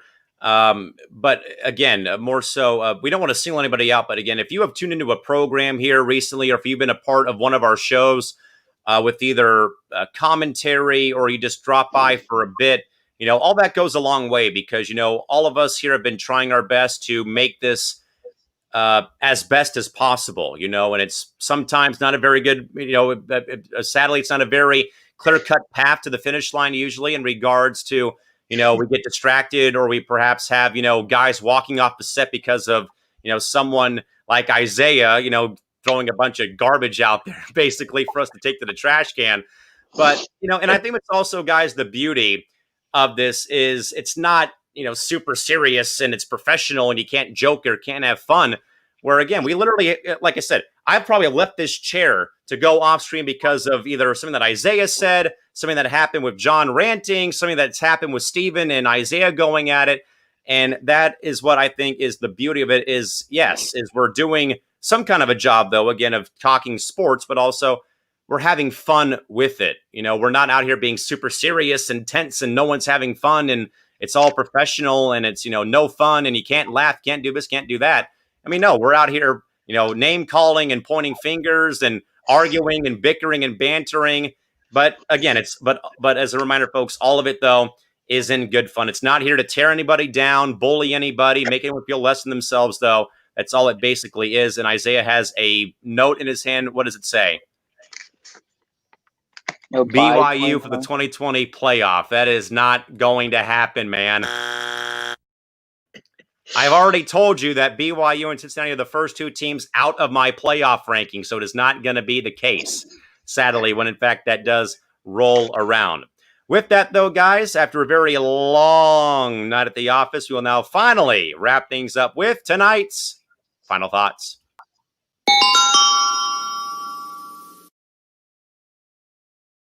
Quick program alert for you folks. As mentioned, you've seen that message rolling by, but as of tomorrow, Monday, the 23rd, we are off the air, folks, for a full week to celebrate the Thanksgiving holiday. We'll resume our programming next Monday, November 30th on the MI6 Sports Network. With that, Mr. Mathis, I know it's been a long night at the office, buddy, but we'll go over to you first. Mr. Mathis, your final thoughts for the last show up until next week when we are off for the Thanksgiving holiday. Well, I just want to say to all the viewers out there and all our fans that have been watching, you guys enjoy the holidays, spend it with your family. Tomorrow's not promised to us, so take lots of pictures and cherish every single moment while you still have it. You just never know what will come up. I know it's hard this year because we're in the middle of a pandemic, So it's not easy to gather with your family and have these gatherings and everything. I know it's tough.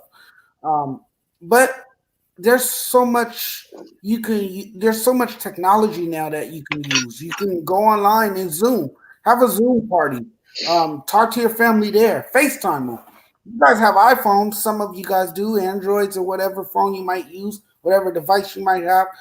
Just Zoom them or hit them up on Skype. And I mean, it just take a few minutes to say hi, hello, how are you doing? Happy Thanksgiving.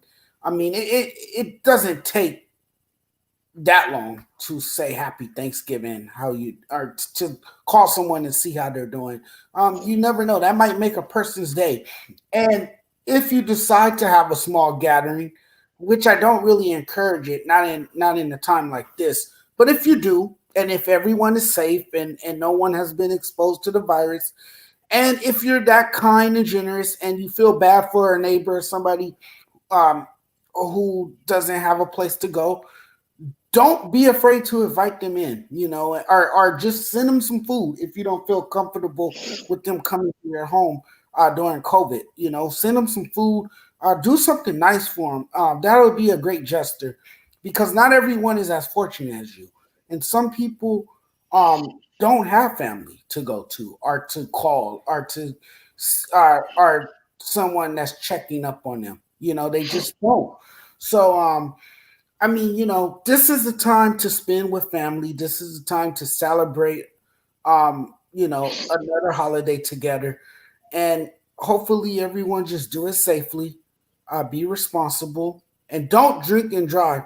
Thanksgiving is one of the craziest holidays for drunk driving. I didn't know that until a few years ago, actually, and it's a statistic. So please, everyone, if you guys are gonna drink, just drink responsibly. Don't drink and drive. Okay, it's not worth it. It's stupid. It's not a wise decision. Just don't do it. Okay, and like I said, just cherish every moment with family. Family over everything else. Family over money. Family over material things. Family. I know I talk a lot of drama on social media, talk about money and all that stuff, but no, the real important thing here is family. So enjoy your Thanksgiving. Happy Thanksgiving to you all, and happy Thanksgiving to all my colleagues here. Thank you, guys. With that in mind, Isaiah, we'll now go over to you for your final thoughts for the night show. What do you got for us? Before I get into my final thoughts, fellas, jump out of your chair and let's go! 4 hours! Longest program in history. Congratulations. We've made history. 4 hours, man, on the final program of November. I think it is the final program of November. We make history by going 4 hours. I want to congratulate all of you guys on this wonderful accomplishment. But my final thoughts is, I want to thank all the viewers out there for tuning in tonight. It was a long program tonight, but we did it, man. We are about to cross the finish line on this. Hey, Calvin, I still got the energy to go even more because I had 3 cups of coffee today. Maybe we can think about going 6 or 7 hours. But like I said, I want to thank the viewers. You guys are so awesome. You're the best fan base on the planet. You guys always show us so much love and so much support, and you always flood our comment box with so many comments and questions and add to the discussion. We really love you guys. So we're going to miss you for the next week when we don't have programming next week. Maybe I'll schedule like an unscheduled program like I did on Friday and just talk about, some Thanksgiving foods related stuff. I already said no, but it's been a great show, guys. I hope you guys all have a wonderful Thanksgiving. I hope you guys eat a lot of turkey, eat a lot of stuffing, eat a lot of mashed potatoes, eat a lot of great food. I definitely won't be eating a lot of pumpkin pie, that's for sure. So, but yeah. It's been a great show, guys. Enjoy your Thanksgiving. Stay safe out there. Stay healthy. And most importantly, wear your mask if you're going to, gather with your family and, celebrate the holidays. Or if you're going out, wear your mask so you can protect from this COVID-19 pandemic. John Alcorn, we apologize for keeping you up this late in down there in Texas, but we will let you have the floor for your final thoughts. I could say, like I've said before, and I'll say it again, if anybody's going to be in this industry, don't do it for money.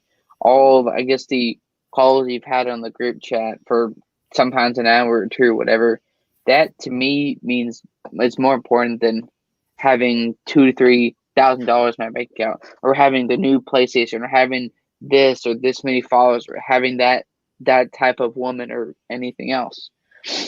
I mean, and not everybody's fit for this industry. And if you can't handle late nights, then you should just mosey on out of here.